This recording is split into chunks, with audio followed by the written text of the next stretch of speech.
Hi, welcome back guys. This is your friend, Lettuce Head Fanfics. Back with amazing fanfiction. This is the third part of What If Deku Had Echolocation Quirk. Now before starting, please give this video a like and subscribe to the channel if you want more videos like this. Now let's get into the fanfic. Kirishima was launched back once again and he got up again. He was huffing and puffing as he stared down his opponent who seemed right as rain. Izuku grinned back as he let the other teen catch his breath. The two have been sparring for the past half hour in an attempt to help Kirishima try something new with his quirk. The redhead had come up to Izuku and asked him to help him out since they both had transforming quirks. The feral boy was more than happy to help. The only thing was Kirishima was a fist fighter at heart and Izuku was feral animal. Growing up in the forest ingrained in a fighting style in Izuku similar to wolves. He weaved in and out of attack range while hitting weaknesses. Kirishima threw a punch and Izuku ducked under his arm to jab at his side and kick his knee. Kirishima tried to grapple and Izuku dodged back and then pounced on the boy when he was off balance. Izuku also wasn't scared to use underhanded tactics such as throwing rubble at Kirishima's eyes or attacking while he was down. "Ready, Shima?" Izuku asked with a grin. His knuckles were ready at his sides. His flesh was pulled back and hardened steel bones were open to the air. "How, are you not tired?" Shima asked in between breaths.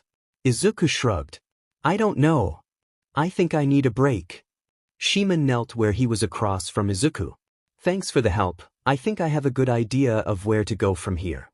The redhead beamed at his classmate. Izuku beamed back. "All right, see you later," he said with a wave. As he walked away, he sniffed the air and looked to the entrance of the gym to see one bee stretching along the walls. Aizawa and Vlad were chatting not far from them. He brightened at seeing them and ran over to greet his friends. Minoma saw him and smiled in greeting. "Izuku, it's good to see you well." The copycat trailed off at seeing his almost regenerated arm. "I heard of your injury, how is it?" Izuku tilted his head in confusion. "Injury?" Minoma motioned to his arm and he looked at it. "Oh," he said in understanding. "It's fine, I'm almost done, it doesn't hurt or anything," he said with a shrug. Minoma smiled at his cavalier attitude towards his missing limb. Kendo approached from the side to join in the conversation. "Izuku? I never got the chance to thank you for helping my class back to camp. So, thank you." She bowed towards him and straightened with a smile. Izuku smiled back proudly. "I was happy to help." "How is your training?" Minoma asked. "It's a bit tricky for me since my quirk is dependent on who is around me at the time," he said with a sigh. "Great. I can fly now," Izuku said, preening at the surprised looks on their faces. "Wanna see?" "Very much so," Minoma said and Kendo nodded in interest. Izuku backed off and took off his shirt in front of everyone. There were many surprise noises and a few wolf whistles. He didn't notice the few covering their eyes with red faces or the drooling face of Tokage. He focused on his wings and they burst out his shoulder blades. He stretched them out and grinned back at one bee. "Oh God, he can fly," Vlad said from the side. "That's very intimidating and incredible," Minoma said in awe of the wingspan. "Thanks." Izuku beamed and folded his wings to his back. He tilted his head at hearing Kaken's voice and he turned around. "Oi! Stop stripping in front of everyone, you damn exhibitionist." Kaken yelled from atop a concrete cliff. "Don't say bad words. And I have too. I don't want to tear my clothes. Also, what's an exhibitionist?" Izuku yelled back. "Don't tell me what to do. Go to the support department to get it fixed." Kaken yelled in return, purposefully ignoring the last question. "Stop yelling or you both have detention," Aizawa yelled, glaring at the two. "The support department is where our stuff gets made for hero work. Like our costumes, items, and such. They probably can help you with that." Kendo explained. "That seems handy, where is it?" "I don't mind showing you," Tokage said arriving at Izuku's side. She was grinning and showing off all her shark-like teeth. "You can call me Set." "Away with you, harlot." Mina arrived at Izuku's side and pushed Tokage's face away. The head detached and the body remained. "He's taken," she hissed at the floating head. Izuku peered into the open neck to see a black slate where her blood and tissue should have been. Quirks are weird, he said, still looking in curiosity. His second pair of eyes opened to give him a different view. His mantis shrimp eyes didn't see anything other than black like his normal eyes did. Like you should be talking. Tokage snorted and motioned to his horns, legs, forearm composed of tendrils and large wings. Izuku looked down at himself and then at his wings. He flapped slightly. He looked confused. What's wrong with how I look? Said the walking apocalypse, waiting to snap. Don't listen to her, she's just jealous she can't have you, Mina said primly and walked off with Izuku's arm hooked with hers. She turned to stick her tongue at the floating head one last time. What was that about? Kendo asked, confused at the normally friendly pink girl's behavior. Pinky has been possessive of the nerd ever since they got back from their date over the weekend. He took her out for her birthday and then they came back with her clinging to him like he was going off to war the next day. Kaken said near them. He crossed his arms and stared at the two leaving and heading to the support department.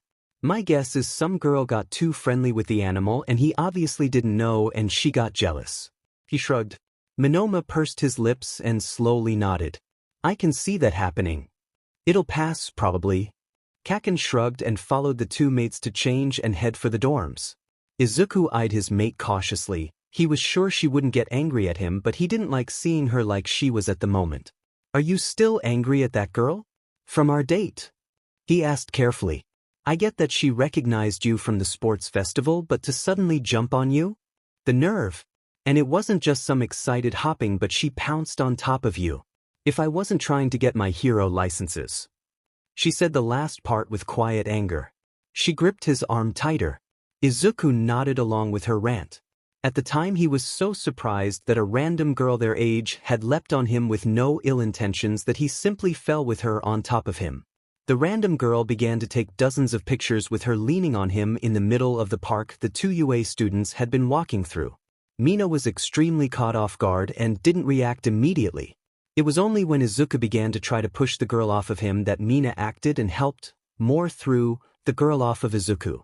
It turned out she had an animalistic quirk related to a dog and his presence had changed to something loving with his time with Mina unknowingly, and her admiration of Izuku from the sports festival compounded with that. Izuku pulled his arm from Mina's and pulled her into a hug. I only want you as my mate, he said simply to put her at ease. Mina was startled slightly at the hug since she was the one to initiate them, but she hugged him back. She melted at the words he said and she buried her face in the crook of his neck with a blush. How is it you can always make me blush? Because I'm your mate, he said beaming. I swear Namuri is feeding you lines. She mumbled. Izuku tilted his head in confusion. Feeding me lines? What kind of food is that? Mina pinched his cheeks with both. You are so precious. Come on, let's go to the support department. I'm sure they could fix your clothes problem. She let go of his cheeks and moved her hand away from a half-handed attempt to bite it. Izuku smiled at her and moved his wing to hug her.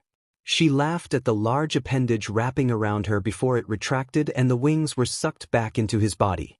He put on his shirt again and they made their way to the support department. The two arrived at the blast door and Izuku frowned at it as he sniffed the air. He sneezed at the overwhelming odor of oil, burning metals, and other things he couldn't put a finger on. Mina giggled at his kitten sneeze and moved to open the door. She backed away when a large plume of black acrid smoke bellowed out. Izuku's senses practically shut down to save them from the black miasma. Mina waved her hand in front of her face to save her lungs while backing away. Power Loader stumbled out coughing so harshly you'd think he was trying to eject a lung on purpose. He quickly began to push buttons on his wrist device as soon as he could breathe normally. Loud fans started up and all the toxic air was sucked into the vents around the room. Hatsum! If you are going to test something, use the chambers. That's what they are there for.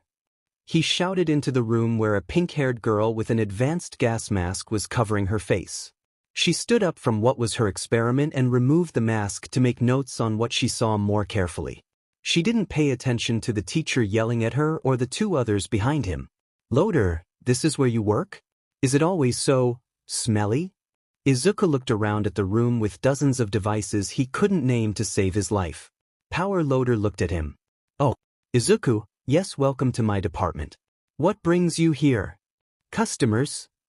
Hatsum jerked up from what she was doing and quickly approached. Izuku didn't let her get closer than an arm's length so his mate wouldn't get upset again. Tendrils extended from his hand and wrapped around her waist before she got too close. My clothes keeps ripping when I do things. Like I can grow wings but I don't want to rip my shirt. Can you do something about it? He didn't pay attention to the girl trying to escape his tendrils. Power Loader looked at Hatsum and then Izuku and then Mina, who looked too satisfied. He brushed it all off and focused on Izuku. We could do a few things. Izuku felt a shock that traveled up the tendrils to his arm and into his very conductive bones. He yelped and released Hatsum from her confines. I've got the baby just for you. Introducing my personal favorite, Jetpack version 2.8. She held up a metal backpack with twin thrusters on the bottom. Never again will you have to worry about flying. Izuku recovered from his shock and reminded himself to work on something to prevent electricity from stunning him just like now. But I can already fly. He said, confused. What about what Toru has? Mina asked Power Loader. Toru. The hero repeated to remember the name. He snapped his fingers and pointed at Mina. Hagakure, invisible, right? Yes, something like that would work. We would just need enough hair for the cloth. He nodded. How about a crossbow with multiple variants of ammunition? I've got smoke, explosives, electricity, and even expanding foam. Although, I don't recommend skin contact with the foam unless you, anyways. Anything catch your fancy?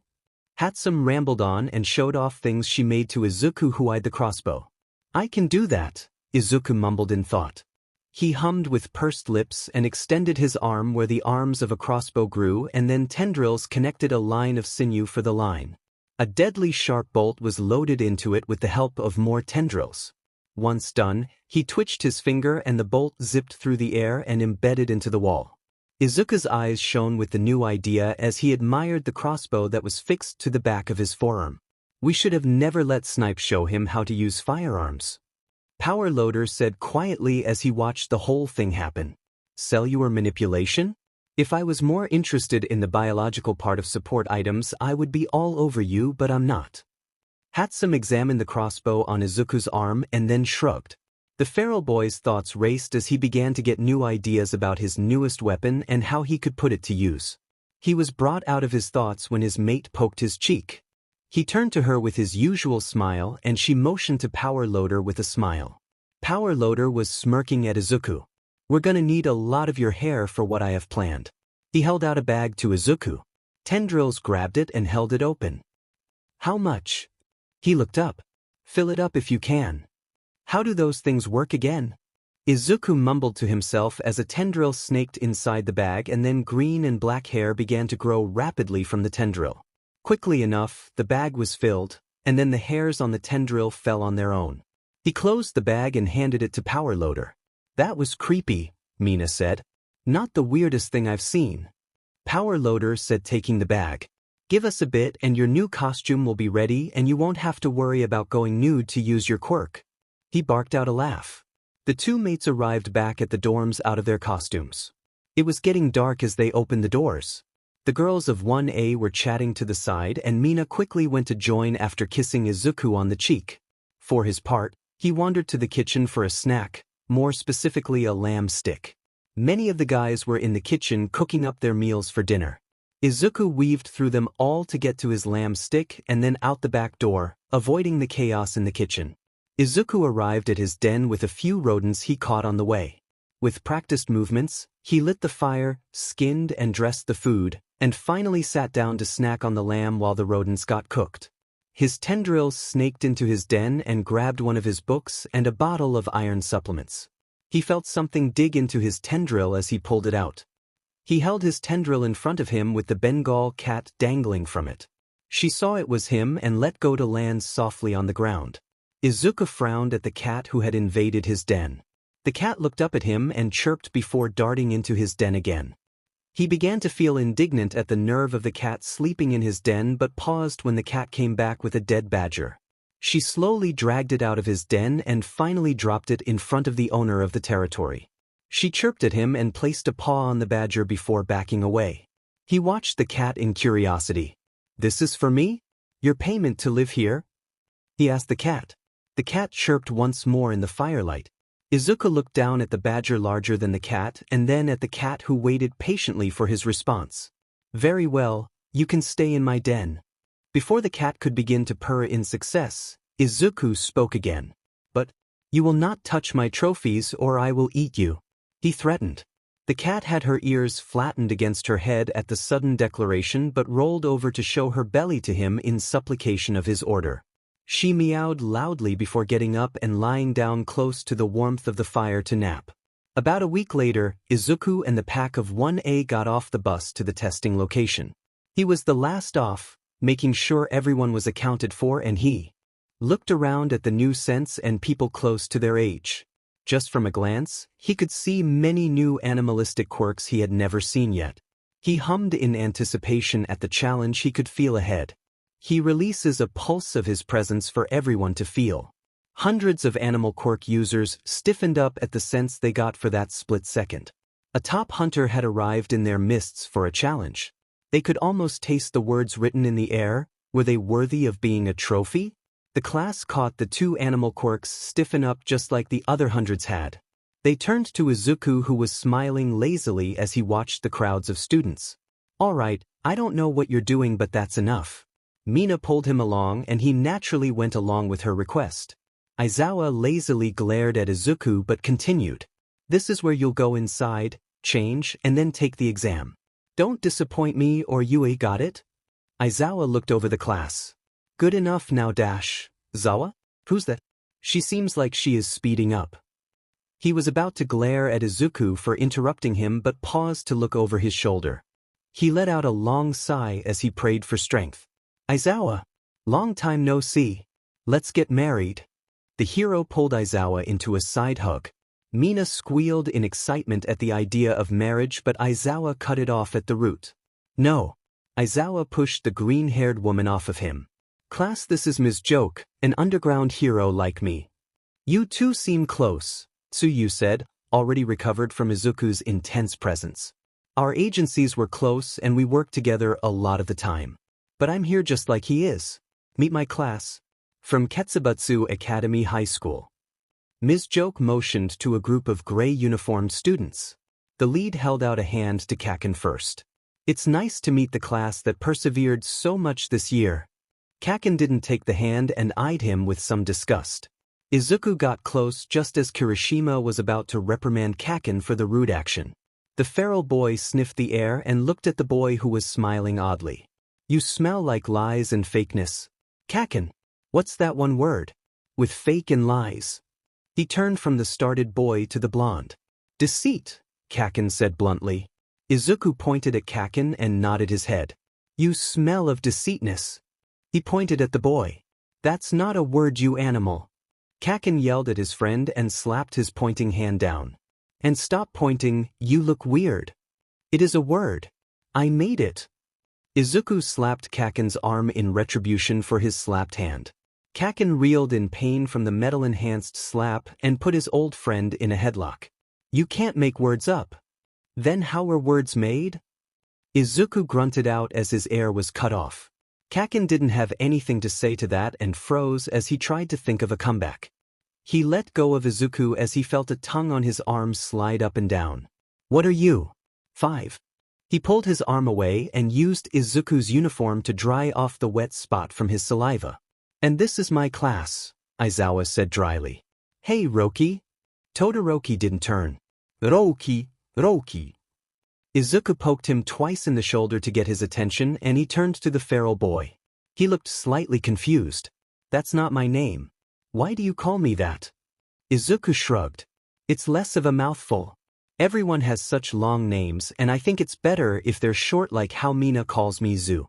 Plus, I always call my friends with short names." He finished with a beaming smile. "Oh, okay then. I like it." Roki smiled slightly at the shorter boy. "Good. Anyways, what's with that guy who was glaring at you? The really tall bald guy?" Izuku held his hand above his head to show the height. He was at the recommendation entrance exams and placed first. He chose to go to another school instead. I believe it was because of me. I was much more difficult than I am now, Roki said by explanation as he changed in the locker room with the rest of Class 1A's boys. Izuku nodded along as he listened. He shrugged and put on some pants finally. Maybe we'll fight him, he said eagerly. What's the recommendation entrance exams? You're joking. Kaken gave him a flat look and then shook his head. Of course, you're not joking, why would you? Izuku stuck his tongue out at him and listened as Roki explained. Every hero has one recommendation they can put for a hero school. My father recommended me. Our exam was a race with many obstacles in our way to the finish line. He finished putting his suit on and turned to their pack leader. Oh right, your dad is some hero I forgot. Roki smirked at that. Yes, just some hero, he said with too much mirth. Would you hurry the F up? It's like you like being naked all the time. Kaken yelled at his old friend. Izuku held up a finger and wagged it at him. Imma tell Aunt Suki you are saying bad words, he said seriously, and then he shrugged. I mean, it doesn't bother me, I guess. We could tell, Toshi said dryly. The boys grouped up with the girls and headed to the gathering room for all the examinees. Hundreds of people gathered in the large room, all with their unique quirks and colorful costumes. Izuku purposefully kept his senses dulled to avoid an overload of information. They all waited until a tired-looking man walked onto the podium. Izuku tried to pay attention, but his voice was very monotonous and caused his attention to drift around. He snapped back to attention when there was an uproar all around him. What happened? Izuku asked his pack. Only 100 of us will pass out of the 1,500. Kaminari whined. Oh, then make sure you pass then, Izuku said as it was obvious. His pack all gave him wry grins at his attitude and then nodded to each other with resolve to pass the exam. Officials came around to pass the targets out to everyone. Izuku was again confused but followed suit when his packmates began to put them on their bodies. He shrugged once again and placed one above his heart and one on each side of his torso. Once some time had passed and everyone had targets on their bodies, the room rumbled and split open. A massive arena was shown with more than enough space for everyone to find a good place to fight. That's what everyone did. They split up. Izuku's mouth began to water at the idea of so many things to hunt. He leapt in front of everyone. Have a good hunt. And turned to sprint to the wooded area he spotted immediately. Wait, you are leaving? Yaoyorozu asked. She saw Mina not looking surprised but looked even more resolved than most to pass the exam. I can pass and help you pass, but I won't. I will always protect my pack, but my pack needs to fight for themselves too, he said seriously. Then he beamed at all of them. You all will do good. Then he sprinted off. They were quiet for a short moment before Kirishima spoke first. He's right. He helped everyone back at the summer camp, but that doesn't mean we are reliant on Izuku. Let's all pass and show everyone we can take on anyone. The pack cheered and began to make plans and group up with each other. Even Kaken and Todoroki stayed after Izuku had said what he wanted to say. With Yaoyorozu, the three of them lead their group to pass the exam. The hunter sprinted over the arena to the wooded area. He was grinning from ear to ear in anticipation of the hunt ahead. He heard footfalls near him and turned to see others doing the same as he was. There were many kinds of people near him, from animalistic quirk users to plant quirks. The hunter turned back to the woods before him and laughed with glee at the upcoming event. Many of those who followed faltered at hearing such a laugh, but many more scorned his attitude of being outnumbered by other schools. They tried to follow him to corner him when the exam started, but no one could find him. Not by scent, sound, or line of sight. While the UA crushing was always targeted at their class as a whole, examinees often singled out a singular UA student. And none more than the winner of the sports festival and the boy who took out Stain the hero ender. While they searched where the lone boy went, the hunter already picked out his hunt. The hunter leapt from one tree branch to another with only the slightest rustling of leaves. His breathing was shallow and his eyes narrowed on his prey. A big examinee with black fur covering almost his whole body except his face and large hands. The hunter didn't know which school he belonged to, but he didn't care.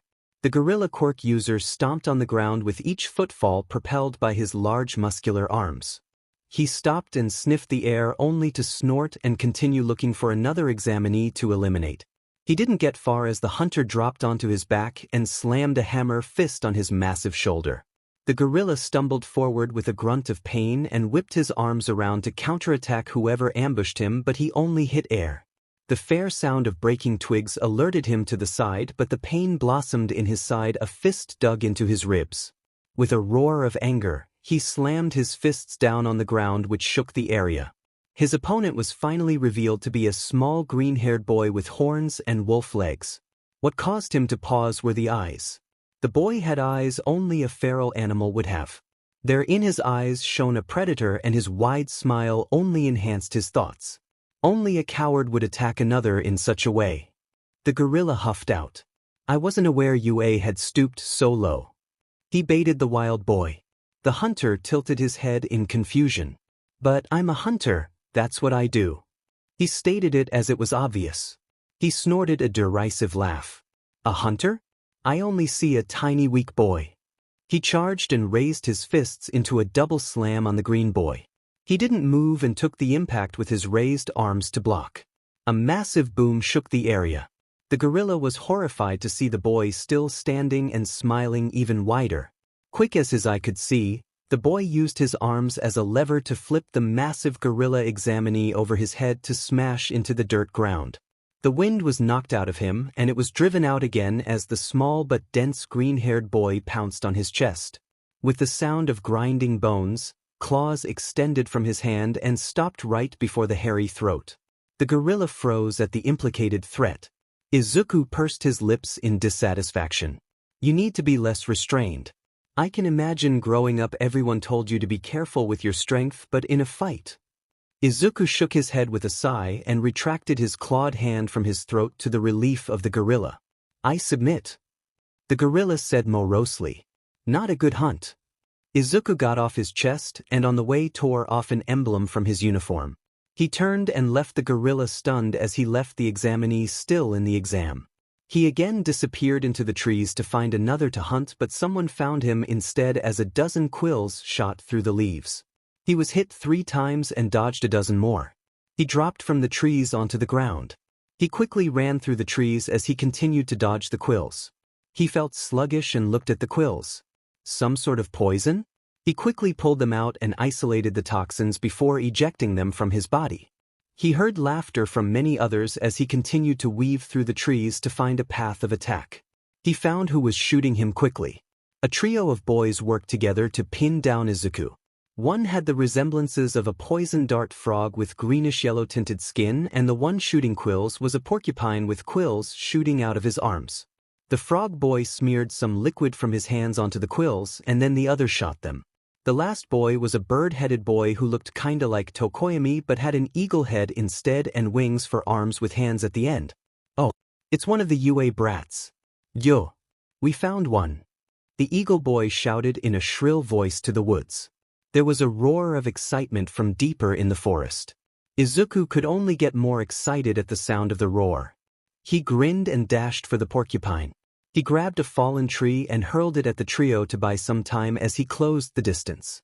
The 3 leapt away from the missile with the eagle taking to the air and the frog leaping onto a tree and sticking on its surface.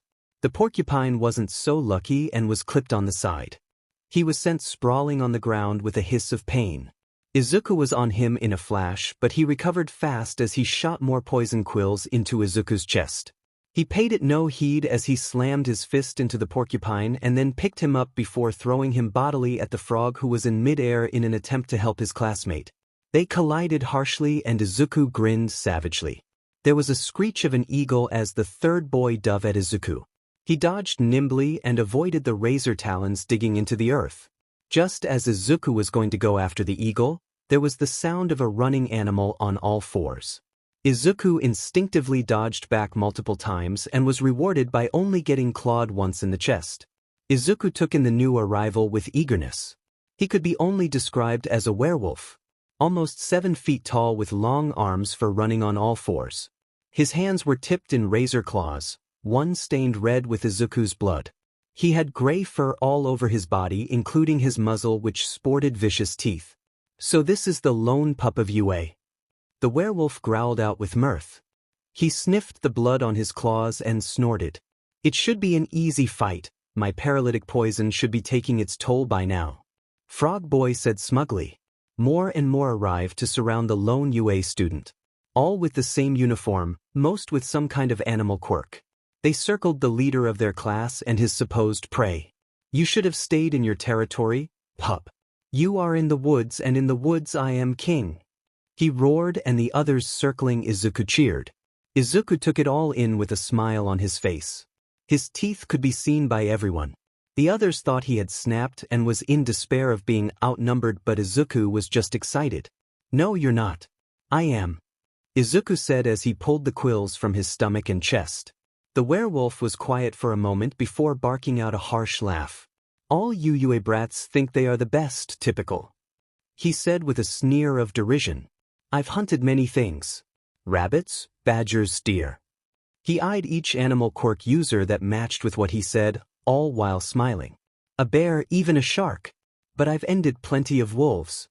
His teeth began to sharpen as he locked eyes with the werewolf. The green-haired boy's clawed chest knit closed before everyone's eyes. You say you are the king of the woods, but I earned the title. The new costume followed suit and knit closed at his command. The hunter shifted into his true form. Bones cracked and skin tore as his body changed. His lips were pulled back and his teeth grew interlocked. Bone plates covered the vulnerable parts of his face. His arms lengthened with razor claws with one hand made of lashing tendrils. He grew taller than the werewolf. His bony tail with a spear tip coiled around the ground with clinking movement.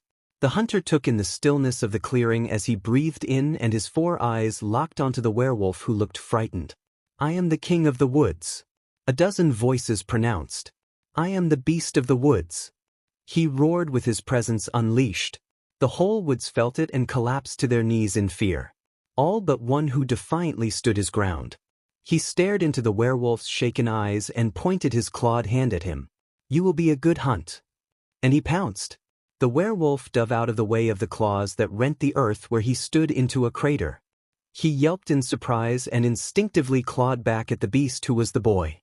The beast dodged easily as his tail whipped around and slammed into his side to launch him across the clearing. He rolled and got onto all fours before frantically running around to the back of the beast. It was no use, as the hunter caught up to him faster than he could see. In a flash, his neck was in the hunter's claws and he was lifted before being slammed through a tree that shattered on impact. The tree fell, and so did the werewolf, who stumbled on the ground dazed by the impact. He didn't give up and got back up to lash out with frenzy attacks at the hunter, who dodged or blocked the attacks. The werewolf managed to see the tail whip around to strike him once more and dodged just in time, but the fist to his muzzle threw him onto his back. The werewolf didn't yield just yet and tried to bite the beast as he neared. It was futile, as the only thing he managed was to be grappled by the clawed hand of the beast. His muzzle was held shut and the beast stared into his eyes in challenge. The werewolf growled but closed his eyes due to the combination of being overpowered so easily and the heavy weight of the constant presence aimed at him. He submitted to the true king of the woods. You did good, but I am better, the hunter stated as he grabbed the emblem on his uniform and tore it off. He pulled out the ball he took with him at the beginning of the exam and tapped it against each target. With that, he left the defeated werewolf on the ground and turned to see the circle of students shivering on their knees. He moved to the unconscious porcupine and did the same as the werewolf. His targets glowed green and his task was complete. Finally, he retracted his presence and everyone let out a shaky breath. Good luck to the rest of you. The hunter smiled, causing everyone to shiver. Massive wings exploded from his back, and with one earth-shaking leap, he was airborne, leaving a shaken group of students. With somewhat practiced movements, he began to fly toward the big arrow. He guessed that was the way and began to glide over the examinees. He observed the fights going on with eagle-eye precision. He was fascinated by all the unique people and quirks. Up in the viewing stands, Izawa and Ms. Joke caught sight of the massive wings and the figure under them. Izawa let out a sigh through his nose and shook his head at the feral student of his. Damn, would you look at the size of those wings? Who do you think they belong to? Ms. Joke turned to her seatmate, who was Eraserhead. Some brat. he said in his usually gruff voice. She snorted a laugh and turned back to see the winged figure stop in midair and turn in their direction. What are they doing? She mumbled. She pulled up the monocular she carried with her and looked through it to see something from a horror story looking back right at her and waving. Holy hell! She said slowly. He's waving, isn't he? Aizawa didn't move an inch but stared back at the figure in the air. She turned to him in surprise. How'd you know? Like I said, it's some brat. He glared at the flying figure and they dove away with a laugh that could be heard even from so far away. Damn feral brat. He grumbled. Izuku swept through the air and caught sight of Kaken and some of his pack mates finishing a fight. He grinned at their successful hunt and dove down to watch closer. There were 6 in his group with Kaken taking the lead in combat. Kaminari, Kirishima, Shiro, Shoji, and Ojiro fought around him. They were fighting on a faux highway against some students with nice hats and similar uniforms as to the big guy who glared at Roki. Izuku didn't interfere in their battle but did land heavily on the highway sign to watch. His wings folded on his back and his tail swung lazily like a cat as he loomed over them all. There were a few screams of fright at seeing his appearance but none from his packmates. He perched on the sign and almost tilted off until he shifted his paws into bird talons that dug into the metal under him for support. He watched as Kaken danced around with his quirk. Precisely used it to get the most out of his movements while also getting the full power delivered to his opponent who was a copy of Kirishima but made of the concrete he stood on. The mimic Kirishima was launched back against the guardrail and dented it as he landed. His body turned to the metal of the rail starting at his hand and traveled up his arm. He got back up with a tired grunt but was slammed back down after a devastating explosion straight to his head. What are you doing, nerd? Kaken turned from his downed opponent to his old friend. I don't need any of your damn help. Bad words, Kaken. Izuku chastised him with a dozen voices and a wag of his clawed fingers aimed at him. But no, I just wanted to watch. He dropped down from the sign onto the concrete. It cracked at the impact and his weight. His talons shifted to paws again and he wandered around the battlefield. You get your 2? Kaminari asked as he tapped the ball onto an unconscious examinee he fought. I got 2 trophies too, he said with childish glee. He stooped down to pick up one of the Shiketsu uniform hats and looked at it. This is mine now, he said with authority and placed it on his head. His messy curly hair slipped out the sides of the hat but he hummed in contentment. It suits you, Izuku. Shoji admitted. The dark color goes well with your hair. I gotta agree. Shiro's helmet opened to nod appreciatively. Izuku shifted back to his normal self and beamed at them. Thanks. Should we really be taking their belongings like that? Ojiro asked with apprehension. The animal already took trophies, what's another? Kaken shrugged. He turned to Izuku with a raised eyebrow. What did you take? Izuku proudly produced 2 patches with the same outline but different animals on them. One of a wolf howling to the moon and the other a gorilla pounding its chest and roaring the sky. The patches were still dangling threads from where they were ripped off the uniforms. One from a gorilla Quirk guy and the other from a werewolf. The werewolf was a good fight, he said, smiling at them all. Nice, Kaken said and then turned to head to the exit. Let's get out of here, follow me nerds. Kaminari snorted. Says the guy who placed 4th in academic ranking. Kaken grinned viciously back at him as he walked. That's right, I'm the alpha nerd. Isn't that technically Izuku? Shiro smirked back and pointed at a puffed-up Izuku. Didn't he place 3rd? The group of boys laughed at Kaken's angry growl and stomping steps as they headed to the exit to the exams. Izuku chatted with the small part of his pack and headed to the waiting room for the next phase of the exam. He mainly listened to them as they explained what they did and how the class split after he had left.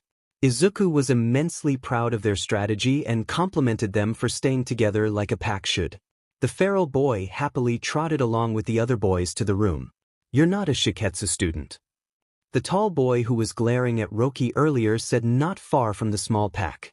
While not glaring, he was looking down at Izuku with a frown. Izuku looked up at the tall boy with the same hat he currently had on his head. Of course not, I just found it and liked it, he said with a beaming smile. The group with Izuku stopped to listen and stayed near their pack leader to see where this went. Izuku didn't see them but could smell the scent of more of his pack very nearby. He immediately caught the scent of his mate but stayed focused on the tall boy. You didn't read the rules of the exams? You are breaking them by taking from other examinees' uniforms or support equipment. He said, not unkindly but still frowning at the much smaller boy before him. Izuku still did not having thought about that. In all honesty, he didn't read the rules or even know there were rules other than not ending or maiming people. He thought quickly and hatched a brilliant plan inspired by some movies he had watched with his pack and mate during the weekends in the common room. Kaken watched with some interest to see what his old friend did, but what he did surprised even him. He watched as Izuku became meek-looking and looked down while rubbing his arm. He raised an eyebrow at seeing such an odd sight. He shrugged when the others looked at him. I don't know how to read," Izuku said quietly. He sniffed as tears began to well up at the corner of his eyes with the help of pushing at his tear ducts. "What?" the tall boy said in surprise, his eyebrows raised to his hairline. "What?" Kaken's group said in unison. Izuku looked around in faux nervousness. "I didn't go to school for a long time because I was out in the woods for a while." He looked at the tall boy for his reaction and internally cheered at his ploy working. "I've been working on it. But it's hard and I've been getting help from Nem." He looked at his packmates with shame. "I'm sorry, Eli." Mina watched with utter confusion at her mate's behavior and was about to put it up to the other boy's quirk, but by the look on his face, he didn't know what to say. Then it clicked. She should probably be more careful with the movies they showed Izuku from now on. But she couldn't betray her mate in a moment of need. She bumped shoulders with Shinso near her and made a subtle motion as she went to Izuku's side. "Zuku, it's all right. You don't have anything to be ashamed of." Mina came to his side and hugged him tightly. "I know it's been hard, but I'll help you in whatever you need." Toshi came up to his other side and gripped his other shoulder in solidarity. He was eternally grateful for the addition of a half mask to his costume that hid the threatening smile that he couldn't contain. "You've saved me from getting beaten, and for that, I will never look down on you for such a simple thing as knowing how to read." Most of the pack looked on in shock at what was happening, which helped greatly at Izuku's act. "Thank you guys." He looked gratefully at them with more tears threatening to spill. "Let's get to the next phase for now, all right?" Jiraiya decided to join in and nudged them to the waiting room. The four left a dumbfounded pack of 1A and the tall boy from Shiketsu High School standing there. 1A quickly followed after a moment of recovery and ran after the four. Izuku and the other three quickly closed the door behind them, and he quickly took off the hat and stuffed it under his shirt where it sunk into his flesh to hide in his abdomen. He also produced the two emblems from his hunt and added them to his hat. "What the sheet was that?" Toshi immediately turned to his best friend. "Language," Izuku said in reply and pointed at Toshi. "Don't you language me. What was all that about?" Toshi slapped the hand away. "There were rules, I guess. And I didn't want to give my stuff back, so I did that." He sheepishly pointed back at the door where they came from. "You did not." Jiraiya laughed with a wheeze. Mina looked at her mate with a soft smile and shook her head. She pinched his cheeks and shook him side to side gently. "You little manipulator." Izuku let his mate grab him and smiled at her. After a moment, he pushed her hands off his reddening cheeks and quickly said to them as he heard the rest of his pack come from the other side of the door. "I gave the hat to a person who works here." He looked at each of them and they nodded with understanding. Kaken was the first through the doorway and was already narrowing his eyes at his old friend. He could smell a ploy from a mile away. He only needed to get a smell of it to understand what had happened. Izuku looked back at him and gave him a sly grin. He snorted and shook his head before going to the snack table set up and grabbing water. The pack gave Izuku odd looks but didn't say anything. The tall boy came in after 1A and looked much less stern and more awkward. He turned to the small horned and green-haired boy and saw the hat was nowhere to be seen, so he let the matter drop. "What happened to the hat?" Kaken asked before Izuku. "I gave it to a person who worked here," he said with zero hesitation. Kaken stared at him and didn't believe it for a second. He recalled the time returning from the USJ and how Ito wanted to take his trophy away. Sure. It's true, I saw him do it," Mina said solemnly. She put an arm around Izuku's shoulders. It's alright, we'll get you a better hat later. She dropped her head on his shoulder. Izuku nodded while her horn poked at his cheek. I'll get a hat. He sniffed the air and locked onto the snacks laid out. But food first. He made to get up and smiled at Mina, who pouted at losing her headrest. Grab me something, Toshi said, seated on the bench. Shoji joined Izuku at the snacks and they both went through their choices. The feral boy scanned every kind of granola bar and fruit set out. He grabbed a few bottles of water, 6 different kinds of bars, and reluctantly 1 apple. Nem had told him he needed more fruits and vegetables in his diet. Shoji grabbed a few things for himself and joined his friend.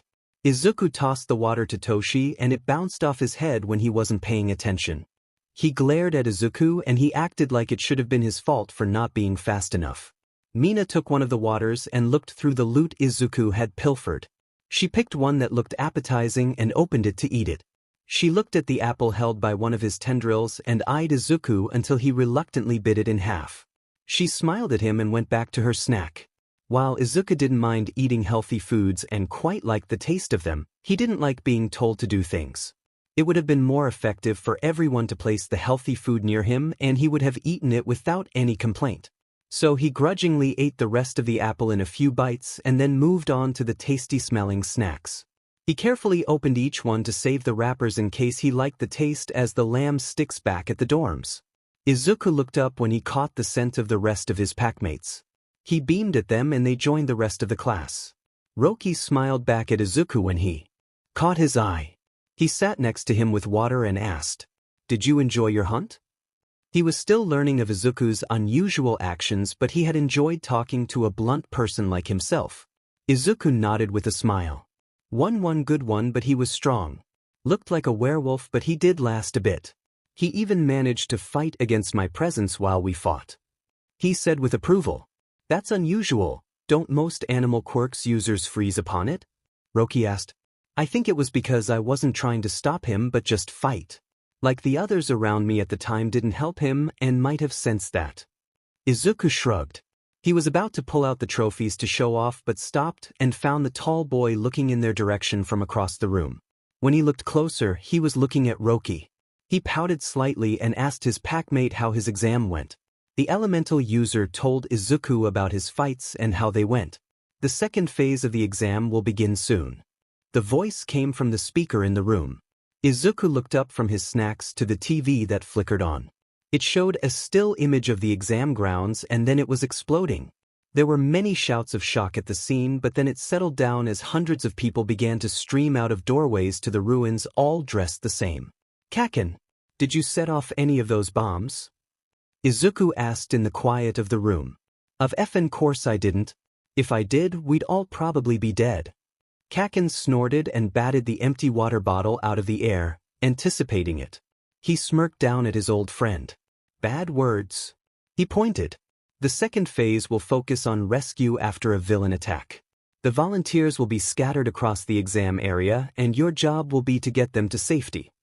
The video showed the people in blue shirts with an acronym smearing possibly fake blood on themselves. Begin. The waiting room opened up and everyone was put in front of the disaster site. Izuku put his hands on his hips and looked around. He caught the sight of a young-looking boy running up to him with the blood on him and tears in his eyes. He could smell his emotions vaguely. So Izuku was sure he wasn't hurt but faking it. The boy blubbered something incomprehensible with snot dripping down his nose. Izuku was the first one to him. He bent down and dipped his finger in the fake blood on his face. He brought it to his nose and sniffed it. Then he tasted it but quickly spit it out while immediately purging the surface taste buds on his tongue to get rid of the taste. Hunter, what are you doing? Yaoruzo asked with her brows scrunched up. Everyone near them was in a similar state. I can smell blood but this wasn't blood. It tastes awful. He shook his head to get rid of it but it lingered taste. Rotting meat tastes better. He spat again in a futile effort. How do you know what rotting meat tastes like? An unknown examinee asked. Izuku glanced at them and shrugged. I couldn't find anything else to eat. He ignored them and bent down to the boy. You're acting, right? So treat this as it's real, easy enough. The boy stuttered at the emotional backhand one after another from the green-haired boy and got back into character. My grandpa is stuck. He pointed back where he came. Izuku straightened and nodded. Okay, I can find him. Where do we take you there? He mumbled for a moment before finding the triage zone that was already being set up by some others. I'll start looking. He began to head off, sniffing the air where the boy came from. -3 points. You didn't introduce yourself, you didn't check for injuries, and you left me here. The boy pointed at Izuku. Izuku looked back and frowned. But I can smell injuries, the blood. That stuff is just smeared on you as you fell in it, and they were going to get you to the area. He pointed at Yaoyorozu, who was already moving to the boy but had stopped. But I did forget my name. He grumbled. The boy scrunched up his nose at the explanation and nodded at his reasoning. Animal-based quirks have always had a disadvantage in this part of the exam just for that. Empathy quirks and some others too. Alright, -1 then. Izuku nodded in acceptance and began to sniff the area for more victims of the attack. The rest of the class spread out and teamed up to find people. Most followed Izuku while looking near where he passed. Shoji, Jairu, and Izuku had the best senses to find people and they took the lead. It didn't take long for Izuku to find an old man with the scent of the boy. Hello. I'm Hunter and you are being rescued. Izuku proclaimed to the old man trapped under some rubble. My grandson. The old man cried out. He's safe, we found him. Sato smiled reassuringly and then looked to Izuku as they positioned themselves to lift the rubble. After Izuku checked to see if they could pick it up without anything collapsing, he nodded. Hold on, old man, Izuku said as he crouched near him to pick the rubble up. Sato and Izuku both heaved and the rubble lifted easily with their combined strength. Sato looked at the old man for injuries and then carried him away to safety. Izuku nodded and went back to sniffing the area as tendrils extended from his body with noses like dogs to sniff the area even quicker. Time passed quickly with Izuku roaming around locating people and then calling others over to get them to safety.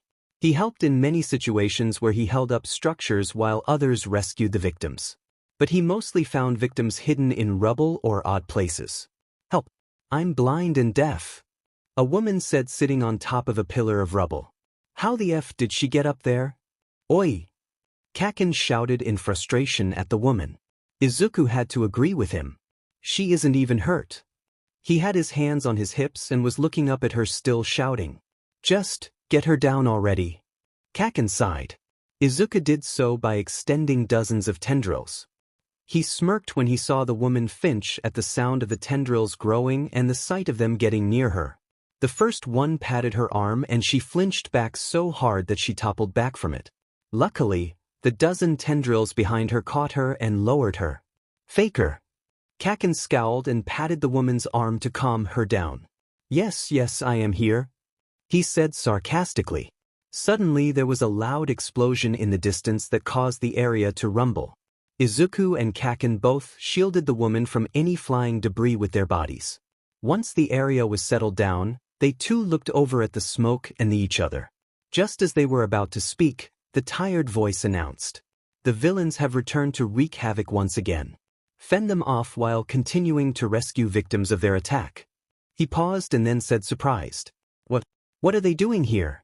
Ash, the rest of was cut off. I was about to say, it would have been safer if I never left the woods. Izuku snorted at the thought of another villain attack. Shut up, nerd. You barely left it as is. Kaken snarked. Izuku paused and sniffed the air. He beamed and hopped from foot to foot. I gotta go, take her to safety. The wings exploded from his back and he launched into the air to follow the scent. Oi! Kaken yelled at his old friend. He looked at the woman who gagged from the sound of breaking bones and tearing flesh from Izuku. You're supposed to be deaf, you didn't hear that. Come on, I want to see what the feral ass ran off to. Kaken gently guided the woman to the triage zone.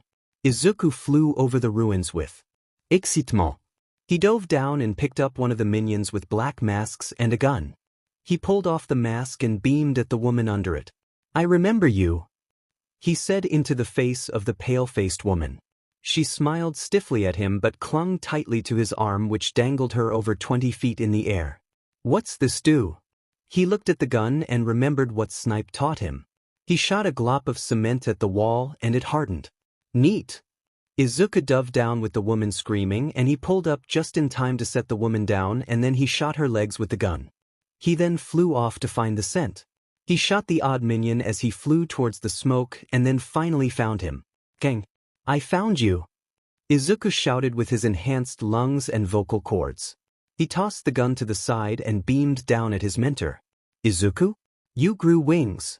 Gang Orca shouted back at him in greeting. Izuku beamed back at his mentor and then dove down at him. He was the villain after all. He didn't get close as something slammed so hard on his side that his ribs creaked. He was sent sailing out of control and slammed into the ground, his wing broken and the other torn. He got up and repaired the wings before looking at who attacked him. Rimiki, the bunny lady. I remember you from the festival. He pointed at the woman in a leotard and rabbit ears pointed straight up. Her smile dropped and her ears flattened against her head. What did you call me, Pipsqueak? She growled out. Rikimi, the bunny lady. Izuku dodged out of the way just in time as the ground exploded where he was just at. He lashed out and clipped her arm with his claws. I'm a rabbit, not a bunny. She growled out, ignoring the bleeding claw mark on her arm. She got out of the crater she left and glared at the boy she wanted to test since that day. No, you're a rabbit. I can tell, I've ended hundreds. Izuku said as a matter of fact. Mirko didn't respond other than a feral grin. Izuku could smell the eagerness of a fight coming off of her, and he was just as happy to oblige. He smiled back with true feral emotions and his body shifted. Mariko's face contorted at the sound but watched as his wings bent unnaturally and connected to his tailbone. The wings disconnected and became a tail with a spear shaping quickly from bone. His teeth sharpened and his body became taller than her. His arms extended as the claws sharpened even further than before. His paws did the same and his eyes doubled. For eyes stared at her with feral glee. You will be a good hunt. He pointed at her. The hunter could have ended the fight quickly with his presence unleashed and focused on her, but he didn't want to win with that method. He wanted to win with his body alone. He wanted a true fight, not something like the werewolf where he tested his presence against opponents. So instead, the hunter charged with his teeth bared in a permanent smile. Mirko easily dodged the initial strike, but the speed of the tail caught her off guard for a second until she smiled herself at the challenge. She picked up the speed herself and responded with the tail swipe by sending a flurry of kicks to the side of the creature before her. The first few impacts didn't hurt, but it was enough to push him off course. He quickly adapted to her speed and returned the flurry of attacks with his own. His claws slashed, his tail whipped, and his teeth bit down, but all missed or were blocked while he received more strikes from her. They weren't the worst strikes he had taken, but they stung. He quickly changed his tactics and raked the concrete with his claws. He launched a bloom of dust and concrete chunks towards Mirko's eyes. She covered them and retreated. She knew this tactic. The hunter pounced right after the blinding attack, but it was less than effective. Instead of catching her unawares, he was kicked in the side of the head and was sent spinning. Mirko! Gang admonished her as he looked at Izuku with worry. He's good, Mirko said, grinning from ear to ear. Izuku's head was rattled but quickly came to what had happened. He pulled himself up and felt his broken jaw. His 4 eyes locked onto Mirko's too. Without looking away, his jaw cracked back into place without raising a finger. He dropped to all fours and began to prowl around the standing woman. His tail lashes the air from time to time as he observes the woman. Super move, adrenaline overdose. A dozen voices rumbled in unison. The hunter's body began to produce enough adrenaline to end a lesser man and diffused it along his body faster than the blink of an eye. The concrete shattered under his feet as he charged Mirko faster than before. She was caught off guard by the sudden speed and was launched away. The hunter didn't let up and sprinted after her with a bestial roar. Mirko managed to counter with a kick of her own as his fist impacted against her foot. The air cracked at the sound of the impact and they were launched away from each other. The hunter shot out tendrils to slow his backward slide. He nimbly landed on his paws and charged back with a dozen tendrils whipping behind him. Mirko for her part landed against the wall of the arena and used it as a launching platform. It cracked under her powerful legs. She swung her leg around and axe kicked where she predicted the hunter to be. She missed, and concrete shrapnel shot everywhere. The hunter roared in pain but pushed forward with his clawed hand aimed at the leg still embedded in the ground. Everyone's fights began to waver as their eyes were drawn to the fight between Mirko and a beast. Even Gang Orca couldn't keep his eyes off of the fight. It was primal with no words thrown, only grunts of effort and animalistic growls. And was what the fight was, animalistic. Izuku didn't think, only acted like an animal while Mirko was trained for years. Izuku was again kicked into the ground where he left a crater.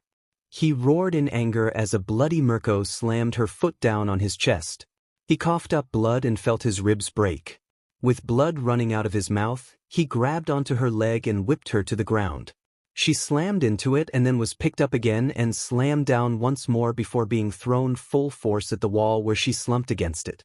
The hunter took a break and made his caved-in chest pop back out. His ribs were repaired and his lungs inflated properly. He breathed in and let out a long growl as Mirko got up on unsteady legs. Her silver hair was stained red with blood and she had multiple lacerations across her body.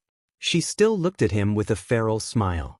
Meanwhile, Izuku's bruises healed before everyone's eyes and his clothes were knit closed along with any wounds. "You are one tough son of a beach." Mirko cackled. Izuku growled and lowered to charge once again. "Don't call my mother that." Mirko smiled back and lowered herself to meet the charge. "Make me, lunar arc." She made the first move with her leg. Super move, remove restrictions. The hunter charged back with a roar.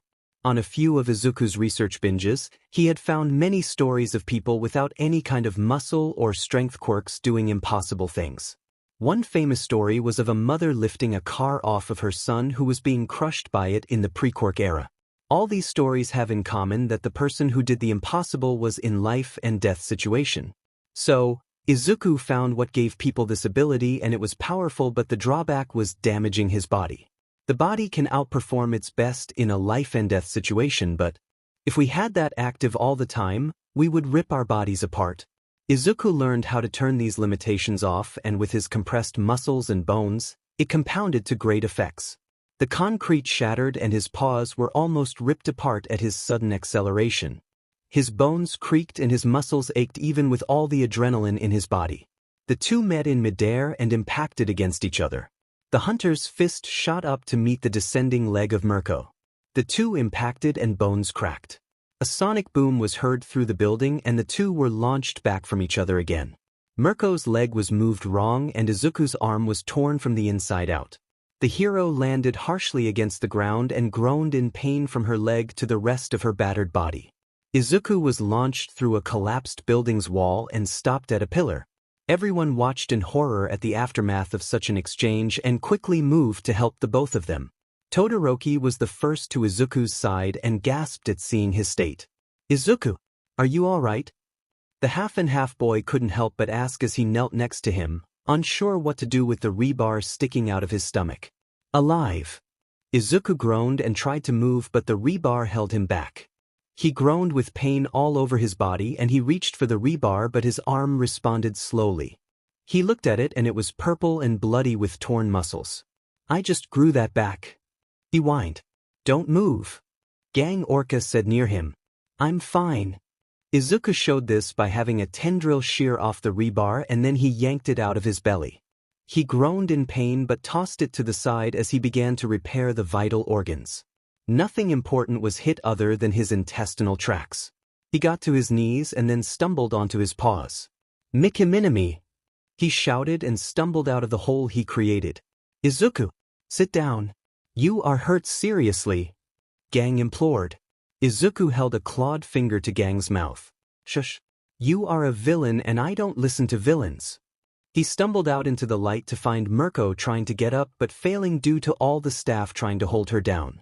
He saw this and could only say one thing. "I win." He roared with a dozen voices. "Huh? Like how you did? Once I get up, Imma, get your dirty hands off of me." Mirko fought against the attendants who were trying to put her in a gurney. "Izuku, the exam ended a while ago." Gang Orca pulled at Izuku's shoulder to sit due to his recent injuries. He turned to his mentor in confusion. Oh, all right. Izuku shifted back to normal with some effort and dropped to the ground. Did we pass? He asked from the ground. Gang huffed out a breath and knelt to pat Izuku's head. You'll find out soon. How are your injuries? He asked.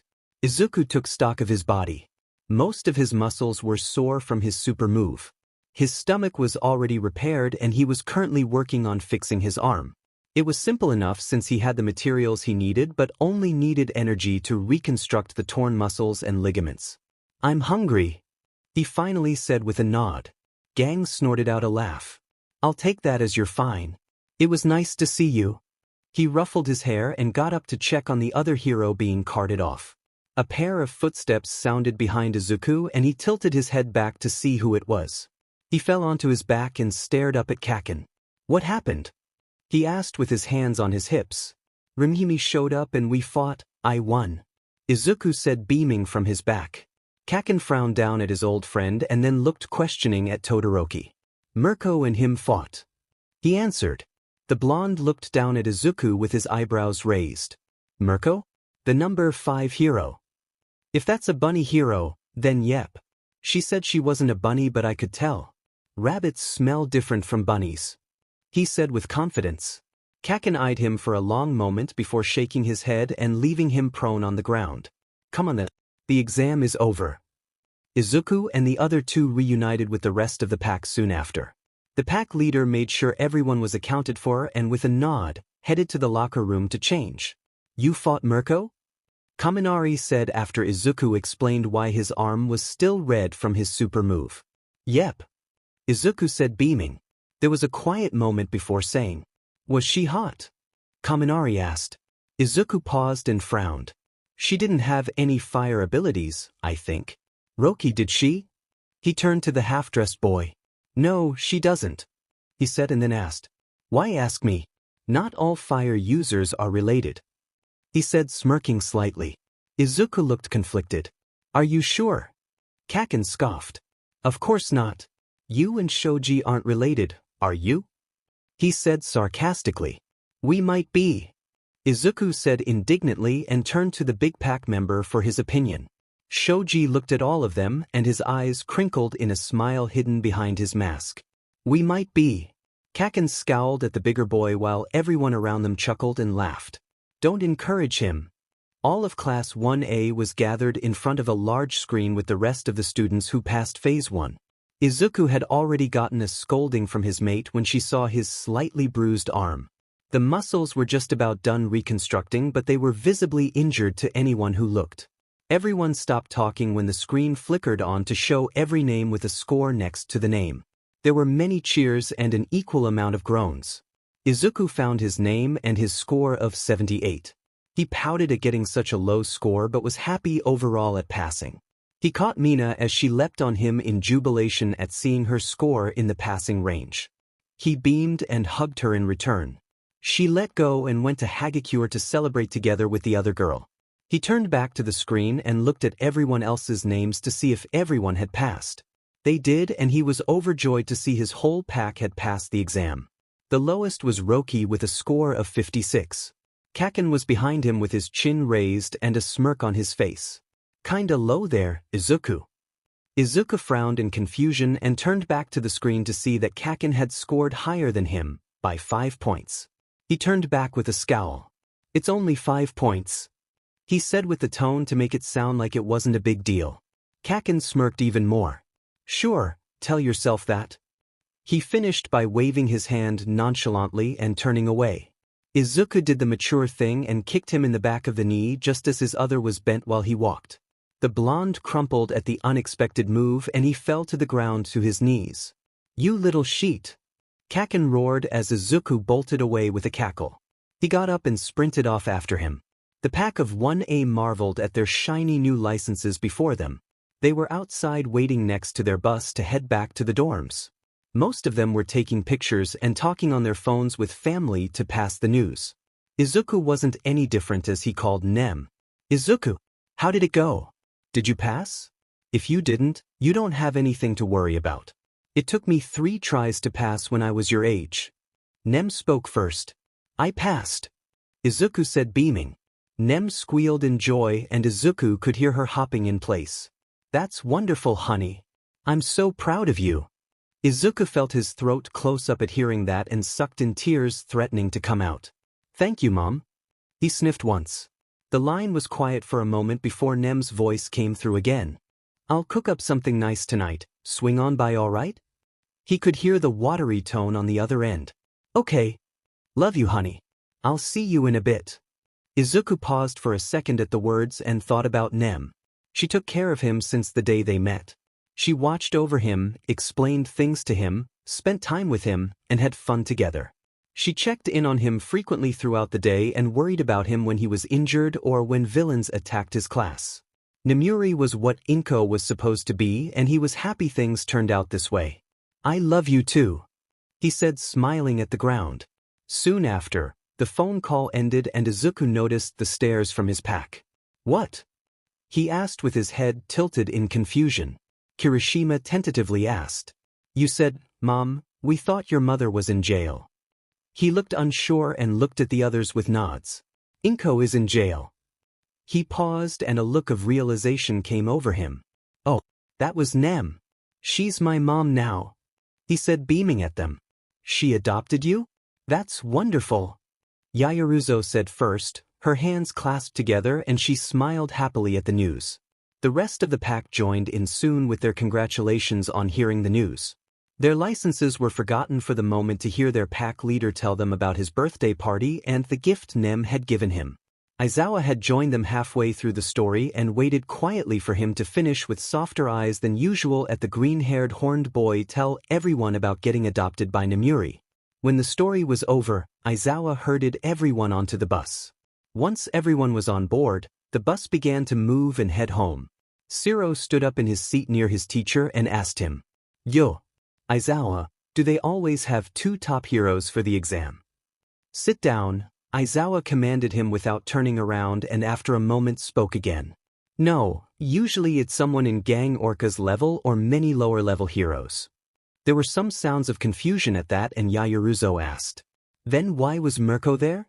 Aizawa turned around finally and locked eyes with Izuku who was kicking his legs like a child. She just showed up. I'll let you guess why. Izuku looked around at everyone who stared at him.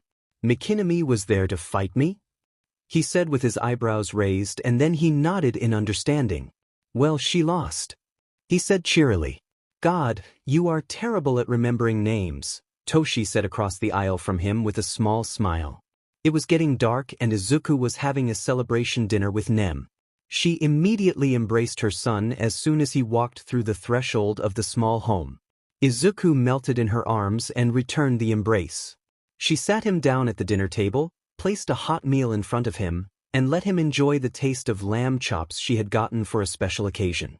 She joined him at the dinner table and asked him about the exam. He happily told him about the werewolf, saving civilians, finding Gang, and then fighting the number 5 hero. She was surprised at hearing the last part and smiled warmly at him when he told her about their fight. And I got these. Izuku proudly showed off his trophies to his mother. Tendrils snaked out of his side to present him with the 2 patches, the hat, and something he was able to grab from the hero he fought. Nemuri took them carefully to examine them. She smiled knowingly at Izuku and lightly rebuked him. I'm pretty sure the rules for the exams prevent you from taking things from other examinees. Izuku looked sheepishly at his mother as she continued. But I won't say anything. What's this? She held a metal part. That's from Kimirimi's boots. The last hit broke a few bones. That was lodged in my hand and I figured out it was part of her boots. I think it's the back part since she axe-kicked me. He said proudly as he took the hat and placed it on his head with his curly hair puffing out the sides of the hat. She smiled at his terrible way of forgetting names and pinched his nose. They're great trophies. He beamed at her and took the patches to cut the patches from the fabric that still clung on. Small tendrils came out with a scalpel-like blade on the ends to cut them ever so carefully. Nem smiled warmly at him as he worked on his trophies. While she hated what that woman did to Izuku, she was grateful it turned out this way with him as her son. Izuku, honey. You can't just threaten a cat like that. Nem said gently but reproachfully to her son. Izuku pointed at the Bengal cat who was seated next to him on the lawn of her home and cleaning herself with her paw. She started it. He shouted like a child. Nem put her hands on her hips and frowned down at him with an expression that could be described as incredulous. She left some fur and bones from her meal at your den. Izuku crossed his arms and pouted. I like to keep my den clean. And I eat my bones. He turned to glare at the cat who looked innocently up at the two humans. She then rolled over to show her belly for rubs and Nem obliged happily. Izuku narrowed his eyes at the cat as she purred while she was being stroked gently. If you explain that to her, she will learn, Nem said, crouching down next to Izuku who was seated on the grass. I'll teach her all right, Izuku grumbled. Nem smiled at him in his adorable pouting face. She pinched his cheek and then kissed the top of his forehead while getting up. All right, I'm off to work. Be good. Izuku smiled at her affection and waved. Bye. After a moment, he looked at the cat. She got up and stared at him. Don't leave a mess at my Denver, he said seriously. The cat chirped and butted her head against his leg. He huffed out a breath and awkwardly patted her head before getting up and heading to the dorms. He trotted from Nem's home back to where most of his packmates were resting. At the back door, he slid it open and the cat slipped inside. He ignored her and made his way to the cabinet where his lamb sticks were. He grabbed one and made his way to the common room where some of his packmates lay around. Hey Zoo! His mate greeted him with a beaming smile. She sat next to Hagakure who was leaning on her shoulder while she typed away on her phone. She glanced down and raised an eyebrow. Who's that? Izuku smiled in return but then frowned slightly at the question. He looked down and saw the cat walking lazily around and sniffing the area. Oh, you. The cat looked up at him and chirped. If you have a pet, you must gain approval from the faculty, Ida said while chopping his arms. He motioned to Kuta for an example. Isn't that the same cat from the first day at the dorms? Tsuyu noted with a croak. Izuku curled his lips slightly at the cat who was prowling around with his packmates trying to coax her for pets. Not mine. She just stays near here and leaves messes in my den. He eyed the animal with narrowed eyes. Don't be like that, Zoo. Just look at her. Mina picked up the cat and held her up like Simba from The Lion King. The cat let out a long meow as she dangled limply from Mina's grasp. Toshi crawled near and gently brushed his hand over the cat's head. She butted her head into his hand and purred audibly.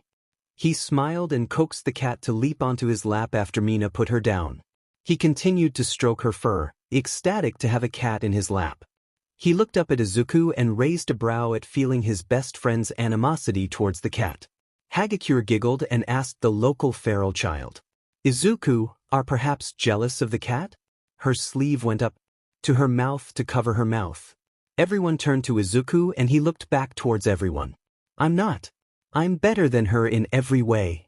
He stomped his paw like a petulant child. The room tried to hold in their snorts and laughter, but it was futile, which caused Izuku to pout. Mina got up and brought his head down to hug it. She brushed his ever-messy hair and cooed. Of course, you are my green apex predator. Kaken snorted at the display. For being one of the most dangerous people here, you sure are delicate. He shook his head and turned back to the TV. Mina pulled Izuku to the couch and had him sit down in front of her on the ground between her legs. She began to untangle his bird's nest of hair. He relaxed under her touch and leaned comfortably back under his mate's grooming. The rest of the class got back to doing whatever they were doing before the small interruption. Mina happily chatted with Hagakure while she braided Izuku's hair. He let out a sigh of contentment. Later that night, the hunter wandered his territory. It was nearing sunset and he was looking around for a snack before settling in his den. The animals in his territory had gotten smart quickly and found ways of hiding from him or digging their dens deeper to avoid his notice. That didn't deter him from hunting. He was currently eyeing a small den of gophers when he paused and sniffed the air. He tilted his head at the scent of fresh blood. Ignoring the gophers, he turned in the direction of the scent. It didn't take him long to find the wall of his territory and the grounds of UA. But the scent of blood was very close and on the other side of the wall. He looked around before shifting back to normal and then leaping onto a tree. From there, He jumped to the top of the wall to peer over it. His claws dug grooves into the thick concrete as he lifted himself up and over the wall. He stood on it and looked around to find the source of the scent. On the other side of the wall was a road with a sidewalk hugging the wall. Across the road were the backs of buildings. Not much movement, but looking down, he found the source of the scent. A trail of blood led to a limp form of a dog. Even from 15 feet off the ground, he could tell it was fatally wounded. He leapt down and landed with a thump on the sidewalk. Getting close to the dog showed it was still alive but breathing with much difficulty. Izuku crouched down next to the dog, a mutt by his estimation, and looked at his wounds. Dark brown fur was matted with blood from its belly. Its back legs looked wrong and so did its spine. He could see blood leaking from its nose, which led to internal bleeding. It was a matter of time until the dog died. The feral boy had grown used to the death of animals around him, and this was no different. But he knew dogs have almost always been companions to people, and he could imagine this mutt belonging to someone. So he stayed with him in his last moments. The mutt gave a wheezing breathing and opened its eyes. Bright blue eyes looked around and landed on Izuku's crouched form. He could see the mild intelligence in the animal's eyes, and he could see the animal understood it was dying. Izuku didn't say anything but stayed near the dog as he could smell the fear coming off the dog. The fear wasn't directed at him but at his coming end. He gently brushed his hand over the mutt's ears in comfort, and the dog whimpered. Then Izuku felt something being sent his way from the dog, a faint connection. With curiosity, he accepted the connection, and Izuku felt the dog's mind. He had a quirk. It was very rare for animals to have a quirk. The dog sent faint emotions to Izuku, almost words. Fear, pain, loneliness, sadness, and finally a small bit of hope. He felt the dog tell him what had happened.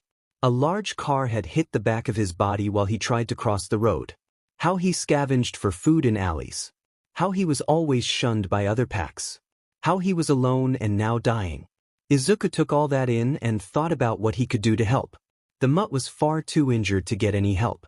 Not even that old woman could help the dog in its state. He did think he could give the dog a quick end but then paused. He might be able to help. I can try and save you, but it might not work, Izuku said tentatively, both verbally and with the faint connection the dog had made. He received pleading in return, and that's all Izuku needed. He extended tendrils to lock the dog's body how it was to minimize any more injuries, and then he began to climb the walls back to his territory. It took a while, but he got over the barrier and then he bolted to his den. Once there, he gently lowered the animal to the grass. With the connection failing, Izuku spoke. This will hurt, but I will help you. He received acceptance and then he began. First, he needed to make sure the dog didn't die from blood loss and oxygen deprivation. He focused on the brain to begin. With a tendril, he quickly found the carotid arteries and began to copy the blood the dog had. With an external heart to pump the blood he created, he connected to the dog's circulatory system isolated to his head. The dog whimpered at the pain. Izuku quickly made a parasite connected to him and blocked the nervous system at the neck to free the dog from pain. The mutt relaxed some and he got back to work. Halfway through fixing the dog's spinal column, Izuku's arm buzzed. He pulled the communication device from his arm and pushed the button while he worked. Izuku, I see that you left the ground and another being came back with you. Is everything all right? Nizu asked calmly. Izuku grunted as the vertebrae cracked and then began to heal stronger than before. Just busy. There was a pause and then Nizu asked, do you need any assistance? With his focus being split at the moment, he was short with the principal. I'm okay. Very well, contact me if you need anything. Nizu cut the line and Izuku absorbed the device back into his arm. The feral boy's knowledge of human and animal biology rivaled some of the geniuses in Japan. He was able to mimic biology, not his own, so well that it became indistinguishable from the original. For all the benefits he had with his quirk and knowledge, he could not give what was his. He could not donate an infinite amount of the needed blood, he could not donate organs people needed. And he couldn't heal people because if he did, then he would become part of that person. His every cell was his quirk, and he didn't know what would be the effects of having a living part of him go to someone else. Would the organ or blood act normally without his instruction, or would it do something unpredictable and hurt the person? Would his immune system attack the person who receives it and spread it throughout their body to cause devastating damage? Too many questions and no way of safety testing it without a creature. So that is what Izuku will do with the mutt. He will heal him and make it so his created blood and organs will work with the dog's natural body. And maybe on the way, he could improve the canine to something better. Better lungs, stronger bones, and improved red and white blood cells. Just the very basics of what Izuku made him the best hunter. The dog slipped in and out of consciousness at times. He was confused but free of pain. At some point, the cat arrived and it sat a few feet away from the two just watching intently at Izuku's work. He wasn't sure how intelligent the cat was, but the way she watched tendrils slip in and out of the dog's body to modify its parts was not natural. He wondered if she had a quirk as well, but pushed those thoughts away to continue to focus on the dog's body. Its rear legs were healed from their pulverized form. He strengthened the bones with his mass and added compact muscles. Not to the degree Izuku had, but the dog would be much stronger than any normal dog should be. His spinal column was fixed with added nerves to enhance its response time. The spine was made to be more flexible like his with the added bone density. He copied everything he had done to the front legs to ensure his base body didn't strain from having a better lower half. He healed a cancer that was beginning to grow on the dog's lungs and improved them as well. Every organ was cleaned and vastly enhanced. His claws were changed to become more dense and the cells that made them grow changed to keep the changes in the future. Bone marrow was thickened to produce more blood when needed, and he made sure it was compatible with the dog's body. Finally, he moved on to the head, the most delicate part of the body. He produced serotonin and mixed it into the blood, keeping the dog alive to make sure it didn't wake at a bad time when working on the brain and its connecting neurons. He worked from the inside out, starting at the brain.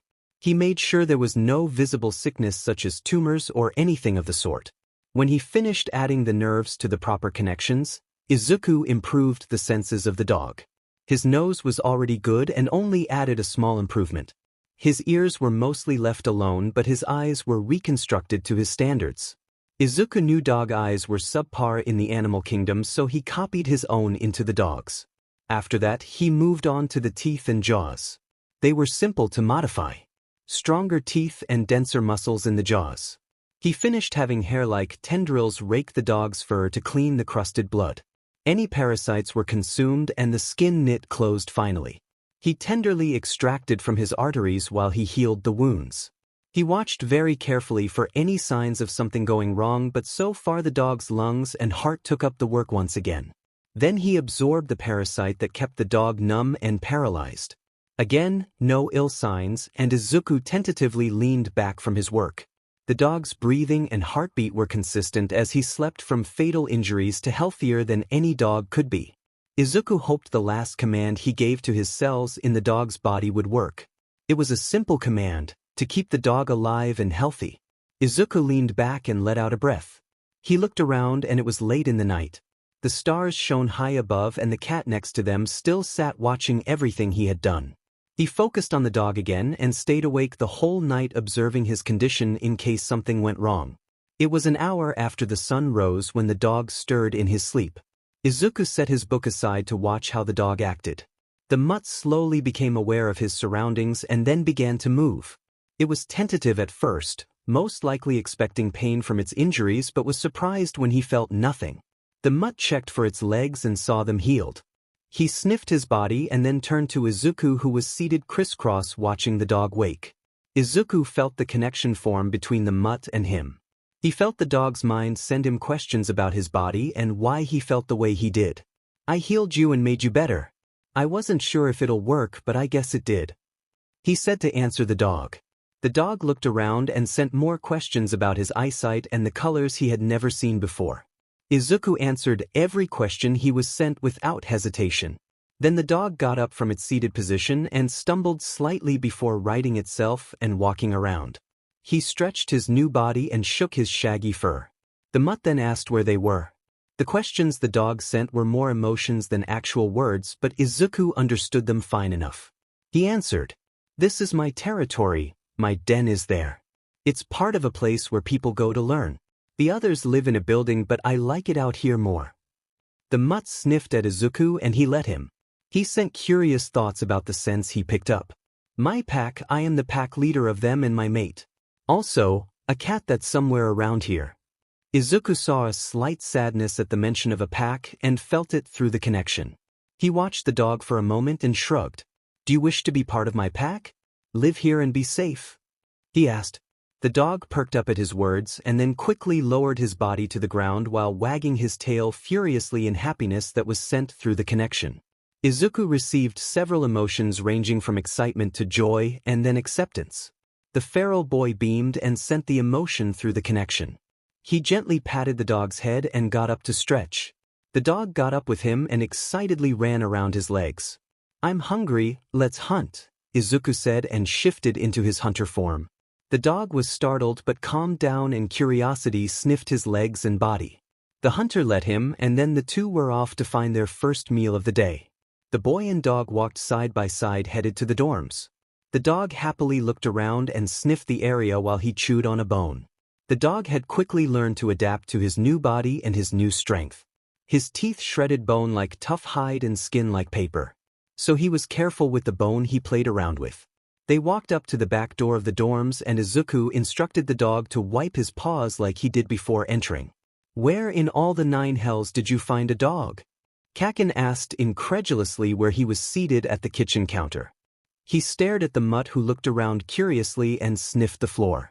The dog looked up at Izuku for permission and sent it through the connection. This is where my pack lives. Don't hurt anyone, he said sternly and sent the threat through the connection to make sure he understood. When the dog lowered his head, Izuku nodded, and the mutt began to roam near his pack leader. Stop saying bad words. I found him hurt and helped him. He pointed at his old friend. Izuku, I have to remind you pets have to be approved by the staff before obtaining them. Also, you need to make sure no one has an allergy to them. Ida chopped his arms while the dog sniffed his mufflers on his legs. Izuku frowned a bit. But he's not my pet, he's part of my pack, he said beaming at the announcement. Yo! Kaminari and Shiro happily knelt to pet the dog who happily let them rub his head and back. Yaoruzo smiled softly with a raised brow. My family had a few guard dogs, I don't think it's such a bad idea. Especially if he listens to Izuku like the ones at my home did. What's his name? She leaned down to get a closer look at the dog. Izuku shrugged. I don't know, I didn't ask. Kaken snorted a laugh. If you did, would he answer? When Izuku tilted his head and pursed his lips in thought, he stopped and looked at him. What can you talk to animals now? He asked incredulously. I could ask. Kuda offered and raised his hand slightly and got close to the animal to begin to speak to it. Sato was with the other 2 boys rubbing the dog's belly. I always wanted a dog. But would it be all right with you, eh? Kaken was about to snark about letting Izuku live there when Kuda yelped in surprise and reared back from the dog. Oh yeah, the dog has a quirk. Some sort of emotional telepathy. No words but emotions. Izuku said casually. Everyone paused at that and then looked at the animal who paused and felt all the eyes on him. Then he got up and quickly got between Izuku's legs. The dog connected to Izuku and he felt sudden apprehension from the dog. The feral boy sent back reassuring thoughts and patted his head. The dog paused and then sniffed the air before his ears perked up where the stairs were. Mina came trotting down and paused at the scene. The dog quickly trotted over to her and Izuku guessed he caught the scent of his mate. Mina squealed in joy at the dog who sniffed at her and then happily accepted her affectionate pets. Aren't you precious? Mina cooed and knelt to have the dog lick her hand. Then the dog sat next to her and proudly wagged his tail. Izuku felt a strong emotion sent to him by the dog, protection. Izuku smiled at that and felt happy to have the newest member of his pack doing what he very much approved of. Mina paused finally when she saw everyone's looks directed at the dog. What? She asked confused and then she felt the connection form between the dog and her. She widened her eyes at the dog and tentatively accepted the connection. She felt a flood of emotions that told her a story of how he was hurt and Izuku saved him. She reeled at the sudden onslaught but understood and looked at Izuku. Are you all right, Mina? Yaoruzo asked at her sudden facial expressions. She eyed the dog with trepidation when she learned he had a quirk. Mina patted the dog's head and nodded. Yeah, just got told a story with emotions. It was a lot was all. She stood up and made her way to Izuku to hug him. You did good, she whispered to him. Izuku happily hugged her back and the dog trotted behind Mina to sit by their side. Everyone turned when there was a groan from the stairway to see Toshi with his head tilted to the ceiling in exasperation. Are you going to pick up every stray you find? He asked his best friend. What do you mean you healed him? How? Kakin asked Izuku. A few of his packmates were in the kitchen from the commotion caused by everyone fawning over the friendly dog. While the dog was play fighting with Sato and Kirishima, Izuku was telling them how he found the dog and healed him.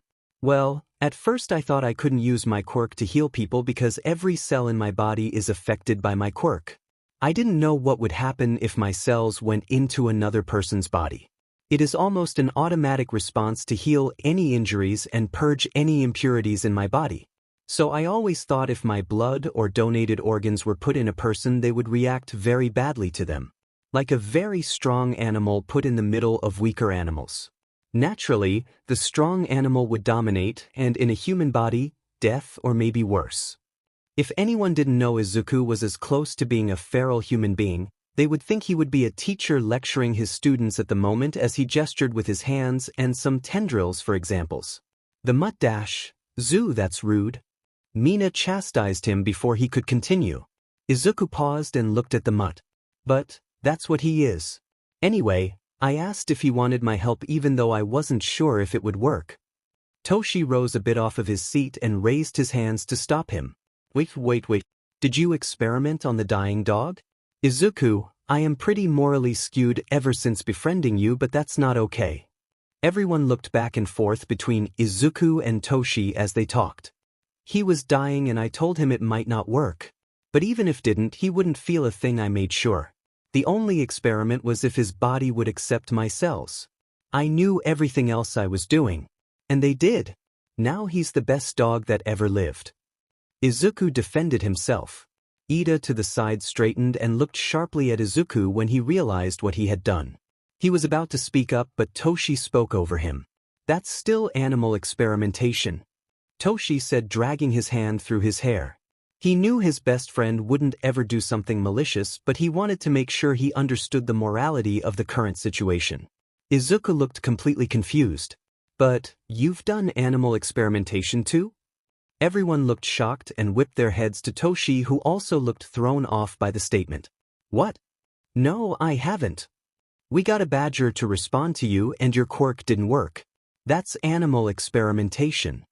Izuku reminded him of his time before you. Toshi rubbed his forehead and responded. That's not the same. Of course it is. You are worried the cells I put in the dog's body would end the dog, but it didn't. What if your quirk ended the badger? But it didn't. He said logically. He turned to Kuda. How did you know your quirk wouldn't hurt the animal you spoke to?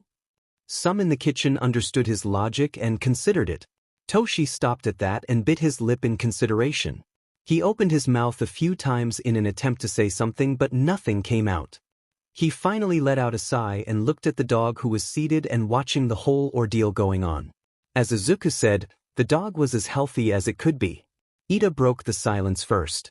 Izuku, how much do you know about human biology? I know everything about base human biology and some quirked human biology, Izuku said with confidence. Quirked human biology? What do you mean? Mina asked. Yayorozu answered. The base human Izuku is referring to would be a quirkless human. It mostly applies to everyone to a greater extent. My heart would be where yours is and so on. Quirked human biology would be the unique biology of anyone with a quirk. For example, Sato. I'm sure you have something to negate the effects of consuming sugar. She motioned to Sato, who was seated next to the dog. Sato nodded. I don't exactly remember the specifics, but I remember my liver and pancreas are way better than a normal person's. Also, my blood cells are bigger or something, I can't recall. He said, scratching his chin. Yayorozu nodded. That also goes for mental quirk users like Shinso. I'm sure if we scanned his brain while he used his quirk, it would be very different from everyone else's. Izuku nodded at her perfect explanation. Yep. He smiled at Yayorozu. He turned to Ida. Why do you ask?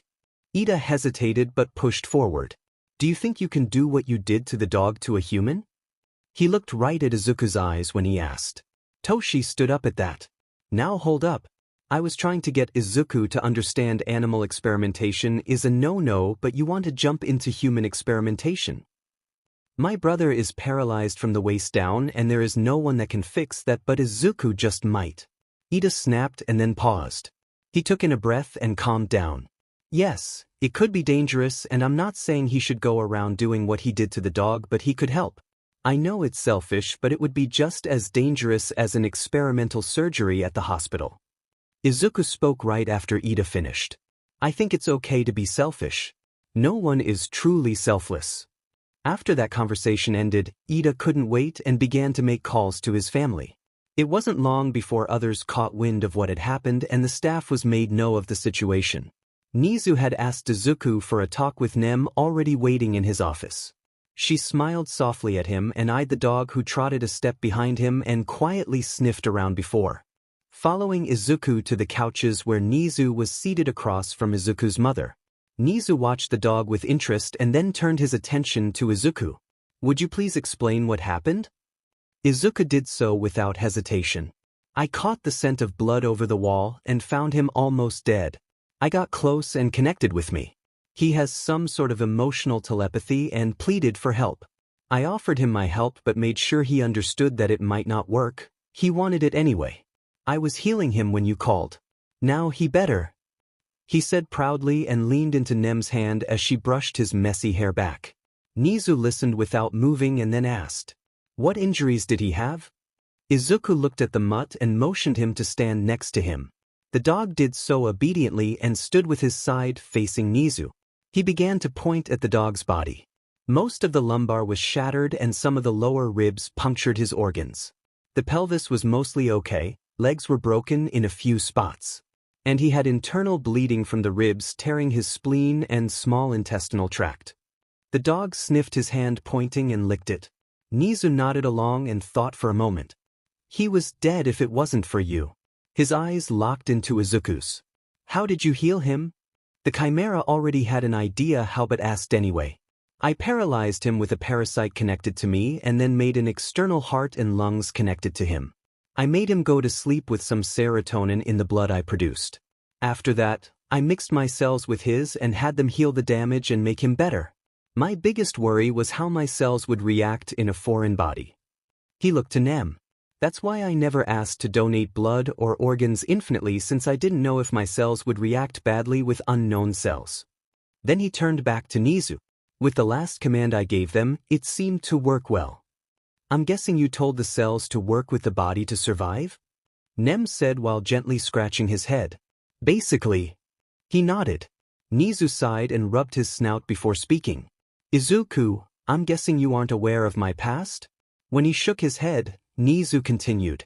The short of it is I was captured by a group of scientists and was experimented on for a long time before I managed to escape. And coming to learn you did something similar touched a nerve for me. Just as Nem was going to snap at Nizu, he raised a paw to stop her and continued. I am well aware Izuku is nothing like the scientists and only had good intentions. I just want to make sure Izuku knows not to go too far. It can become a slippery slope, especially with a quirk such as yours. Nizu's mind raced through images of hordes of perfect and adapting biological creatures causing havoc in the streets of Japan. Oh, like those movies we watched. Izuku exclaimed and turned to Nem in understanding. I won't do anything like that. He waved the idea away like it was improbable for him to ever do such a thing. Nizu stared at him for a short moment before moving on. Yes, the other thing I wished to talk about was what the Ida family asked of me. He paused and took his cup of cooling tea for a sip. I can neither condone nor condemn such an action. Doing such a thing as going to a private domicile to perform an advanced medical treatment without any form of training or licensing would be criminal. Izuku stared blankly at the chimera as he tried to process the words spoken to him. What? He tilted his head slightly. While I can't stop you from leaving the school grounds to visit a friend's family on your off time, I can remind you what you do in your free time is not my responsibility. Nizu continued. Izuku grunted in confusion and looked to Nem for help. She only smiled slightly and flicked her eyes towards Nizu. He turned his attention back to him. With that, I hope you have a good day. Nizu smiled and motioned to the door. Izuku looked thoroughly confused at the moment as Nem gently nudged him toward the door. The dog got up from his seated position and trotted behind the two. When outside, Izuku tried to ask his mother what he was talking about, but Nem gently put a finger to his mouth. The feral boy went along with her. The three arrived at Nem's home and she shuffled the two inside. The mutt began to sniff the home and Izuku looked at Nem for permission to talk. When she nodded, he began. Why was Nizu talking like that? Why didn't you let me talk? And can I help Ida's brother walk again? Izuku rapid-fired the questions. Nem placed a hand on Izuku's arm and guided him to a sofa. He diverted his path and sat on the ground to not break her stuff. She began. Izu, what you want to do to Ida's brother is illegal. Doing stuff like you did on, what's his name? She deviated from her explanation and looked at the calm dog looking at them. Izuku looked at the mutt and asked, What's your name? The mutt stared at him and made a connection. He felt confusion and uncertainty from the dog. He didn't have a name, so Izuku offered one. Kane, short for canine. Kane hopped to his paws and began to wag his tail in joy, and then he howled quietly in acceptance of his new name. Kane nosed at his hand and sat next to Izuku wagging his tail.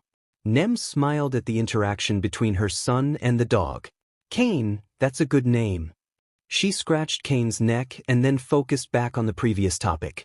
As I was saying, you need a medical license and a license to use your quirk for medical purposes to do what you did on Kane. You have neither. That's why Nizu couldn't tell you it was okay for you to go perform surgery on Ida's brother. But what you do in your free time and what you tell us happened is all in your hands. She said the last part with heavy implications while maintaining eye contact. Izuku was beginning to understand bit by bit. So, I could get in trouble if I helped Ida's brother, and telling you will get me in trouble. He said slowly. Yes, but it's the weekend. You can go out with your friends and do what teenagers do in their free time. Nem said, smiling and leaning back on the couch. Izuku nodded and stood up. Well, I'm going to play with my friends.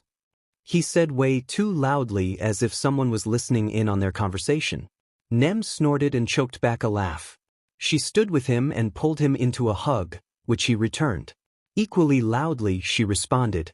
Of course, honey. Go have fun, love you. Kane stared at the two in confusion at their loud voices before following his pack leader out the door. Izuku quickly made his way to the dorms where he found Ida quickly. The taller boy was chewing on his nails and jogging his knee in place. He stood up when Izuku came through the back door. Hello, Ida. Do you want to go and play? Izuku said still too loudly. Everyone turned to him at such an odd request and loud voice. Ida also looked thrown off, and just as he was going to respond, Izuku kept talking. We should go and play at your house. He tried to make the same eye contact Nem did with him, but it made him look very menacing. Ida reeled back at the actions and looked around in confusion. Then it all clicked into place. Yes, I would love to invite you to my home where I grew up and my family resides. He said, now equally as loud and stiff. Great, let's go. Izuku said, beaming and waving at everyone who was staring at the two in confusion. I'm going to play at Ida's house, bye now. He said to the present pack members. The three of them walked out of the dorms and the doors closed behind them. Kaken was the first to explode, of course. What the F was that? He looked around for answers. The mate of the boy who just left looked like she was putting together a puzzle. Toshi meanwhile was rubbing his forehead. He turned to Yaoyorozu. You're the smartest, what was all that? He waved at the doors. Yaoyorozu blushed slightly at the compliment and shook her head. I'm not entirely sure. It was as if they were trying to convince us that they weren't going to Ida's household for Izuku to help Ida's brother. Mina jerked up and snapped her fingers, causing Toshi to startle. That's it. They can't tell anyone, or else we would have to report them as upstanding hero students that they were committing a medical crime or whatever. Everyone paused and looked at each other. Then Toshi sighed. We need to stop showing Izuku bad movies. He's way too impressionable. Izuku followed a tense Ida to a large house. Kane trotted behind his pack leader and looked around at the suburban neighborhood. Most of the homes were about the same size, but they varied by design. The one they were walking towards was tall with 4 stories and lots of gray and blues in the paint. Izuku politely wiped his paws on the front mat and had Kane copy him. Ida gave them a wry grin as they followed him inside. Mother, father? I am home with guests, Ida announced into the home. A woman in her mid-50s turned a bend in the hallway. She was tall like her son with graying blue hair and glasses adorned her face. Izuku could see the resemblances between the two in their facial features even though they were softened on her face. She smiled warmly at her son and hugged him tightly in greeting before turning to Izuku. Tenya has told me much about you. I am Nori Ida and the man coming behind me is Takashi Ida, my husband, she said softly just as a tall broad man rounded the same corner. The man had all the features his packmate had. The strong jaw, dark hair, and intelligent eyes. Izuku Kayama, the boy who took down the man who almost ended by oldest. He stared down at Izuku before bowing at the waist.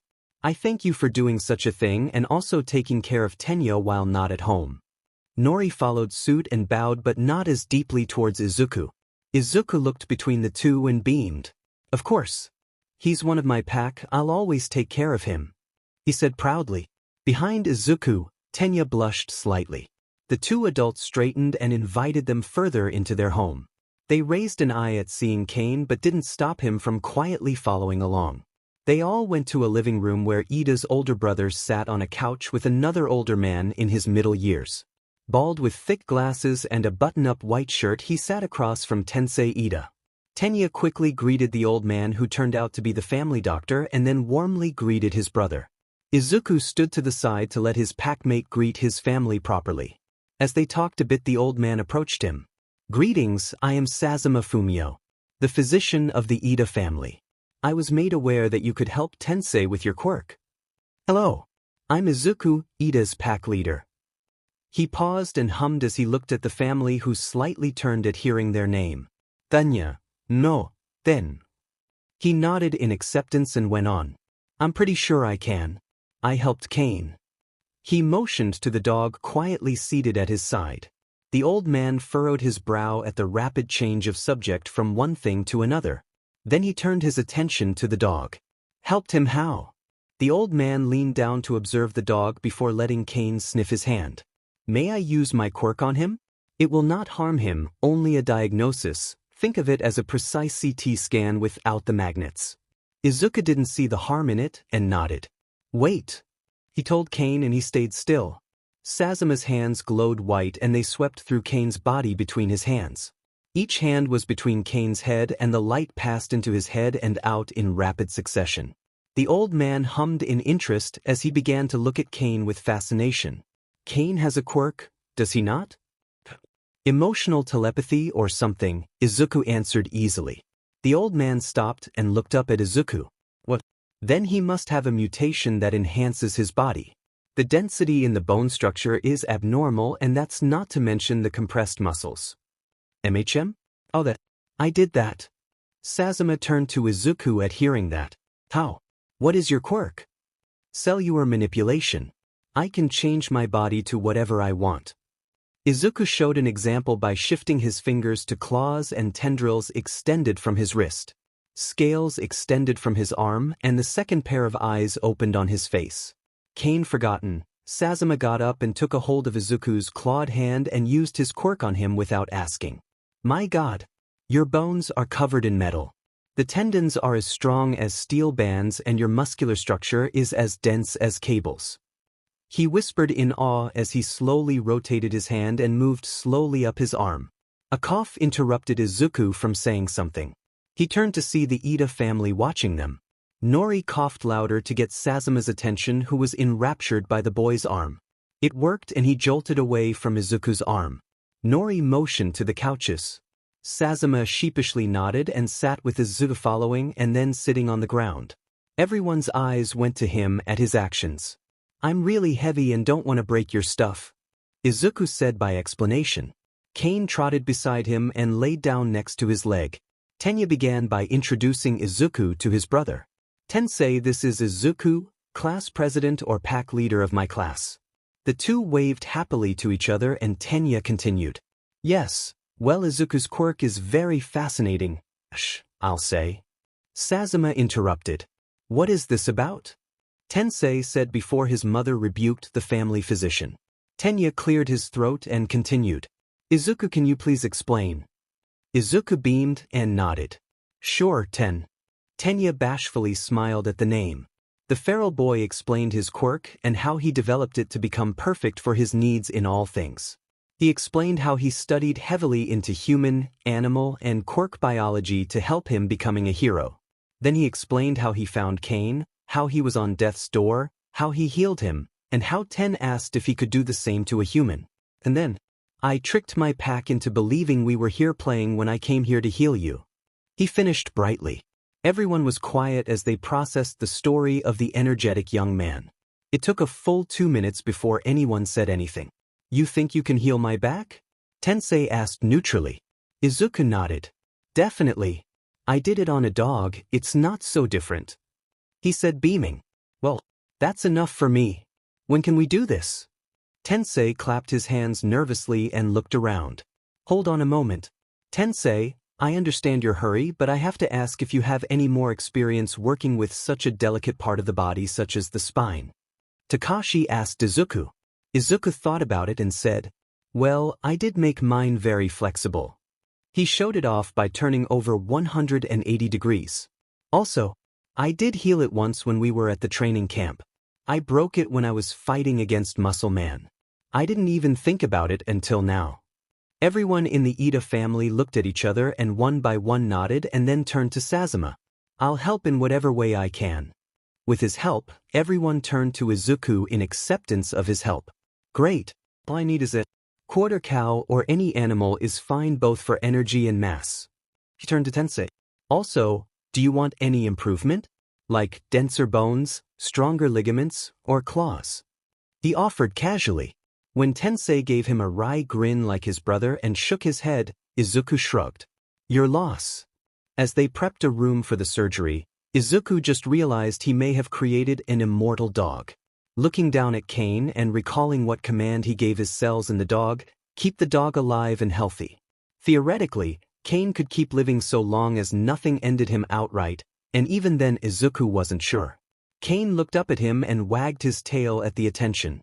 Izuku shrugged and patted his head. He would just need to alter the command he would tell the cells in the oldest Ida child. The room they were using was a guest room in the Ida household. Currently, Sazuma, the family doctor, was sterilizing the room for them to use. Even though Izuku did the same operation on Kane on the wood floors and he was as healthy as he could be, Sazuma wanted to be careful. Plastic sheets were spread out and the bed was covered in a hospital's bed sheets. Tenya came up to him watching Sazuma work. Izuku, the meat you requested is here. He motioned to the kitchen. Izuku nodded. He already knew that from the scent but followed along anyway. Kane followed quietly behind. You sure have a big house, he said absent-mindedly as they walked. Tenya chuckled. Yes, it was quite spacious and more so when I was younger. He particularly looked at a wall with discolored paint reminded him of running through it when he was a child. Many fond memories, he said wistfully. They arrived in the kitchen where Tenya's father was setting a large plastic-wrapped package on the kitchen counter. Izuku could smell the fresh blood coming from it. He glanced up at the two boys and motioned to the quarter cow. How do you want this prepared? It will take some time, Takashi said, unwrapping the plastic. Izuku looked at the man in confusion. Prepare for what? The father paused and looked at him. To cook.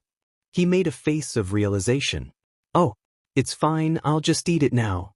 Izuku waved the idea off. Izuku can eat raw meat due to his immune system, Tenya said by explanation. As far as he knows, he cannot get ill. Takashi looked at Izuku and shrugged. If you're sure, go for it. Izuku nodded with a smile and went up to the slab of meat and bones. Just as he was about to begin, he felt a connection with Kane. He looked at the dog and felt the emotion, hungry. He nodded with tendrils extending and shifting hands to claws. He sliced through a sizable steak with bone and all. He tossed it to Kane and snapped it out of the air with a wagging tail. He trotted off with his meal with an emotion scent of gratitude. After that, Izuku began to dig in. Tendrils extended and began to consume the mass. With breaking bones and tearing flesh, the quarter cow was devoured in a few minutes. The Ida men watched on in disturbed fascination. Takashi had seen many things a retired hero, but seeing a young man devour something almost his size was new to him. Meat, bone, and sinew were all consumed. Tendrils retracted as the meal was just about finished. All that was left was a rib that Izuku was munching on as he savored the meat. I don't think I had beef before. At least not raw. After a moment of thinking, he continued. It's okay, bear is better though. Takashi pushed up his glasses. Well, I can't say I've ever had bear before. He cleared his throat and asked, Are you ready? Do you need anything else? The nervousness was coming off of him in waves, and Izuku could smell it on both of the Ida men. The feral boy thought about it and shrugged. I'm pretty sure I can do it now. I didn't really need anything, the cow was just for some extra energy. But I helped Kane without preparing, and look at him. He pointed at the dog who was lying down, his tail wagging and gnawing on the remaining bone from his steak. Chunks of bone were stripped off with each pass of his teeth. The Ida men looked at the biologically enhanced dog and then back to Izuku. They relaxed a bit and chatted in the kitchen about other topics. Takashi talked about his work as a retired hero and shared stories about Tenya as a child, much to his embarrassment. Nori and Tensei soon joined the three in small talk and stories, their attempts to forget the illegal and dangerous operation that would happen within the day. Sazuma tightened the strings on Izuku's robe and made sure everything was in its proper place. I could have just taken my shirt off. Bacteria and other things don't cling to me very often, Izuku said, and let the physician continue to make sure things were as proper as they could be. Precautions. It's better to be overly careful than not enough, Sazuma said. Once done, he stood up and looked Izuku up and down. Good, very good. Let us begin. They moved into the plastic-wrapped room and to Tensei, who was facing down on a bed. His lower back was exposed with the rest of his body covered. Sazuma had already given him a slow-acting sedative. Tensei was hooked up to a small heart monitor and an oxygen mask on his mouth. Izuku was already prepped on where they would be operating and the injury location. The spine was made up of many vertebrae, each on top of the other, making a chain of sorts. The vertebrae were grouped up to make things easier. Izuku didn't know the history of it and didn't care too much. The cervical has 7 vertebrae focused on the neck, C1, C7. The thoracic has 12 vertebrae and they make up the length of the ribcage, T1, T12. Finally, the lumbar only has 5 vertebrae, L1, L5, and that was where Tensei was hurt. L2 and L3. Sazuma reminds Izuku as they approach. I know, Saz, he said with a sigh and moved to the location. Sazuma smirked under his mask at the name and applied the local anesthetic to Tensei's lumbar. Setting the syringe aside, he motioned Izuku to begin. The green-haired boy didn't hesitate and had tendrils extending from his shoulders as he felt at the vertebrae. He found the right one, went up one more to L5, and began his second operation. He first created a parasite that would block out the spinal nervous system. What is that? Sazuma asked as he watched the parasite get gently placed where Izuku cut. A parasite I created to paralyze opponents. The only difference is that it's still attached to me to make it easier to pull out once I'm done, Izuku said as he cut open the previously scarred area. Tendrils began to snake into the incision, all just as thin as needles. How do you plan to see? The physician was placing his hands in opposite locations to use his quirk to see what was going on. I use my tendrils to feel everything out. And if I need to, I can grow an eye. They stopped talking as they focused on Tensei. Izuku continued to gently tap around where the injured vertebrae were and the spinal column. He began to see what the previous doctors had done to heal him. It made sense that they couldn't heal him properly, otherwise Izuku wouldn't be there. The spinal cord was severed by Stain's sword and torn badly when it was yanked out. Unless the doctors had a form of regenerated quirk, there would be no way to heal him. Luckily, Izuku was there. He began by cutting off the ends of each spinal cord and extracted the material for disposal. Then he slowly began to make the connection to the severed end. One by one, tendrils created nerves, melded them to one open end, and connected to the opposite end. It took some time to find the proper connections. He didn't want to connect the wrong nerve to the wrong end. As he worked, Sazuma watched in fascination at Izuku's perfect work. No more than an hour passed and Izuku was done with the spinal cord. With the harder part over, he moved to the surrounding vertebrae. The sword that split his spinal cord also tore through the intervertebral disc, which, for Izuku, was preferable since melding vertebrae back together instead of just healing what was in between would have been harder. The previous doctors already placed an artificial disc there and melded some of the vertebrae where it was fractured. So Izuku tore the disc there and carefully extracted it from Tensei's body. Then he got to work on creating a replacement intervertebral disc. It wasn't too difficult as a tendril went to the middle of where the disc should be and grew to the right size, making the cells copy from another disc to be safe. Between each vertebra, they are connected by facet joints made of bone and ligaments. The previous doctors did a well enough job melding it back to how it should be, but Izuku didn't like their standards. He snaked into the joint and began to heal the bone structure between the fragments. He made sure they had the same quality of bone around them just like Tensei wanted. Finally, the ligament was left and the easiest to construct. He again removed the artificial one placed there by the licensed doctors and quickly created the ligaments between L2 and L3. On his way out of the incision, he closed any cuts he created and healed the opening where dozens of tendrils pulled out. Not even a scar was left as the wound was closed. Izuku let Saz examine the healed area to make sure nothing was left amiss. He stayed connected to the parasite just in case and let Saz give Izuku his input. Saz continued to move around the healed area and stared at where the wound was. It's perfect, just like any other patient, like it was never torn apart. The old man whispered. He let go of Tensei and rubbed his clean gloves on the area. Not even a scar. Yep. Izuku said proudly behind his mask. Can I pull this out now? He tugged on the tendril connected to Tensei's spine.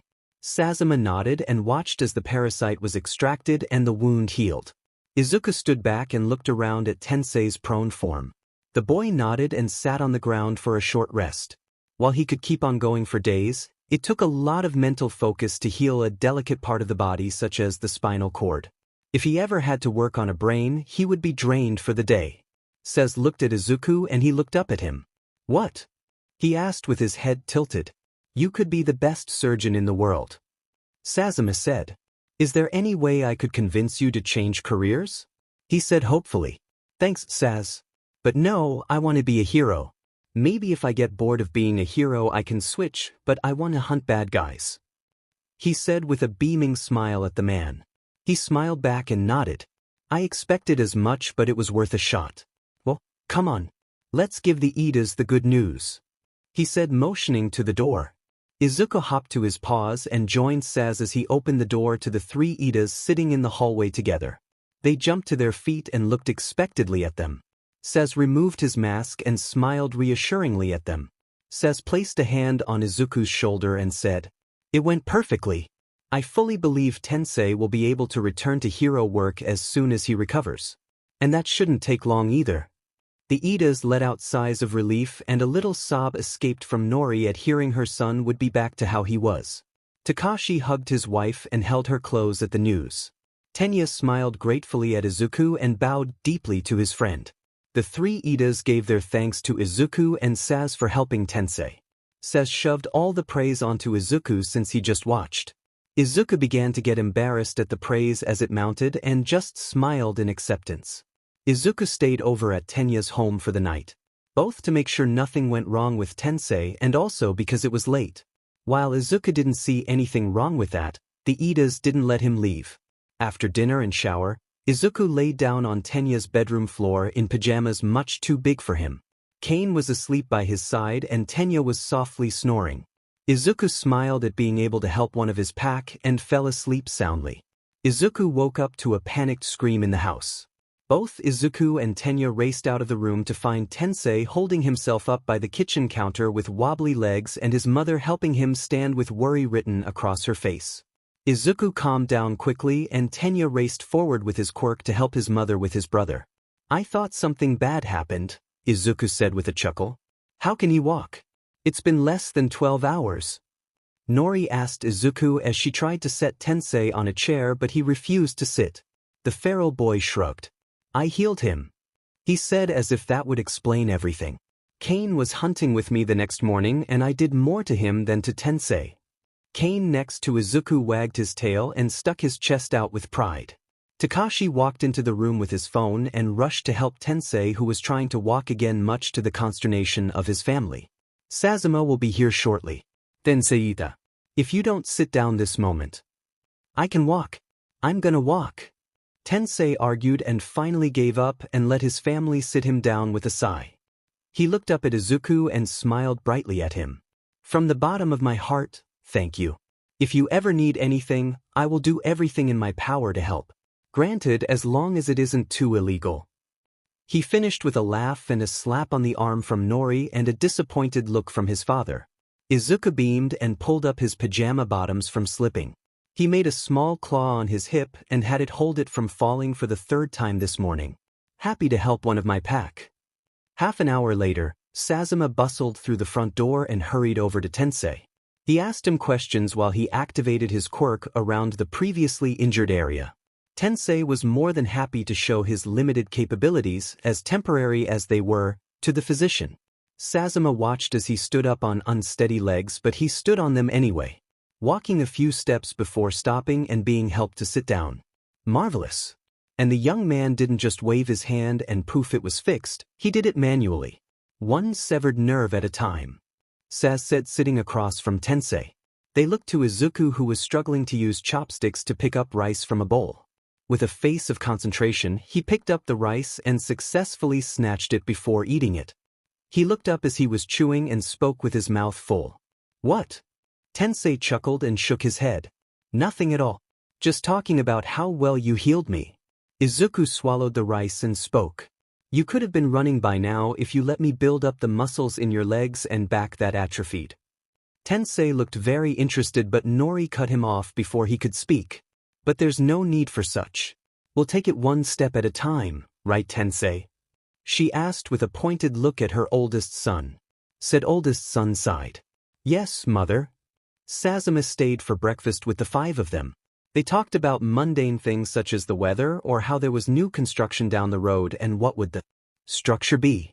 It was a peaceful time as Izuku mostly listened to the Iida's talk. Take care of yourself. Nori kissed the top of Tenya's head as he and Izuku were headed back to the dorms. Yes, call if you need anything. The both of you, Takashi said looking at Izuku and his youngest. Sazuma had already left earlier that day claiming he had more work to do at the clinic. Now, it was just the Iidas giving their farewells to the young men as they left. Tensei was back inside his old room resting from extraneous exercise such as trying to walk to the kitchen on his own. He already gave more thanks to Izuku before they left and gave his number to the feral boy if he ever needed anything. Just as the two young men were turning, Nori grabbed Izuku's hand and placed something in it. It doesn't come close to what you did for us, but I believe good things should be rewarded, she said smiling while patting his arm. Izuku looked at the large clip of money and then up at the two. Not ever being in such a situation, he accepted it with a grateful smile. Thanks. With that, the two young men and the dog left. Izuku slid a large amount of money into his abdomen for safekeeping and walked happily next to his packmate who was also just as happy. Tsu, how was your play date? Mina asked her mate as the two young men entered the dorms. She was smiling knowingly at them as she patted Kane's head who trotted up to her. Izuku beamed. It was great. Ten's family was very nice, he said loudly as to convince anyone who was listening. Mina held in a giggle. That's wonderful, she said just as loud. Tenya smiled at them and made to leave. I thank you again for visiting my home. If you ever need anything, let me know, he said in a normal volume. Izuku beamed up at him. K. He went up to Mina and bumped his head with her shoulder in a hug. Mina reciprocated the embrace and their ritual of bumping heads. She let go and hooked arms with him as she dragged him along to the common room. Most of everyone was in the room watching the TV. Two men boxed as the group talked about their fighting style. Kirishima and Sato were especially drawn to the professional boxing match. Izuku was also drawn to the TV as he had never seen the sport. Kirishima glanced over to Izuku as he stared at the men fighting. Yo. How was Ida's? He said with a sharp-toothed smile. Good, Izuku said dismissively and pointed at the TV. Shima, what's this? Kirishima tilted his head in confusion and looked between the TV and Izuku. He realized a moment later and beamed at introducing one of the most manly sports to his bro. This is professional boxing. A sport where two opponents hit each other with padded gloves. A few basic rules, but they fight until one can't. Izuku nodded along with the redhead's explanation. Can anyone do boxing? Toshi sighed out of his nose with a tired expression. I swear this will end with someone beaten and bruised by the end of the day. He said under his breath. Jiraiya by him nodded at his statement. Of course. Sato and me use boxing techniques in our fighting styles. He pointed over his shoulder with his thumb at Sato behind him. There are many fighting styles. They would be considered brawlers. I learned martial arts, a different style of fighting. Ojiro added as he watched the boxing match conclude. Kaken spoke up after Ojiro. Anyone worth their salt has learned a fighting style by now. Unlike you, you feral cat. He said, smirking at his old friend. I can fight. Izuku said defensively. I'm the best fighter. I even beat Rikamiki, she was supposed to be strong. He said smugly. Everyone turned to Izuku at the completely butchered name of the number 5 hero. No one is saying you can't fight, it's just you fight like a wild animal, Yaoyorozu said tentatively and finished sheepishly. Which, to be fair, is a fighting style on its own, but... Izuku pouted and pointed at Kaken. What's your fighting style then? Kaken smirked and crossed his arms as he raised his chin in superiority. The Ultra Bomber Murder Special. Tubs? That sounds dumb. Izuku said plainly. That ignited Kaken both figuratively and literally as he jumped to his feet and yelled. Ha! He jabbed a finger at Izuku. If you didn't have all that sheet in your body, I could kick your ass 3 days from Sunday. Izuku looked utterly confused. Bad words. But what does Thursday have anything to do with fighting? He said after counting on his hand to make sure he had the right day of the week. He was still very bad at keeping track of time. There were some snickers at Izuku's innocent attitude. I say we settle this like men. Everyone turned to Sato as he smiled widely. Fighting ring. He pointed to the backyard. There were many noises of excitement from the gathered class. Izuku and Kaken locked gazes, then bolted to the backyard through the kitchen door. The rest of the class soon scrambled after them with Kane wagging his tail in excitement at what was happening with his pack. Alright, first things first, you need to be handicapped because if you punch anyone, their head will go flying. Kirishima pointed at Izuku. The feral boy nodded with a scrunched-up face. I could take muscles out? He offered. Yaoyorozu quickly stepped in and held up a hand. How about I make some dense weights to restrict your movements? That's way easier. Izuku said beaming. Thanks, Rozu. After some figuring out, the class quickly made a makeshift boxing ring on the grass. Yaoyorozu made boxing gloves for the ones fighting and heavy alloy weights for Izuku. She had to make many pairs for his arms and legs when he revealed that one set wasn't enough. Posts were set in a box and a simple rope tied between them to make the arena. Izuku and Kaken eagerly entered the ring with the class cheering them on. The two shirtless boys grinned animalistic at each other. Alright, basic rules. Nothing below the belt line, and stop when one is down or we say stop. Kirishima acted as referee and looked between the two. When they nodded in understanding, he jumped back and yelled, "Fight!" The two didn't waste time as they charged at each other. Kaken blocked the first punch and swung his fist up at Izuku's unprotected chin. He missed as Izuku slipped back and dove back into close range in a fluid motion. His gloved fist connected with his side and Kaken grunted in pain as he went back to trying and punch his old friend. The next jab from Kaken was a fein as Izuku clumsily blocked it. He felt a strike hit his face as he was trying to figure out how to fight properly. He shook his head at the blow and took another to his stomach as Izuku failed to protect his abdomen. The feral boy growled and looked up at Kaken's smirk.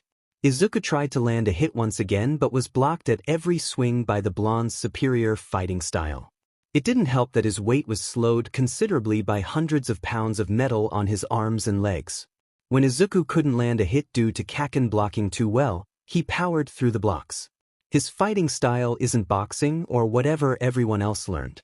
So he will use the technique he learned from watching wolves, foxes, and other wild animals fight. He didn't stand and wait for an opportunity to show itself, he moved as fast as he could to make an opportunity. When he couldn't find one, he tried to punch through the blocks Kaken put up. Bit by bit, Izuku overwhelmed his old friend by quickly moving in, out, and around while not stopping his onslaught of padded hits. Saw a golden opportunity when he saw Kaken stumble, and Izuku pounced. One padded glove aimed at his head as the other swung at his ribs. He knew Kaken would block the swing to his head, so the blow was lighter as the punch to the ribs knocked the air out of his friend. Kaken gulped in air as he took a knee and Kirishima stepped between the two. The class that had been watching cheered and Izuku yelled in victory. He was dripping in sweat just like Kaken was. The added weight made it extremely difficult for him to move as fluidly as he usually could. He sat on the grass and took in cool air as he breathed. As the two boys took a break, others wanted to try their hand at boxing. Uraraka quickly jumped into the ring and Kaminari followed suit right after. The two gave their boxing gloves to the new fighters as they rolled out of the ring. The match was one-sided as Uraraka didn't hold back against Kaminari, who was taken down by her training from Gunhead. It started lighthearted, but when Kaminari said a cocky comment, Uraraka showed her true skills in hand-to-hand fighting. Kaminari was on the ground groaning in pain as the girls in the class cheered for their champion. "All right, Izuku." Sato pointed at the feral boy who was seated in a crisscross position next to the ring. "You and me. Forget the weights and I use some sugar. What do you say?" he said, grinning. Izuku grinned just as wide in return and jumped into the ring. He excitedly put on the gloves as Sato was left wearing a white tank top. Kirishima looked between the two nervously, mostly at Sato. The bigger boy took out a packet of sugar and downed it before nodding to show his readiness. Kirishima started the match and leapt back just as Izuku blurred forward. Sato, expecting such a start, put up a defense. Blocking his face, Sato braced from the impact. Izuku went for the block and delivered a heavy uppercut to break Sato's defense. The padded glove hitting skin was loud as Sato endured the blow to everyone's eyes.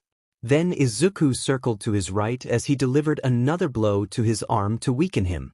Izuku stopped when Sato tipped over from the last blow and collapsed, unconscious. Everyone was quiet as Sato lay there on the grass. Everyone could see the blood on Sato's gloves from his own mouth where the initial blow connected with enough force to push Sato's arm into his mouth, knocking himself out. Izuku nudged him with his paw and Sato groaned. Everyone let out a sigh of relief at hearing their packmate make a sound. They quickly pulled him from the ring and gave him water as he recovered. "Izuku, you're strong." Sato slurred slightly at the swelling lip. Izuku beamed by his side. "Of course I am. I'm the pack leader." Everyone chuckled at that but turned their heads at hearing Kane bark. Looking over, the mutt was wagging his tail and seated in the middle of the ring, expectantly looking at Izuku. The feral boy grinned and obliged the dog as he climbed into the ring once again. The class grinned at the display, but the smiles dimmed as Kane dashed forward faster than any dog had any right to and tackled Izuku to the ground. His teeth were around Izuku's forearm but not biting into the flesh. The feral boy for his part laughed and rolled over to make Kane slip off his paws. He dove at the dog as he recovered quickly and dodged Izuku's attempt to grab him. The boy and dog roughhoused for a while long until a voice was heard from the back door. "What is going on out here?" Tenya said. Everyone froze, including the dog and boy in the ring of churned-up dirt. Izuku was currently under Kane as he held him in a headlock. Kane was on his side huffing breaths as he struggled to get free from his pack leader's hold. "Practice? We're practicing hand-to-hand combat," Kaminari said, not convincing anyone. Kane wanted to try it out is all. Tenya's eyebrow twitched at the obvious lie. "And Sato?" He waved at the large boy with a swollen lip with ice on it. "He lost." "I lost," Kirishima and Sato said at the same time. Tenya looked to Yaoyorozu, who quickly looked away, especially not looking at the boxing gloves with the emblem she imprinted onto everything she made to signify where they came from. The youngest Ida then looked at Izuku in the ring, still frozen, and then shook his head. He rubbed his nose and sighed. At least wear some head protection. And then he went inside again. As soon as he was gone, Kane and Izuku continued their struggles against one another as the rest of the pack bet on who would end up winning their wrestling match. Of course, Izuku won. Kane lay there panting after a long match, and his pack leader had to drag him out of the ring, all the while he wagged his tail in happiness at being included. Kane was set down next to Sato, who patted the dog in sympathy. "Izuku beat you up too, huh?" Sato rubbed Kane's belly. The rest of the weekend was spent with the pack sparring in the ring, either to settle arguments or to train, mostly to have fun. Everyone who left the ring was bruised and sore but content with the match. Monday came and Aizawa strolled into the classroom. He stopped at the podium and paused when he was going to start talking. He looked over his class. Most everyone had a few bruises scattered around. A few bandaged cuts, a busted lip, and one black eye belonging to Kaminari. The class shifted in their seats when Aizawa continued to stare at them. "If I find out your pack of feral brats has been going out and finding trouble, you will be in serious trouble." He finished with a glare at all of them. "What?" Izuku asked, confused. He patted Kaken's head to get his attention, and he turned with a split eyebrow held together with a butterfly band-aid. "What's he talking about?" Kaken gave him a flat look and then turned back to face ahead when Aizawa spoke to the two. "Is there something you'd like to share?" Izuku, not fearing anything but Nem's fury, asked. "Yeah. What are you talking about? Going out and looking for trouble?" He said while raising his hand like he was taught to do, even though he had the attention of the tired hero. Aizawa sighed and rubbed his forehead. "I suppose you wouldn't know. Vigilantism is when unlicensed people go and try to be heroes. There are rules so that doesn't happen. It would be chaos if every person tried to help with their quirk only for a few quirks to react badly with each other and cause worse damage, or not being trained at all and causing worse damage again. That's why we have trained specialists called heroes to manage the situations." He explained. "Oh, good thing we have our licenses," Izuku said, beaming, and everyone turned to look at their pack leader in horror at what he had just said. Aizawa's glare hardened. "Izuku Kiyama, have you been going out of school grounds to help around? Is that why everyone is injured to some degree, because they followed you along?" Izuku tilted his head at the question.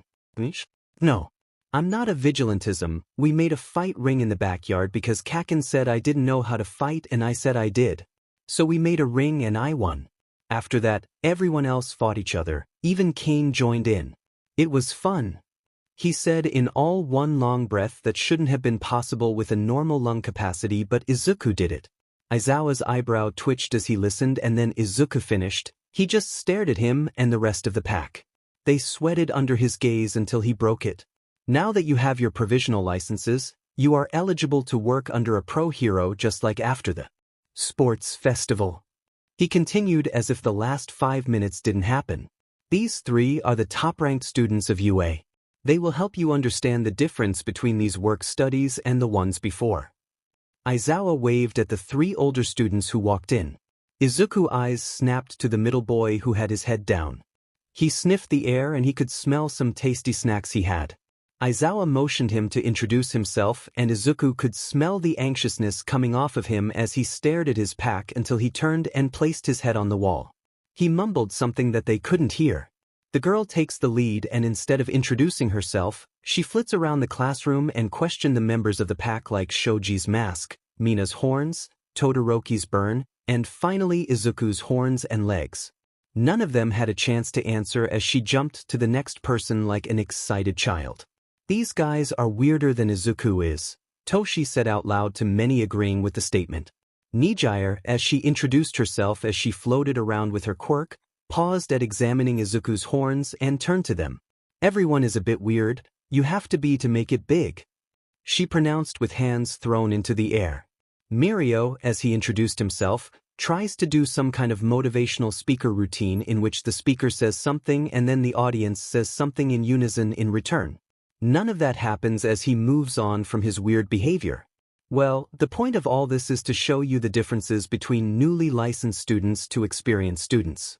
So how about this? We'll fight and show you the difference between us, 20 versus me," he said, smiling. "Isn't the difference between us that you have experience and we don't?" Izuku asked innocently. Mirio's smile faltered a bit, but he didn't let that slow him down.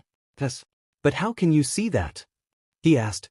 Izuku pointed at all of them. You guys are ready to fight even though we are in school. The three older students started at his proclamation. The three older students looked at each other. Well, yes, Mirio said with his sails blown down. I'm the best at noticing things. Izuku said proudly. The class snorted at his usual antics of being the best at whatever he said he was at. Yes, you notice all the things, Toshi said sarcastically. Mirio looked at the class he was supposed to talk to and then Aizawa, who looked already used to their behavior. He motioned him to focus on the class again and he did so. Well, no matter. Let's go and show you the difference between us. Mirio exclaimed and turned to leave. The class looked at each other and shrugged. They got up and followed the odd older teen. Mina hooked arms with Izuku as they walked and bumped heads together as they chatted about the weird teens that showed up. Izuku and his pack stood in the gym with Mirio across from them. He was casually stretching a bit more than should be possible as he twisted his torso almost 180 degrees around his waist. All the while bones popped as Izuku sighed in relief at the good stretch. We've got this. It's 20 on 1, Kaminari said cockily while he crossed his arms. Kaken slapped the back of his head with a scoff of derision. You think 20 of us can take on our feral class president if he tried? No, so don't underestimate Sunshine over there. He nodded toward Mirio, who was beaming a smile. Oh, Kaken, was that a compliment? Toshi said, snickering. He dodged the grasping hand as he chuckled all the while. Shut it, troll hair. Kaken yelled. Mirio clapped his hands and rubbed them together. All right, you all can start whenever. Watch and learn, nerds, Kaken said as he blasted forward toward a still Mirio. The first blast tore the clothes away to show Mirio still standing there, undamaged and nude. Most of the pack yelped in surprise and covered their eyes reflexively. Most of the guys used to Izuku's casual nudity in the locker room ignored it and focused on how Mirio escaped the blast. Kaken's trajectory was skewed from the missed blast and he veered off course. Mirio took the opportunity to dash forward while sinking into the ground like a buggy game. He erupted fist-first into the gathered first years with blinding speed. No attacks landed on him as he dashed between each one of them and left them on the ground. Todoroki managed to last a bit longer as he propelled himself into the air with an ice pillar, but Mirio swam up the ice like it was liquid and brought him next to his packmates. Izuku hummed in thought as he watched Mirio devastate his pack. He can turn in not being able to be touched, he said, giving up on the word. He crossed his arms as Todoroki was taken out and Mirio disappeared. He's fast too, he finished saying as Mirio appeared under him with a fake out by going to poke his eyes out. Izuku didn't hesitate and swung his fist with all his might as he ignored the idea of his eyes needing to be regrown. His fist phased through Mirio, but it caused him to stumble for a moment. His other hand phased through his face as well, the attack forgotten. Mirio's top half appeared farther away as he stared at Izuku. How did you know the hand going for your eyes wasn't going to hit? The feral boy shrugged. I didn't, I was just planning to regrow them with the benefit of breaking a few of your ribs, maybe a ruptured organ or two with my punch. Oh ho! A regenerating quirk. How tricky. Mirio clapped and disappeared just as Kaken landed an explosion where he was a moment ago. Kaken snarled in agitation as Mirio disappeared. He guessed his target was Izuku, so he flew over there just in time to see him appear behind Izuku with a strike to his side. Without hesitation, Izuku swung his hand back like an axe but phased through his neck.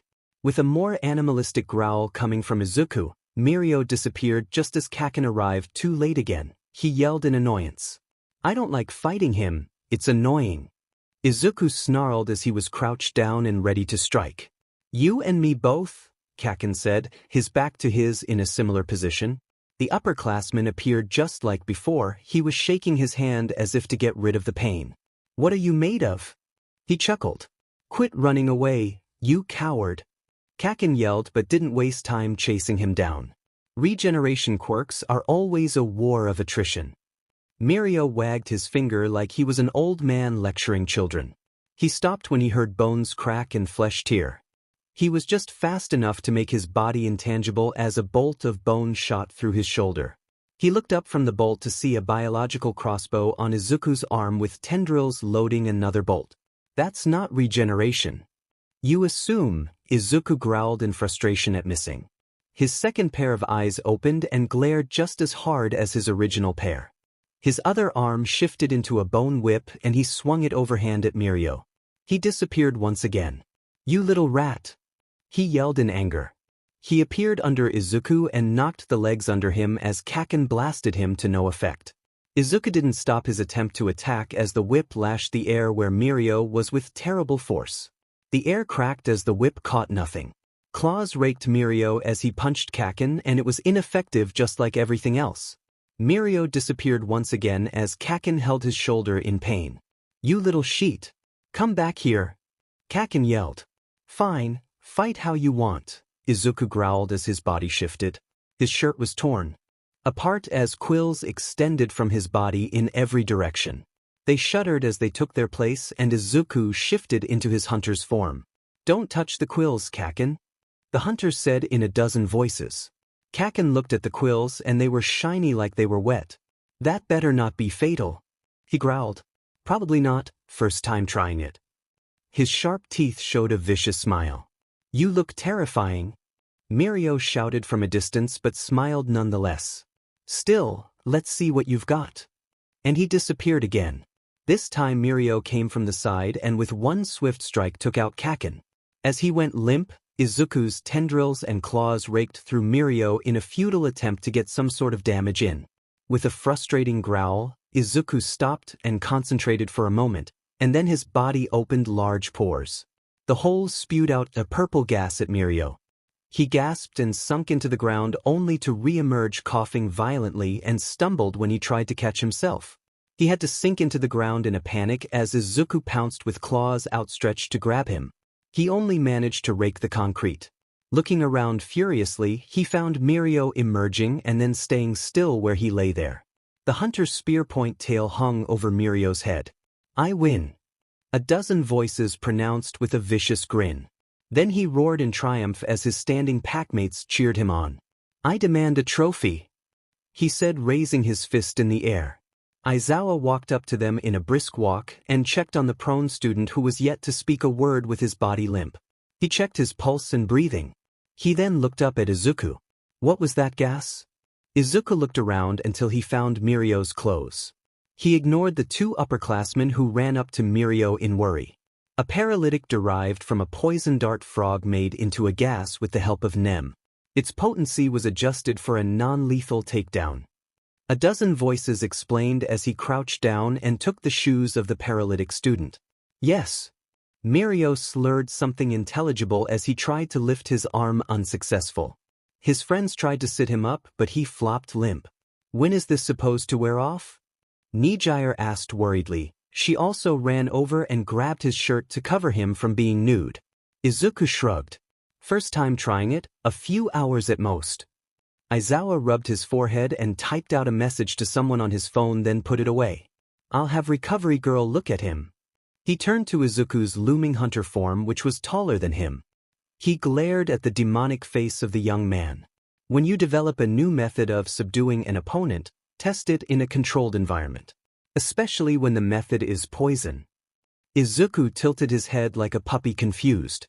But this is a controlled environment. A dozen voices rumbled out. Aizawa sighed and looked to the heavens for help. Not in a live combat situation. He said it as if it was obvious. Izuku shrugged. K. Aizawa turned from the hunter and addressed the rest of the pack who were closer now. Think upon a work study. Reach out. You are not limited to your previous internship. Some might take you back, others don't want to see you hellions again. Dismissed. He waved them off as a pair of robots came with a stretcher between the two. Bones cracked and flesh shifted as Izuku was back to his short self. He clutched his new trophies as he joined his pack to change out of their uniform. He showed off the shoes to Mina, who smiled at his happiness. Kaken grumbled about losing to the upperclassmen but was still proud he lasted longer than the rest. When school ended, Izuku and his pack headed back to the dorms. The feral boy deviated from them and ran to his den to place his newest trophy on his shelves. The shoes were simple, but he only saw a worthy fight and victory. He smiled in pride and pulled his phone out as Kane ran up to greet his pack leader. Izuku patted the dog as they walked, and he dialed his mentor. "Pup, good to hear from you. How have you been?" Gang Orca greeted Izuku happily. "Gang, I'm great. How are you?" Izuku greeted him just as happy. Gang chuckled on the other end with some mirth. Good. What brought up the call? Not that I'm happy to hear from you." He finished hastily. Zawa was saying something about work studies and how they were like internships.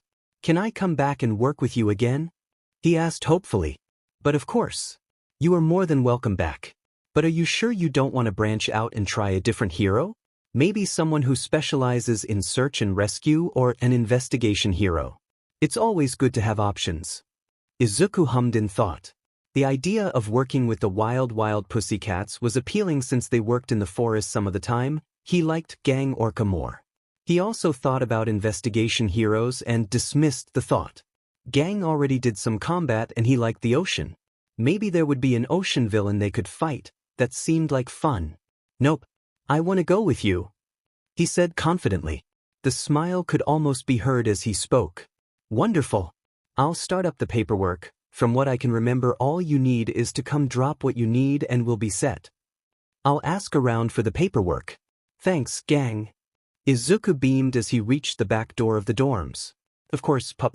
I'll see you soon," Gang said warmly. Izuku hung up and went inside with Kane behind him. He went to his packmates in the common room. Some were doing homework and others lay around being lazy. Izuku found his mate on her phone and chatted with Hagakure. He went and sat at her feet and leaned into her as she stroked his hair like he liked. He turned to Yaoyorozu since she was the smartest and asked, "Rozu, what do you need for the work studies?" Yaoyorozu looked up from her homework and thought for a moment before speaking. "I believe a few signed sheets from Aizawa and return to him from whoever you will be working with." "You already have a work study lined up?" she asked surprised. "With Gang, I just called and asked him," he said beaming. Mina brushed his hair back so he would look at her upside down. "Oh, can I come too? I always wanted to meet him." Izuku smiled warmly to his mate. "Of course, you can always come with me anywhere." Mina's face bloomed purple at the declaration and heated even further when her packmates, at the words. She hid her face in his hair until her blush receded enough. "You can't just say stuff like that," she whispered embarrassed. Izuku beamed at her and leaned further into her as he felt warmth in his chest at being so close to his pack. The rest of the day passed quickly with Uraraka and Tsuyu getting invited to Ryukyu's agency by Nijire and Kirishima getting invited to Fat Gum's agency by Tamaki. Tokoyami also mentioned Hawks was open for him to come back to his agency. The night came and everyone went to their rooms to sleep. Mina grabbed Izuku before he could leave for his den. She blushed as she asked him, "Do you want to sleep together? I mean sleep in the same bed." "Not." She blushed furiously as she left the rest unsaid. Izuku tilted his head and then smiled. But your bed won't hold my weight." He was happy to sleep with his mate. "My bed is stronger." She smiled and nodded with a faint blush. "Okay, I'll meet you in your room." Izuku went to his room and looked around. He rarely used it, only to keep his clothes, books, and some other things Nem bought for him. The bed was practically new with him using it once or twice at most. He was already in his sleepwear, sports shorts, and a tank top. There was a quiet knock at his door and Izuku opened it to see Mina in her pajamas and holding a pillow. She smiled shyly at him and walked in. She hugged him before settling under the bed covers. "Good night, Zu." She pecked his cheek and burrowed into the covers. "Night, Mina," he said, hugging her as they drifted off to sleep with their legs intertwined. The next day, Izuku and Mina walked hand in hand to Gang Orca's agency with Kane at their side. They rode the same train Izuku did for his internship after the sports festival and he somewhat remembered the path. Mina and he chatted as they walked down the sidewalk to the familiar building. Kane sniffed everything he saw of interest but stuck close to the two. She took the nice ocean-themed entrance and walked in with Izuku. The receptionist recognized him immediately and sent him to Gang Orca's office with a smile. Mina got a guest pass and they quickly went up to his office. On the way, a few of his sidekicks greeted him with exuberance at seeing him again and one with dread as she remembered being carried 30 feet into the air by him in the provisional license exam. Kane of course got many pats on his head on the way. "Gang, I'm here," Izuku said into the open doorway to his office. The large man looked up from his paperwork with a smile. "Izuku, komein." He saw who was behind him and smiled even wider. "And who's this?" Izuku pulled Mina by her hand and presented her proudly. "This is Mina, my mate," he said beaming, and then he motioned to Kane. "And this is Kane. I found him." Mina blushed slightly at the introduction but bowed in greeting and smiled. "I've always wanted to meet you, Mr. Orca." Gang laughed a belly laugh and motioned them in. "Nice to meet you too, Miss Mina. Please call me Gang like Izuku does here. I quite like it. And you found him?" He looked at Kane who was sniffing him. He offered a hand and the mutt licked it before moving on. "He was dying so I healed him.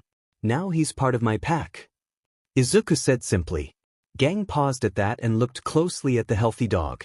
His fur was long but clean, with no obvious wounds, and very clean teeth when he caught a glance. "Healed him how?" He raised a brow at Izuku. Izuku went on to explain the whole story of him finding Kane hurt and asking for help, his experimental healing procedure and subsequent success. He left out his involvement in healing Tenya's brother because that was illegal. Also, he has an emotional telepathy quirk, he added as an afterthought. Gang let out a long sigh and rubbed his bald head. "Well, that's one hell of a story. You can heal others, that's incredible." "Bad word." "Right." Gang smiled. "Well, I can say you keep surprising me at every turn. From being able to grow wings, beating Mirko, and now healing others. You'll be a great hero," Gang said warmly. Izuku felt warmth fill his chest and Mina patted his hand with hers with an encouraging smile. "Thanks, Gang. Well, I suppose we should get that paperwork done."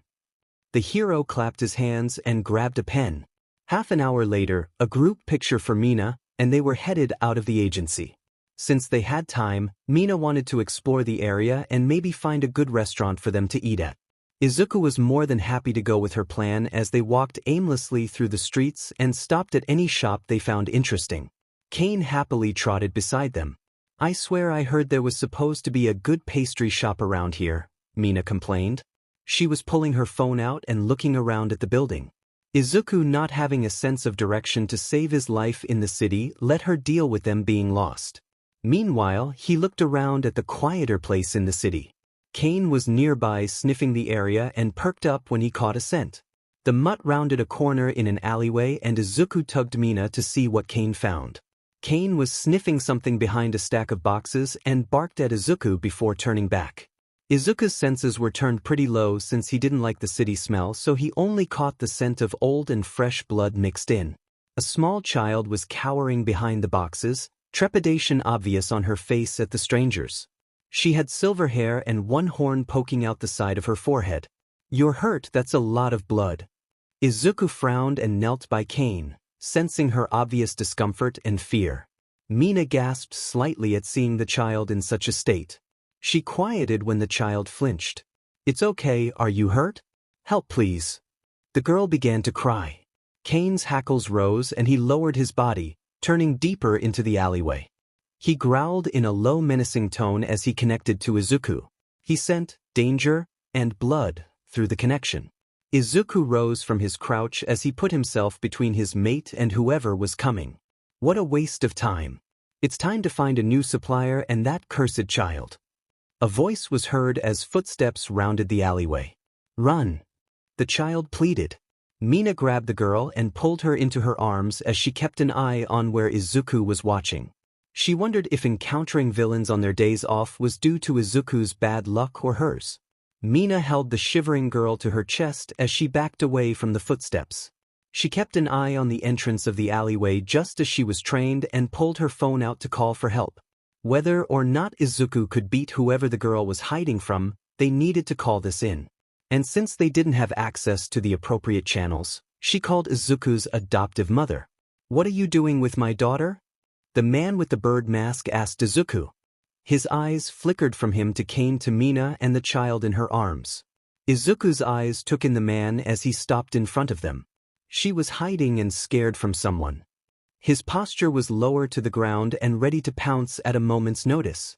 Yes. She is afraid of punishment after disobeying me and running away once again. Give her to me, the man said as he pulled off his gloves. Kane growled and Izuku agreed with his packmate. While he didn't sense a lie, he sensed malice radiating off of him in waves. Why does she have bandages like that? Only hurt people wear those. Izuku opened an eye on the back of his neck to help Mina keep an eye on their backs. Don't you know it's inappropriate to ask questions like that? The increasingly annoyed man asked. No, I don't. I'm still learning. Are you the one that hurt her? Izuku said honestly. The man turned from him and looked at the child. Eri, come here now, or there will be more severe consequences. No, I don't think so. You give me the capital B bad vibe. Mina said as she continued to back away from them. It's all right, Izu is strong. She said more quietly to Eri. No. He'll end you. Eri said crying. You've made your choice? The villain said as he slapped his hand on the alleyway wall. Dozens of stone spears shot out of the wall to impale Izuku and Kane where they stood. Izuku didn't have to tell Kane to get under him as he formed bone shields on his arms. The spears impacted with enough force to crack the reinforced bones. Kane shot out from under Izuku's legs and pounced, aiming for the villain's neck.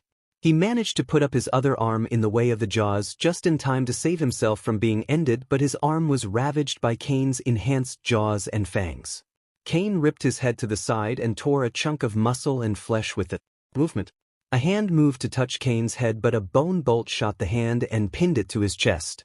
He screamed in pain and anger as he watched Eri disappear around the alleyway with Mina carrying her. He used his quirk on himself to heal the hand and the missing chunk of flesh in an instant as Izuku lunged at him with claws outstretched to grab him. Not expecting the limbs to be healed, he couldn't dodge the villain's hand touching Izuku's outstretched hand.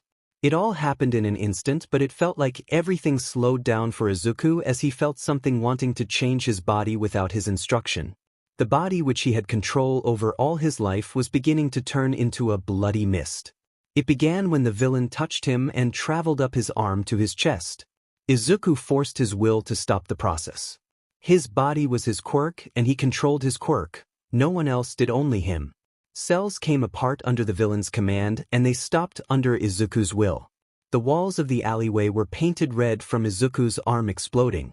From halfway down his bicep, it was a bloody stump. He roared in pain at the missing limb and quickly shut down the nerves that were severed. He lashed out with his whole arm at the man who took his arm and raked his claws across his eyes. More blood splattered the alleyway as the villain reeled back in pain. He slapped his hand on the ground as he hit it and stone spikes shot out at the pair. Kane was hit in the back leg and Izuku took a spike in the abdomen, but he healed that quickly. He grabbed Kane's mangled leg and fixed it without waiting for Kane to brace for the pain. He yelped in pain, but he was whole again. Izuku glanced back and worried that if there was one villain, there could be more. He looked at Kane and trusted the mutt. Protect Mina, Izuku ordered and pointed out of the alleyway. He didn't know where they went, but he wanted to make sure she would be safe. Kane hesitated but followed his pack leader's command. He rushed out of the alleyway and followed the scent of the mate of his pack leader. Izuku turned back to the villain just as Kane rounded the corner. The villain's eyes were healed just like his arms. You should have just given her to me, but now I will make sure you suffer. You aren't the only one that can heal. Izuku had a tendril shoot out of his stump and touched the blood smeared across the walls and floor. Each cell connected back to him in an impossible spiderweb and came under his control. All the blood, bone, and other organic bits followed his direction just like they were in his body and sucked back into the shapeless form of a limb. The mass of blood and bone solidified under his command and split into long tendrils with the bones acting as bladed tips. The villain looked on in disgusted fascination as the blood came together into the shape of an arm and then split into razor weapons. You are filled with sickness. He spat out and slapped his hands on the ground. I can't get sick. Izuku challenged back and leaped over the wall of stone spikes. His blood arm shot out and dozens of blood tendrils pierced through the villain's arms to neutralize his quirk. The villain yelled in pain as he reformed his arms whole once again and looked up to see Izuku descend from his perch on the alleyway wall with a whip of blood slicing down. One arm flew away as he landed on the villain. He grabbed his other arm at the same time and prepared himself to cut it off and continue the fight when nothing happened. His paw pinned down the stump of his other arm and he held the other hand with his good arm. The blood arm was shaped into a large blade posed to slice anything that he deemed dangerous, but it was unnecessary as the villain was defeated. Just like Shitake's and Raka's quirks, you need to use your hands, Izuku said on top of the villain, not letting go. He formed a tourniquet from the villain's belt and stopped him from bleeding out while keeping an ironclad grip on his other hand. Izuku's pupils dilated like a cat as he focused on his mask. He quickly looked around and then, in a fluid motion, he grabbed it with a tendril and pulled it into his abdomen where he had just enough space for smaller trophies. He grinned and began to drag the now unconscious villain to the alleyway exit. He sniffed the air and paused. He recognized that scent but couldn't remember from where he knew it. Then a figure dropped from the rooftop and stood in front of Izuku and his prey. She stood up in all her 5 feet 2 inches, glory, and smirked at Izuku. Whoa, what do we got here? Kinda sloppy if you ask me. Mirko looked at the unconscious villain being dragged face down behind him. Remy, we meet again, Izuku said, raising his chin in superiority. I see you've healed from your loss. Mirko's face contorted in anger. Huh? Loss? You are the one who lost. And what did you call me? Izuku used the villain's remaining hand to point at the number 5 hero like it was his own. I was the last one standing. You had to be carted away. He said smugly. And I called you by your name. My name is Mirko. She yelled and slapped the villain's hand away from her. I wasn't carted away. I was retrained to save your ass from being continuously beaten into a bloody pulp, like that arm. She said smirking. Bad word, and I can keep fighting even if I am a bloody pulp. He said and showed off by moving his blood arm and forming it into a semblance of an arm. Last time I saw you had a broken leg and I was still standing. So I win. He said while crossing his arms in finality, all the while never letting go of the villain's hand. Mirko was about to retort when she heard sirens. Right, better do my job and all that. She pulled out quirk-suppressing handcuffs, putting one on the villain's remaining arm and then paused. Well, shit. She looked at the stump. Bad word. Izuku flicked her ear and took the other handcuff. He clipped it around his ankle and nodded. There. I swear. She glared at Izuku. I know. It's bad. He ignored her in favor of looking for his mate and Kane. He became a bit worried when he didn't see them immediately. He pulled his phone out and dialed Mina. The phone rang for a moment before relief filled him when she picked up. Izuku, what happened? Are you all right? Where are you? I found a police station and they said they sent out the signal. Mina said in rapid fire. I began to worry when Kane found us alone. Izuku smiled. I'm okay. Mikimi Mirko found me after beating the villain and the police are coming now. The hero was grabbing his horns in frustration at being called things that weren't her name. He went with it since he didn't smell any malicious intentions coming from her. Okay, I'll see you soon, Mina said in clear relief as well. With that, he hung up and at the same time detached his horns at the base. The bunny hero stumbled and then dumbly looked at the horns in her hands and then up at Izuku who was grinning at her. She let go of the horns and they dropped to the sidewalk.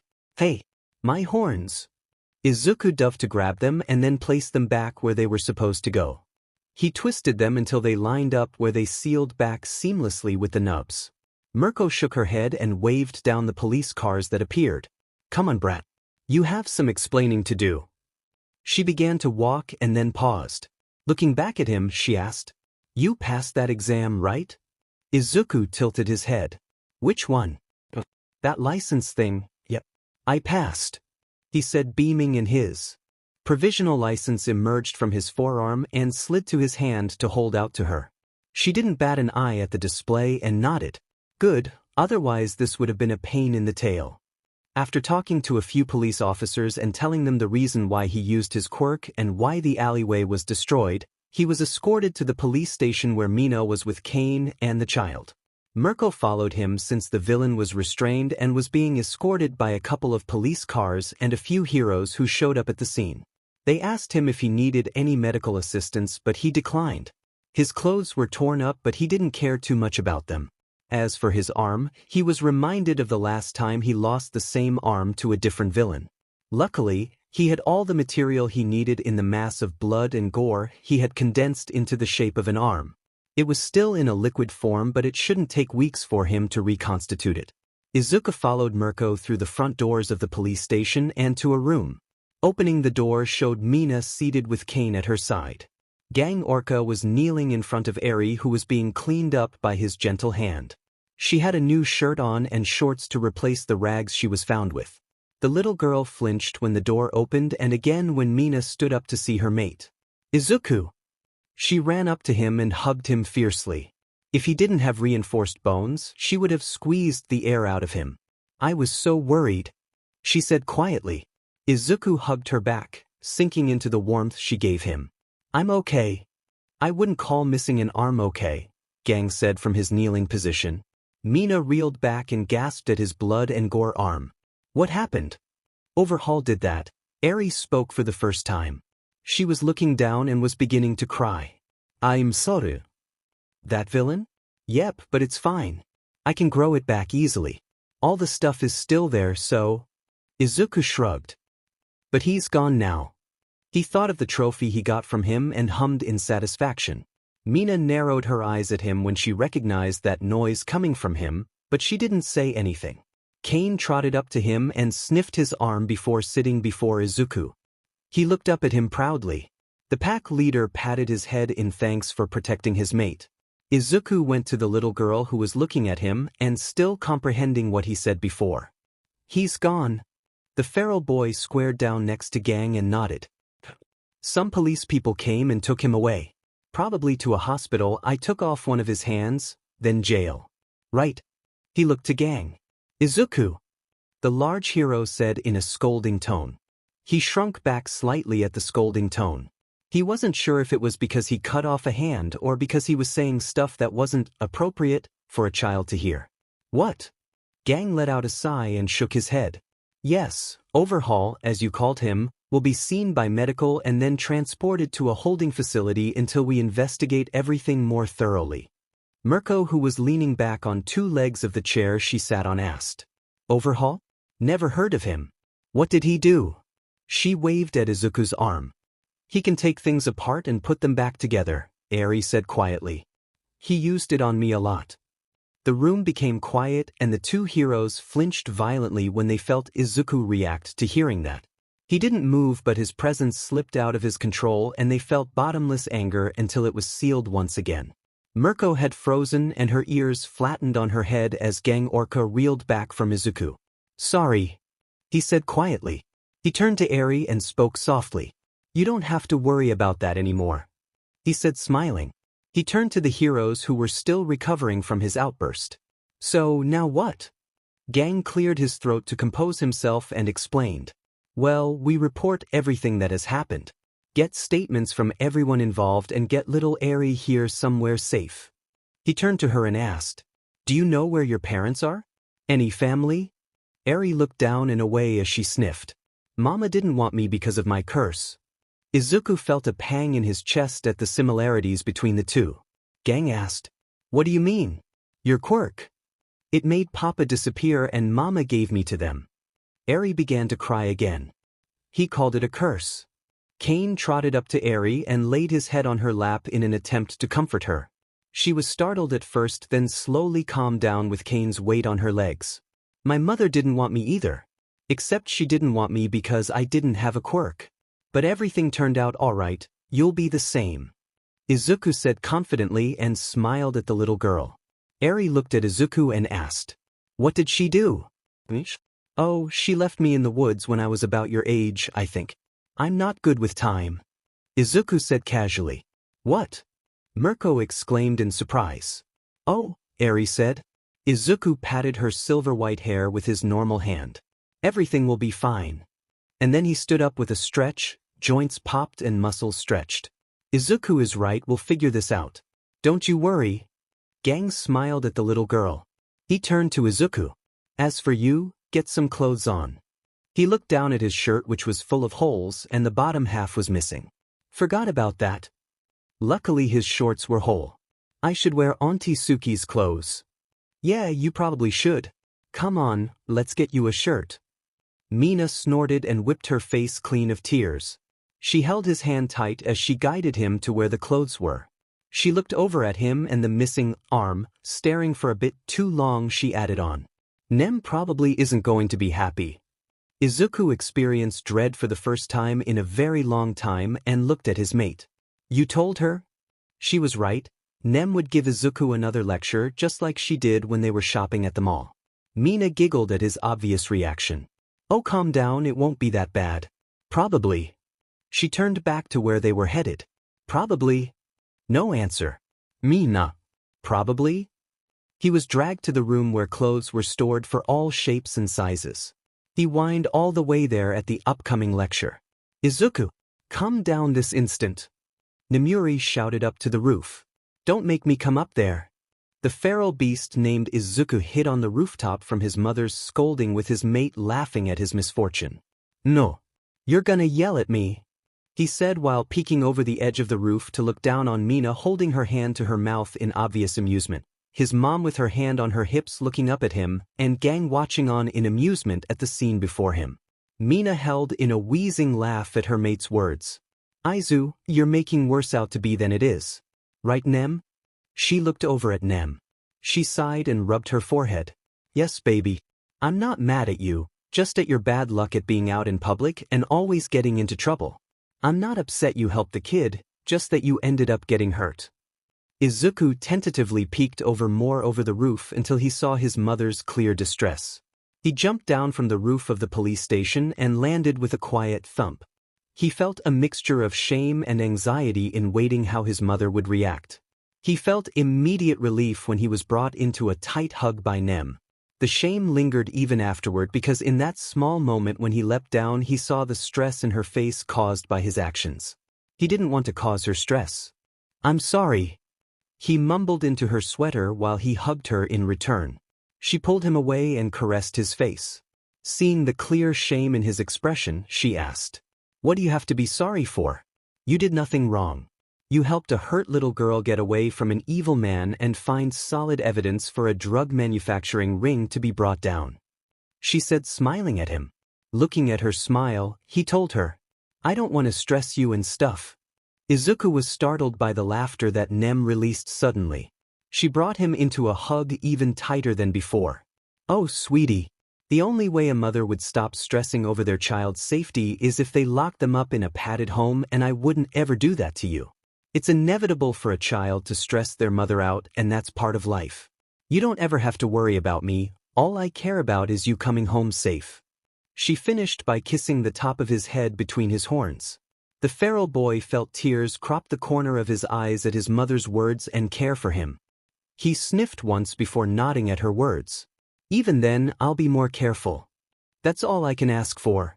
Nem brushed his hair into a semblance of something but let it poof out again in futility. Oh.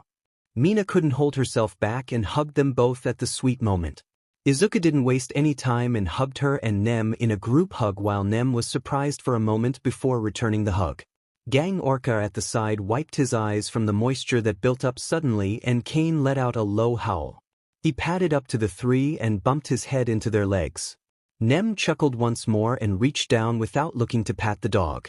After collecting themselves, Nem looked to Gang. Is everything settled on their side? She nodded to the police station where they came from. Gang nodded. Yes, Eri has already been moved to a secure medical facility with Mirko acting as guard for the time being. As for the paperwork, it should be nearly finished but nothing needs their input. He explained. Good, I think that was enough excitement for the day, Mina said while stretching her arms. I want to go home. Izuku agreed with his mate and Nem motioned them to the car waiting for them. Then let's get going. Thanks again, Gang Orca, for looking out for Izuku. She said to the large man. Think nothing of it, I am more than happy to have Izuku under my fin. he said, smiling at the feral boy who grumbled while poking his arm that was an amalgamation of blood and gore.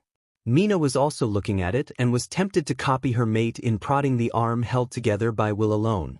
I believe it will be an enjoyable time, he said, grinning even more. The four of them got into the car with Kane lying on their feet. Izuku relaxed in the back seat with Mina leaning on him with their hands intertwined. While leaning against each other, Izuku focused on his blood-amalgamated arm and scanned for everything he had in it.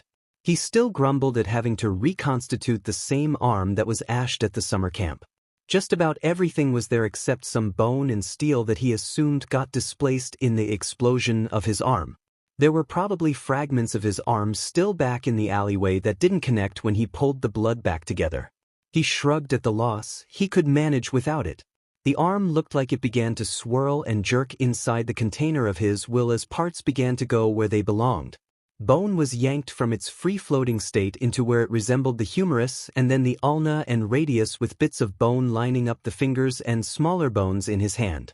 They soon melded together into actual bones, and ligaments formed between each one. Tendons connected them in the right places, and then the veins and arteries began to take shape. Mina watched from her position, her head on her mate's shoulder, as Izuku's arm slowly began to resemble an arm instead of gore held together by thought alone. There were some sounds of flesh melding, something she had gotten used to with Izuku. Soon enough, the shape of an arm was obvious, and the dense muscles began to string and layer together. They looked like red cables bundled up as flesh began to grow over the exposed muscles and veins. Just like that, Izuku's arm was back to how it was. Mina grabbed his newly formed hand and Izuku let her play with it. She ran her fingers along his smooth skin and pouted at him. It's not fair, your skin is so nice. Izuku smiled at her and bumped his head with hers gently. I like your skin just how it is. He yawned and showed off his sharp white teeth. The focus and regeneration of his arm took a lot out of him. He felt Mina's hands pull his head down to his lap, and he lay there looking up at her. She smiled down at him and kissed his forehead. Get some sleep, you look like you need it. She gently brushed his hair in the way she knew he liked, and slowly but surely, his eyes drooped. Nemuri in the driver's seat smiled to herself as she heard the interaction between the two. She felt at peace knowing her son would be well taken care of by Mina. Sure, she knew he could take care of himself, but Mina gave him the mental stability he probably forgot about most of the time. She could see from the beginning of the school year when Izuku first came into their lives how much more unhinged he was compared to now, with friends guiding him in the right direction. She was so happy her son was happy too. They pulled up to the front of the dorms and they got out. Izuku was woken up by his mate's gentle shaking. He stirred awake and groggily followed Mina, pulling his arm. He still wanted to sleep, so he followed his Mina without question to the scent of his room. He was gently guided to the dense mattress, and he didn't fight it as he lay down once again. Mina was about to leave his side when his hand latched onto hers and she was pulled into the bed as well. With a quiet yelp of surprise, Mina was being cuddled by a sleepy Izuku. His chin rested on top of her head and his arms wrapped possessively around her as he snored softly. Oh well, looks like there's nothing I can do, she whispered to herself as she decided to take a nap herself after the day's excitement. She smiled as she burrowed tighter into Izuku's chest. Toshi watched Kane trot from Izuku's room alone. He waited for Mina to come out since he could tell Izuku was practically sleepwalking. He wanted to know what had happened. He could tell immediately when they walked through the door that something had happened with Izuku's different shirt and his sleepy state. His best friend slept a lot, but he only slept deeply when he was tired and used a lot of energy. Why would his good friend use lots of energy on their little date? When Mina didn't come out of Izuku's room, he shook his head. He looked to Kane, who stretched out in the common room to take a nap himself. You wouldn't know what happened? Kane perked up and looked at Toshi. He got up and began to growl and leap around until he slammed his front paw on the ground and then sat looking proud, his tail wagging at whatever that was. Toshi could only stare as Kane tried to charade what had happened today, but he failed to understand what he tried to explain. Toshi nodded. I see, thank you. He did not see but thanked the more intelligent dog than he thought. Kane barked at him and laid down once again. Where is Kuda when you need him? He said to himself and looked around in hopes of seeing the animal-speaking prince. chose to let it be and continued to stroke the Bengal cat on his lap. Izuku felt a tapping sensation on his nose and groggily opened his eyes to see Mina in his arms and looking up at him. "Zu, I'm hungry. Can you please let me go?" she asked pleadingly with her dark golden eyes as wide as she could open them. He buried his face into her hair and held her tighter just for a moment longer before letting her go. She giggled at his affectionate actions. She stretched for a moment and then helped Izuku get up while brushing his hair into a semblance of being neat. "Time is it?" He looked out the window to see the sun just now beginning to lower. There were still a few hours until the sunset. "Come on, I know you're just as if not more hungry than me." She pulled his hand to the door. He smiled at her and followed her while holding her hand. They walked into the common room with the regular amount of commotion, having 20 teens living under the same roof. Kaken was the first one to spot the pair and crossed his arms at them. That got everyone's attention and turned to see what he was looking at to see the two mates. Whoa. Look what the cat dragged in. Wanna fill us in on that?" He pointed at the TV, which was showing a news segment of Izuku taunting Mirko as a villain was being cuffed and seen by medical personnel. Izuku squinted for a moment at the TV. "Oh, well, it started when Mina got lost. Why are you saying it like it was my fault?" Mina interrupted and looked incredulous.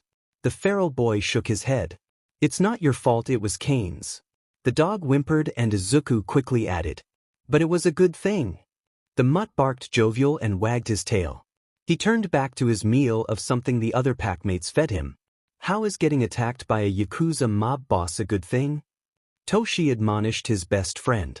"So there was this little girl, apparently the bird mask villain was doing bad things to her, and I cut his hand off while Mina took her to the police," he said, beaming at his explanation. The room erupted in questions and Mina kissed his cheek and let him explain while she made food for the two of them. Kaken stepped forward and made a small pop with his quirk to stop the questions and wolf whistles thrown at his old friend. When it was quiet again, Kaken pointed at Izuku. "Explain better." "Yeah, the guy doesn't even have a bird mask," Kaminari added as he pointed at the TV. Izuku's eyes lit up at remembering. He pulled his shirt up and the same bird mask emerged. "Because I took it," he said, holding it up in pride. Ida was about to lecture Izuku about taking from a villain but paused and let the feral boy who saved his brother's hero career do what he wanted as long as it was harmless. He cleared his throat and motioned to Izuku. "Can you please explain what happened from start to finish?" Many others nodded in agreement at Ida's question. Izuku beamed at all of his pack and began using his legendary storytelling skills. "After I got that paperwork done with Gang, Mina and me went around the city. We ate stuff and Mina wanted some pastries, but Kane found a little girl hiding in an alleyway. The villain came and tried to take her, so Mina ran with the girl while I fought the bird villain with Kane. We were great." Kane barked in agreement. "What's with your arm?" Kirishima pointed at the TV where it was clear to see Izuku's amalgamation of an arm. "I'm getting to it. Anyways, the villain touched me with his hand and his quirk activated like how Chaco's or Shigegig's quirks work, except he made whatever he touched change. Kinda like Rose's quirk but with his hands. My arm exploded but I put it back together, kinda. After that, I cut one of his hands off and then I beat him. Then Mikimiko came and that's about it." He nodded. Everyone was quiet for a moment before Yaoyorozu asked, "What do you mean, like my quirk?" Izuku hummed in thought. He touched stuff and it changed.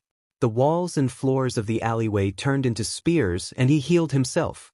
"I think it's some kind of matter manipulation quirk." Jairu, playing with her earlobes, asked, "That's why you slept most of the day away? 'Cause you got hurt so much?" The feral boy shrugged a bit. "Kinda, it was just the arm that took a lot out of me. It was like a jigsaw puzzle Toshi made me work on at the camp, but I just mashed parts together until it worked." "That doesn't sound healthy," Shoji pointed out. "Bone to bone, blood in veins." Izuku waved the concerns away.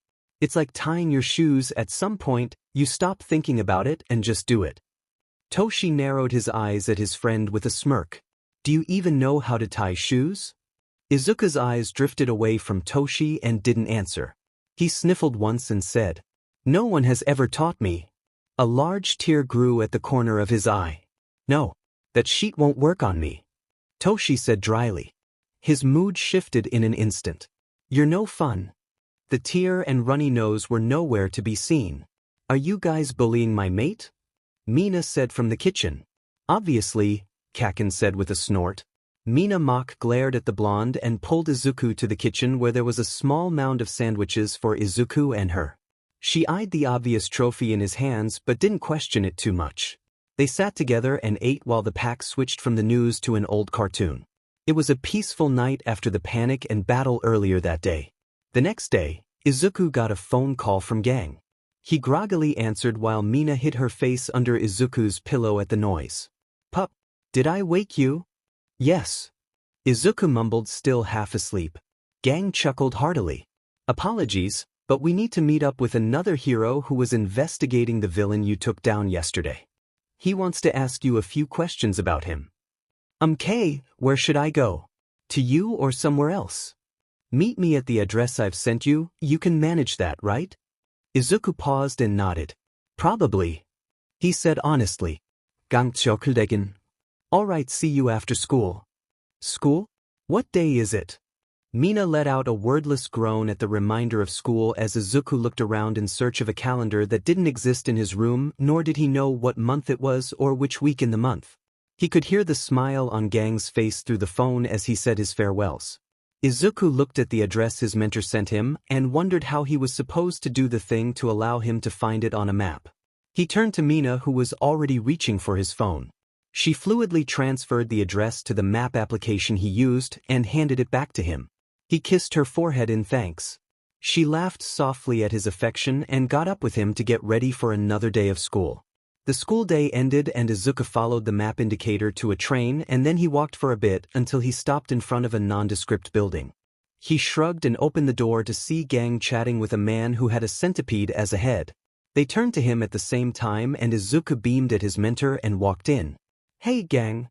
Izuku greeted happily. He quickly walked to his mentor and the centipede man behind the front desk. "Hello. I'm Izuku." He introduced himself to the stranger. He tilted his head to the side to get a good look at the person before him and asked, "Are you one really big centipede in clothes or a person with a centipede quirk?" Gang bopped him on the head with a slight reproach frown. "That's rude, Izuku." The man chuckled with a slight hissing undertone and waved. Gang Orca's concerns away. "My name is Centipeder and it's the latter of the two. It's very nice to meet you, young man." Izuku rubbed where he was bopped and looked at Gang in outrage. "How was that rude? I was just asking. It would have been rude if I asked him." "I don't know, what would be rude to ask you?" He turned to the centipede man. Centipeder stroked his chin in thought and proposed. "If I came out of an egg, possibly?" He shrugged. Izuku paused and looked at him. "Did you?" He dodged the large bopping hand of Gang and hid behind Centipeder in a flash. He peeked out behind the man and pointed at Gang. "Mina said hitting kids is child abuse and that's illegal." Gang scoffed and laughed at the same time. "You're hardly a kid, pup. If that's illegal, then what happens when a kid hits another kid?" He asked, knowing it would stump Izuku's lack of knowledge in that area. True to what Gang Orca thought, the question made Izuku scrunch his nose in thought. "It's fine? Because it's like pups fighting and it's to practice hunting, right?" He looked between the two people who should know this knowledge. Gang chuffed a laugh. "Close enough, but if you do see kids fighting, make sure to break it up. We'll talk about it later. For now, we have a meeting to get to. It's nice to meet you, Centipeder." He waved Izuku to follow. "It was pleasant to make both your acquaintance as well." He bowed slightly. Izuku scurried after Gang and waved at Centipeder. "Who are we meeting with?" Gang knocked on a door and he opened it to see a blue-skinned woman tied to a standing table in way too revealing clothes laughing uncontrollably as a well-dressed man in glasses watched on stoically.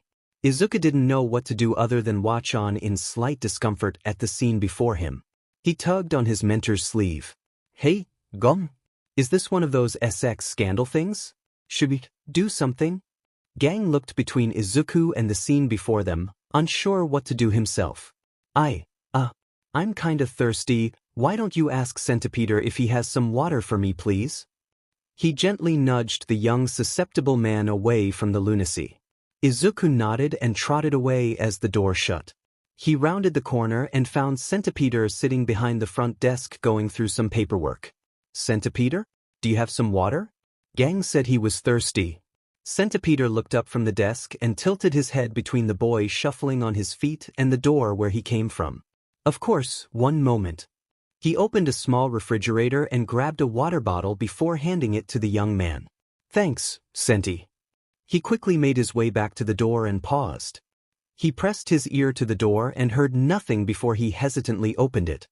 He found Gang talking to the well-dressed man while the woman recovered on a chair to the side, no longer tied to the table. Izuku took a wide berth between the man and the table to get next to Gang and give him the water. He suspiciously eyed the tall, lanky man. Thank you, Izuku. This is Sir Night-Eye. Night-Eye, this is Izuku Kiyama, also known as Hunter. Gang took the water bottle and introduced the two men staring intently at each other. Night-Eye was the first to hold out a hand to shake. I'm told you were the one who fought and apprehended Overhaul. Izuku looked at the hand and back at the woman who had dried tear stains on her face for laughing too hard. Do you do SX scandal things to Centipeder too? He tentatively shook hands with the man. Heh. Night-Eye's mouth quirked up a minuscule amount before he cleared his throat and pushed his glasses up with his other hand. It's not a SX scandal thing, it's a way to ensure people can remember under my employ to smile and laugh. Bubble Girl over there just needed a reminder, Centipeder does a good job making people laugh. He said as he released Izuku's hand. He said your name was Hunter, how did you come to choose such a moniker? Izuku shrugged. I'm a really good hunter. I can hunt anything, anywhere. He said proudly. Night-Eye hummed. What about a human? Kinda. I mean, I've never ended and eaten a human, but I've tracked one down before and stopped him from being a criminal. He shrugged. I mean, I could have ended a person before if they had an animal transformation quirk, and I hunted them without knowing. At that point, who's to know? He shrugged once again. The two adults were quiet for a moment and exchanged glances before looking at Izuku once more. Right? Overhaul was a man I was investigating as he was the head of a Yakuza gang we suspected of producing a drug known as Trigger. I asked for a meeting with you, through your mentor, since you fought him, and I wish to ask what he said to you during the altercation. He motioned to the chairs as he made his way to his desk. Gang sat down before Izuku. Don't worry, pup. This brand of chair is very sturdy. He patted the seat beside him. The feral boy trusted his mentor and sat on the chair before shifting his weight to test it. To his satisfaction, he didn't even make a noise. Comfy. What's a Yakuza gang? Sir leaned back slightly and began to explain. It's understandable for you not to know. They are a criminal organization from before Quirks came to be. There are fewer of them now, but a group of thugs under a leader is just another gang no matter what they call themselves. Izuku nodded along with the explanation. Okay. He shrugged and told him about his interaction with Overhaul. Well, Kane found Eri hiding from Overhaul. She was hurt and had clothes they gave people that went into the hospital. Anyways, Overhaul came around the corner of the alleyway and said something about needing a new supplier before we fought. I don't know what that means. Then he wanted Eri, but my mate took her to safety and we fought. He was super angry and kept saying I was sick or a sickness, which doesn't make sense since I can't get sick, so he tried to end me. He wasn't very good at it. He said smugly. Sir looked at him with a straight face. To me, it seems you were lucky. You could have easily died in that alleyway. One touch from him and you would have been a smear on the wall. Reckless. He shook his head at the arrogance of the young man. Izuku scoffed at him. He did touch me and my arm exploded. He tried to explode the rest of my body, but I was better. And I grew my arm back and he didn't. That shows that I'm better. He said with his arms crossed. Gang Orca sat back to watch the interaction between the two. He would step in if something got out of hand, but he was sure Izuku wouldn't hurt anyone, seriously. He did wonder why Sir Night-Eye was provoking Izuku though, but he let it be since Midnight had asked him to give Izuku real-world experience that he was definitely lacking. I did have a plan. Mina took Eri away while I stopped Birdman. When I thought of others getting in Mina's way, I sent Kane to help her. Izuku said loudly, almost getting off his chair. Sir scoffed, still seated in a picture-perfect posture. Half-baked at most. Why do you call him Birdman? he said with narrowed eyes. Izuku froze for a brief moment and looked around. Because he had a bird mask but it was destroyed or something. He forcibly sucked in the sweat trying to trickle down his forehead. Like you could have stopped him. Heh. I bet I could even beat you too. With no eyes even. He quickly changed the conversation from his rightfully gained trophy. Sir stared at him with his hands arched before his face. His eyes glowed purple for a moment and then he jerked backward as he threw projectiles at Izuku in a panicked motion. One nailed him in the forehead and Izuku tipped backwards. Gang jumped to his feet and threw the desk between Sir and them at the attacking hero. What is the meaning of this? Gang roared in anger at seeing his in turn getting attacked in such a way. That hurt. Izuku clutched his forehead where blood dribbled and an imprint of the dense seal that was thrown. He glared at Sir who was looking at him with a pale face and sweat drenching his face.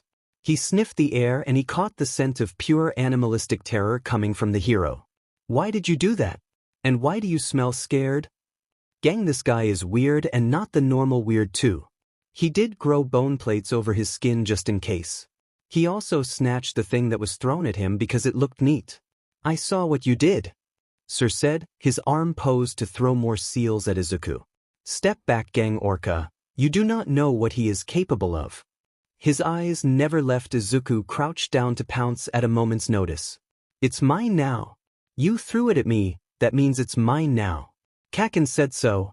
It's the rules. He clutched at his newest toy, which was a hero's support weapon. Gang Orca stepped between the two and shouted. Sir Knight, explain yourself. Why did you attack my student? I used my quirk on him and saw what he did to us. He devoured us both when I tried to fight him. He shivered as he spoke. It's only a matter of moments now. I've never been wrong with my future sight. Gang paused and looked at Izuku and he looked back at him. I ain't gonna eat anyone. I saw it. Sir jabbed a finger at Izuku. Well, I thought of it as a strategy but I wasn't actually gonna do it. He's like, then uncle? Yes. I don't know what uncles do. Izuku said honestly. Gang's chest warmed at hearing Izuku call him an uncle but focused on the situation at hand. Future scene quirks have always been fickle things. Are you sure you saw correctly?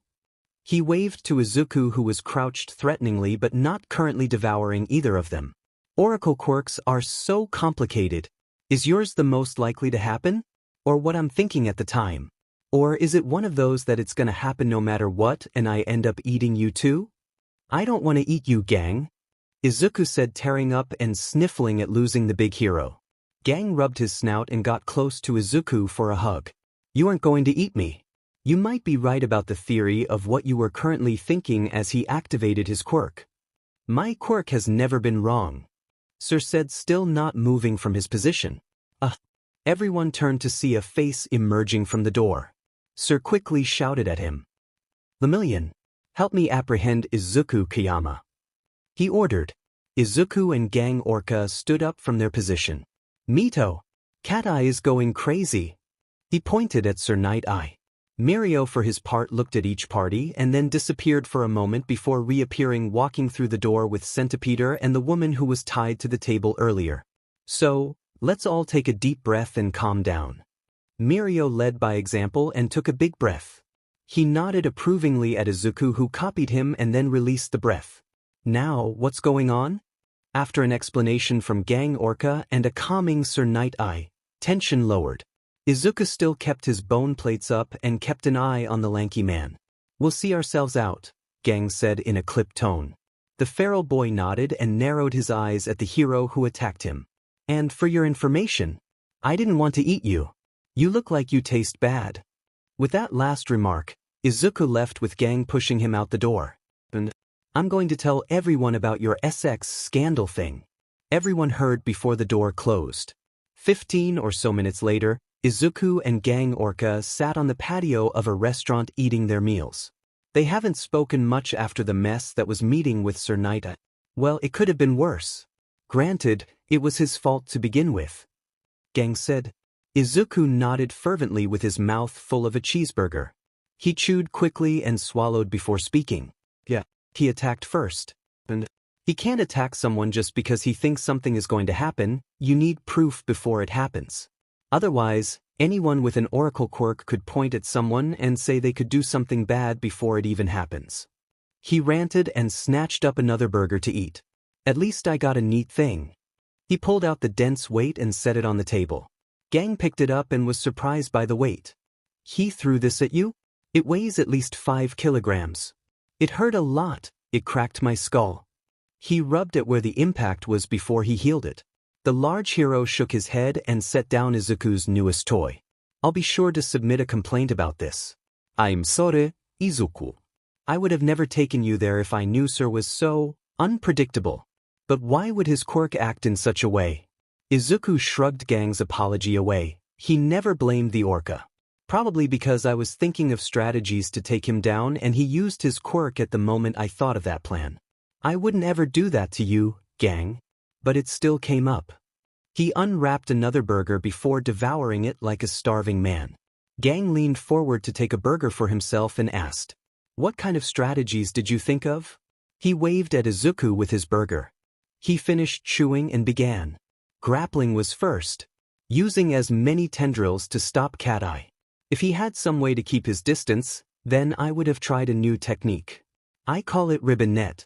I copied it from a ribbon worm that can shoot out a net from its mouth to capture prey and eat it. It had a mild paralytic poison that I switched for the poison I made, which does the same but better. If those didn't work, then overwhelming force, which included a lethal approach in eating everything or infecting everything with my cells. He chomped into his burger and hummed in delight at its taste. Gang was already getting used to his charge's proclivities, so he wasn't too worried about what he had said, but he was curious about the last statement. What do you mean, infect everything with your cells? Izuku finished the burger he was working on. Well, my cells are my quirk. Every cell follows my command. If I tell a single cell to consume and replicate, then there's nothing that will stop it until the entire foreign organism is consumed and taken over by my cells. Then I could just assimilate, or tell the new cells to become something new, like reproducing astrally but faster and much better, or cloning. Izuku shrugged. Like those Nomu, I can make them but way better. But I'm not a bad guy, I'm a hero. Gang leaned back and huffed out a breath at the idea of Izuku becoming a biological apocalypse. Well, good thing you're such a good pup. He ruffled his hair roughly and laughed. Not a pup. Izuku whined but didn't stop the large hand from rubbing his head affectionately. Gang Orca made sure Izuku was dropped off at the dorms before he headed to his agency to finish his work before going home himself. With a hug goodbye, Izuku left Gang at the gates of the school and went to find his pack to see what they were doing. Izuku strolled in and was about to greet his packmates when they all quieted. What? Izuku paused mid-step at everyone's stares. They weren't bad stares but closer to pitying stares. What happened? It's Kaminari, Siro spoke first, crying. Faux tears for the fate of his friend. Is he okay? Izuku asked, worried for his packmate. He sniffed the air and caught the scent of the electric user and his eyes focused and found the smell of his favorite snacks, or what remained of them. All his favorite snack sticks were eaten and the wrappers were placed in the now empty box. Izu, it's fine. We can get you more. Mina tried to placate her mate and keep him from ending their packmate. Izuku's head snapped up and shifted into his hunter's form. He began to sniff the air in search of the one who took his favorite snacks. Izuku no. Mina leapt on his back to stop him, but the weight was nothing to a determined hunter. Help! Mina cried out to her classmates who watched on in panic.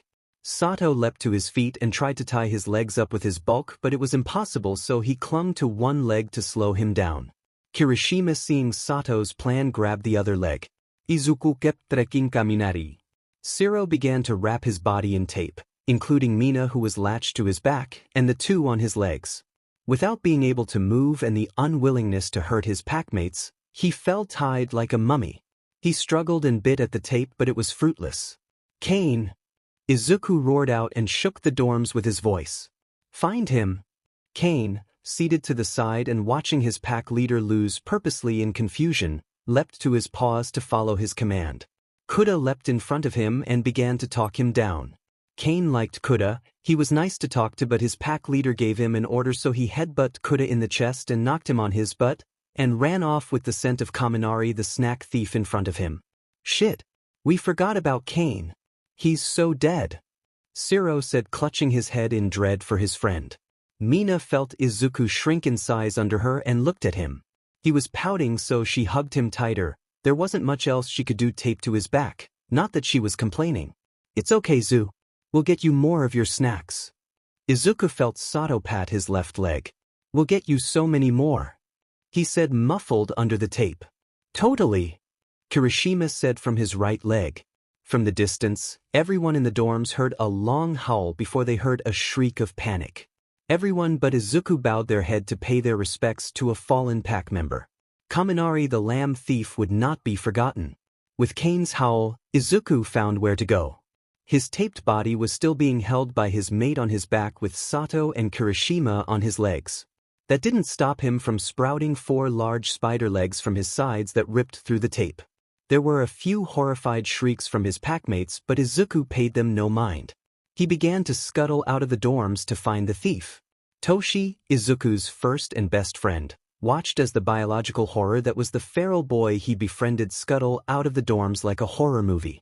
While he wasn't afraid of spiders, the way they ran on too many legs gave him the chills, so he wisely kept out of this one and instead watched with his phone recording as Izuku hunted Kaminari for eating his favorite snacks. Aizu. No. His mate hugged him tighter but knew it was a lost cause. She paused and poked him with one of her horns. Hey Zu, what if I ate them? Izuku didn't pause in his scuttle as he answered. I already told you, you can have whatever is mine. You're my mate. He couldn't turn to look at her but gently nudged his head back against her. Even tied to his back due to one of her packmates' quirks and unable to move much, he still made her blush with his affectionate words. That's so adorable. A muffled voice was said at Izuku's left leg. Mina blushed even more, forgetting she wasn't the only passenger. It didn't take long for Izuku's hunt to come to an end, with Kaminari kicking futility as he was dragged behind Izuku, with Kane trotting happily beside them at his successful task. Kaminari pleaded for mercy, but Izuku gave him none as he was dragged across the UA grounds in the dimming light of sunset. What in God's name is that? Kabara-san asked out loud. Quickly, Tetsu Testu joined him at the window in the kitchen. Is that a Nomu? He paused and then added. And a dog. Kendo got up from the couch to see what the two were talking about, and sure enough, something was traveling through their stretch of backyard at the 1B dorms. I think that's Kaminari Denki from 1A being dragged behind, whatever that is. I believe that is Izuku Kayama. Shinshida said behind them all. Tetsu Testu jumped at his sudden appearance. Bro, you're way too big to be that quiet. Are you sure? Kendo asked Shinshida. He adjusted his glasses. Almost positive. My nose is quite good and Sir Izuku masks his scent very well, but that gives it away on itself. Yo! Izuku! Ken shouted out. Kendo felt some kind of dread and wanted to slap Ken for getting Izuku's attention as he was dragging Kaminari. The dog and spider thing that was Izuku stopped in their tracks, and the dog turned in their direction. That weird thing that happens when an animal looks into a light source and it's reflected by their eyes happened, but it was worse when a large tentacle extended from whoever was dragging Kaminari, and then the tentacle bloomed like a flower from hell. It split down the tip in a dozen directions to become a cone of flesh with eyes sprouting at the tips. If they stood next to the aberration of flesh that was that cone, they could probably get swallowed by it like a horror movie. No one moved closer. What the F dash dot? Ken said softly and slowly closed the glass back door as if that would stop whatever that was. Bad words. A voice came from the creature a few hundred feet away. The voice came from the flesh cone aimed at them. With that, who they presume was Izuku kept going as the cone was closed and disappeared. The four stood there quietly as who they hoped was Izuku disappeared in the direction of the 1A dorms. After a long moment, Tetsu Testu asked a valid question. Was that their dog? Do you think we could get a pet for the dorm? Kaminari pressed his forehead against the floor of the dorms in front of his displeased pack leader. Like he was asking for forgiveness from the Emperor of Japan, he continuously bowed in front of Izuku, who managed to stand up even with all the weight of Mina, Sato, and Kirishima still taped to him. It was a ridiculous scene for anyone who would have walked into the dorms at that moment. Izuku stood over Kaminari as he explained his mistake and how he would fix it, as Izuku himself looked like a mummy half done. Kane sat at his side with his chest out and head held high in an oddly regal manner.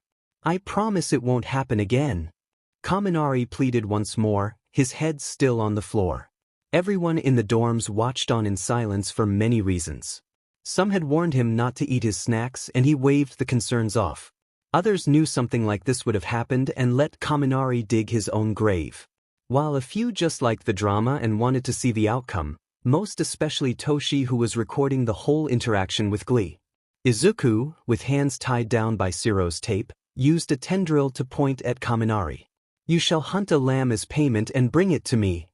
Kaminari's head shot up with wide eyes. "What?" Kaken cackled. "Yes. Enjoying the whole thing."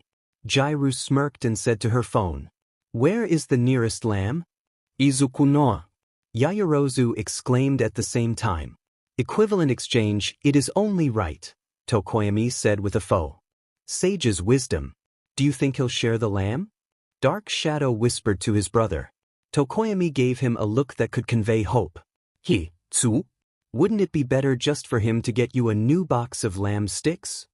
asked Mina, whose head was on Izuku's shoulder, still taped to his back. "It'll probably be faster." Izuku paused and looked unsure. He looked to Kaminari and his tendril split to show 2 fingers in front of him. 2 boxes. Kaminari wept tears of relief and shot a thankful look in Mina's direction. "I'll do it," he said, bowing, and when he looked up, Mina was giving him a grin and mouthed the words, "You owe me," at him. He realized he got off the hook and was immediately caught in another. With that done, Izuku nodded at having resolved the issue of the snack thief. "Good, now the tape." He looked down at his body. It took a handful of people to help Izuku get out of the multiple layers of tape. Sato and Kirishima flopped off his legs in relief, with Mina being the last to be freed.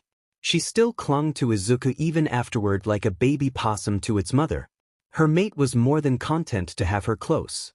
With all the tape balled up, Izuku bounced it from hand to hand before sticking it to the wall. It stayed there and he left it where it was with a shrug. He sat with his packmates with a small strip of tape from Shiro. He never took a good look at it before, but now that he looked closely at it, it reminded him of spider silk. He might be able to mimic Shiro's quirk if he wanted. "Oh!" Izuku exclaimed, surprising everyone. They all looked at him and he looked at each one of them in thought. "You all right there, bud?" Shiro asked. He was aware of Izuku's examination of his tape and was ready for any questions he had, but he wasn't ready for the sudden exclamation. Izuku pointed at his best friend. "You forgot to remind me," as he continued to eye each of his packmates. "There too many things, which one?" He groaned out, already knowing Izuku planning something or remembered a past plan. "To mimic quirks. Shiro's tape looked a lot like spider's silk, and I thought I could replicate it when I remembered I never tried to mimic you guys' quirks. Some obviously won't work like Yami's or Roki's." He motioned to the 2 quiet boys. "And I don't like the idea of messing with my brain, so not yours or Kuda's." Yaoyorozu looked interested. "But it would be feasible to duplicate quirks on yourself?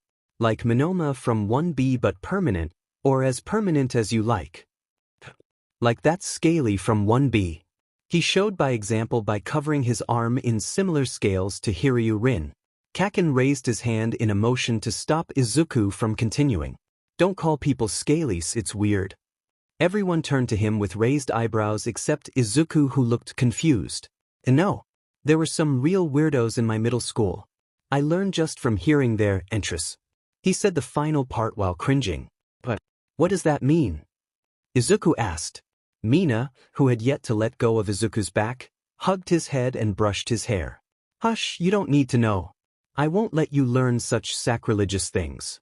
Then you won't mind if we look around your room or on your phone, will you?" Kaminari said, leaning forward and staring at Kaken with a grin. Ida interrupted Kaken from blasting Kaminari for such an insinuation. Back to the original topic. "Izuku, you were saying, right? So it's simple to copy animals because it's basic biology. Quirks are harder to copy because there's a connection between an organ and the brain that wouldn't be feasible. Like Ruzo's quirk, I can copy her skin cells, but I wouldn't have that special connection between it and my mind to do anything with it. Unless I dissected her to learn. He stopped again, the horrified look everyone gave him. But I won't do that. Because she's my pack mate, it was just an example. He said now sheepishly. After a moment of quiet where everyone reoriented themselves from that and Mina gave Izuku an understanding squeeze, Ida motioned him to continue. He was interested in Izuku's potential at copying quirks. I imagine some quirks would be possible, such as Mina's or Siro's as you said earlier. Yes. But there's one quirk I want to copy the most. Everyone looked interested to see who would Izuku want to copy. Heigu Hakugu, Toru. He fumbled over trying to say her name like a child and pointed at the invisible girl. Me? Hagakure, she exclaimed, pointed at herself. Toshi gave Izuku an unimpressed look. Really? You couldn't say Hagakure? Is that why you are always giving people nicknames? He pointed with an accusatory finger at his best friend. Izuku ducked his head and blushed at finally getting caught. It's hard. He mumbled. Once again, everyone was reminded of Izuku's past. While he did have the mind of a savant in biological studies and an innate instinct for fighting, he wasn't raised with others who learned how to say more difficult words or names. He was self-taught all his life, and Toshi was harshly reminded of that by the multiple glares he received. Toshi accepted the glares and winced at being so insensitive. Sorry, Izuku. Didn't mean to make fun of you like that. He said earnestly. I don't mind, just embarrassed you caught me is all. He waved it off while feeling Mina's tight arms around him in a show of comfort. The invisible girl, seeing his mood drop, quickly said, You can call Toru. I don't mind if it's easier. The rest of the class added their reassurance of him calling them whatever was easiest. Izuku smiled gratefully to all of them and continued with his idea. At first, Hagakure was unsure of the idea mostly because of her insecurity about having such a basic quirk, and then Izuku mimicked it, she would be forgotten or something the like. Izuku was quick to fix that outlook. But I won't be able to control the light like you've been able to. I'll just mimic the part where you're always invisible. I could try to do what you did with bending the light, but I'd probably just try to reflect it like a mirror. I'm just copying one part of your quirk. Izuku finished with a beaming smile. It didn't take much more after that for her to give him a lock of hair so he could study it. His mate grumbled about taking another girl's hair, but it was all in good nature. Mina still hadn't let go of Izuku's back and was still comfortably looking over his shoulder while playing on her phone with her arms around him. Izuku drowned out the rest of the world as he worked on examining the invisible hair from all angles. He had tendrils consume one strand and break it down one cell at a time to see what made Toru invisible. An hour or so later, Izuku smiled triumphantly at his hand, or where it should be, as it was invisible. It was odd to see where the invisibility ends and normal skin begins, but all he cared about was mimicking Toru's passive part of her quirk. While he couldn't apply the invisible cells to his skin since that would require the epidermis, or the top layer of skin, to change into a copy of Toru's skin when he used it, which would use way too much energy to transform from one to another when he wanted to cloak himself. So what he did instead was develop scales that had the properties of Toru's quirk already on top of them, so he could just grow the specific scales, and then he was invisible. He grinned happily as he stared at his hand, which was not visible. His smile faded when he turned the hand and he saw problems. Two issues cropped up. First and foremost, it wasn't the same invisibility that Toru had. It was closer to, say, light imperfectly bent around the scales. When he moved his hand, he could see something distorted. Almost an outline of his hand appeared, but it was hard to tell. It was enough to tell something was wrong if he used it in a hunt. The second issue, he could hear the scales he used when he moved his fingers. They were thick and used mostly for protecting against blade and impact. They weren't meant to be used for stealth. If he covered his whole body in the scales, every time he moved it would give away his position. They were fine when he was battling against a foe. Sound would be the last thing on anyone's mind when he fought, but while hunting, a single sound could give away his position to his prey. He pursed his lips in thought and focused on the biggest issue, the scales. Maybe if he switched them to a different style it would resolve both issues. With that, he nodded and made to get up but stopped when he felt Mina's arms around him tighten and her grumble. He looked over his shoulder to see her sleeping soundly on him. He smiled at her, but he needed to get his book about animal biology to see if there was anything he could replace the scales he was using. So, he extended a tendril with a pair of stubby legs and controlled it to run to his room while a leash of skin was still connected to it. Thankfully his room was on the first floor. Sato came out of the bathroom on the main floor and stopped right outside of it. He stared at the umbilical cord leading from the common room and ended on a small thing on legs in front of Izuku's room. It was jumping futility to open his door. It stopped and its legs changed into more frog-like. When it leapt again it caught the door handle. It dangled there and poked it with a key until it managed to unlock the door. It opened the door and ran inside. Sato couldn't stop his curiosity and peeked inside to see the thing drag a book one slow step at a time. He picked up the book and the thing dangled from it, kicking its legs futility. Izuku gave Sato a grateful smile as he handed him the book he was trying to retrieve. He gave Izuku a smile in return and went back to his spot in the common room. The feral boy immediately opened the book and searched for anything he could use for a medium to cover with invisibility and then his body. He found many possibilities but none that fit the requirements. That was until he flipped from the reptile section to the sea life section. Izuku already knew most fish had scales and he found one perfect mix of protection and stealth. Shark scales are adapted to be used in the water to decrease drag, but Izuku could use them just fine out of the water. Standard shark scales usually have grooves to provide ways to cut through the water without the shark losing speed, but Izuku didn't need the grooves, so he removed them and made the scales slightly larger, just under the size of a fingernail. With success, his hand was invisible once again, and the distortion of moving was lesser. He shifted the scales to see if he could fix that issue, but the movement distortion didn't change much. He pursed his lips but accepted it wouldn't be perfect like Turu's invisibility. As for the noise, he moved his digits with little to no noise. He grinned happily at the successful experiment. The next day, after getting his mate to bed without waking her, Izuku found himself back with Gang Orca. Izuku was more than excited to show off his newest ability to his mentor. "Hey, Gong. Should we, I don't know, have another spar to make sure I'm as good as I was before?" Izuku said way too innocently. Gang looked down at the pup and eyed him. He could tell he wanted to show him something he came up with, but was doing it in a roundabout manner that seemed extremely adorable to the big man. He played into whatever Izuku had planned. "Yes, that makes sense. Let's go for a few bouts." He smiled as Izuku lit up like a Christmas tree. He bounded inside the sparring excitedly. "All right, pup. What did you want to show me?" Izuku grinned mischievously and extended his hand. Scales grew for a second before his arm disappeared in a distortion of bending light.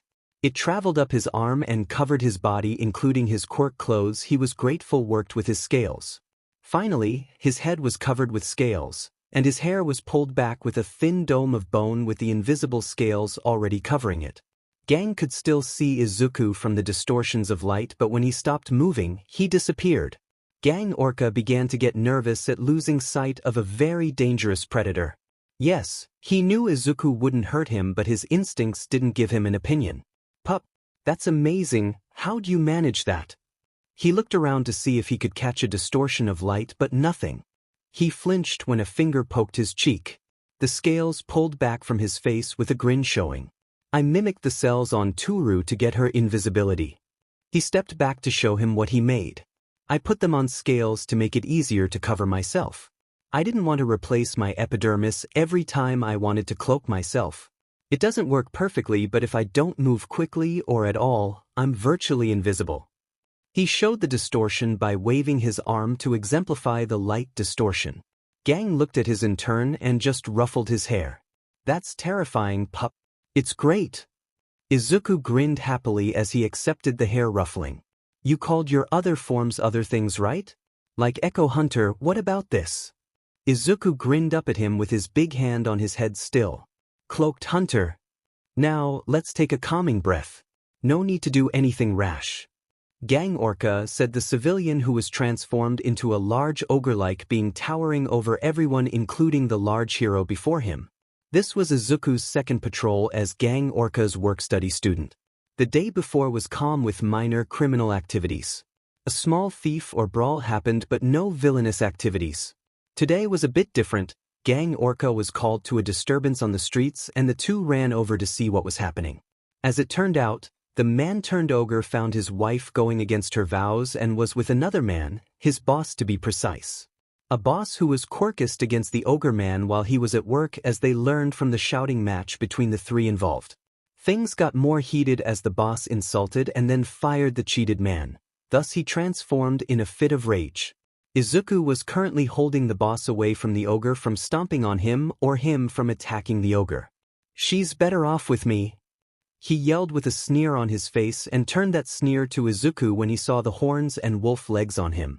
The feral boy was very confused about why he was angry at him but did his job to prevent the altercation from turning from words to fists. "Don't touch me, mutant. Please, we need to de-escalate the situation and avoid someone using their quirk to attack someone just using it illegally," Gang Orca said to placate the ogre. The 12-foot-tall ogre looked at his former boss to the hero. Then he sighed and nodded. "I apologize." He began to shrink and inadvertently hit a side mirror of a car. A car belonging to the same man across from them. "You inhuman oaf. You did that on purpose." The boss reared his fist back and it glowed golden and punched forward toward the ogre. Izuku stopped the fist from extending completely, thinking it would halt the quirk, but the quirk launched its ethereal fist and hit Izuku in the chest. He flew back, missing the ogre man by inches, the intended target.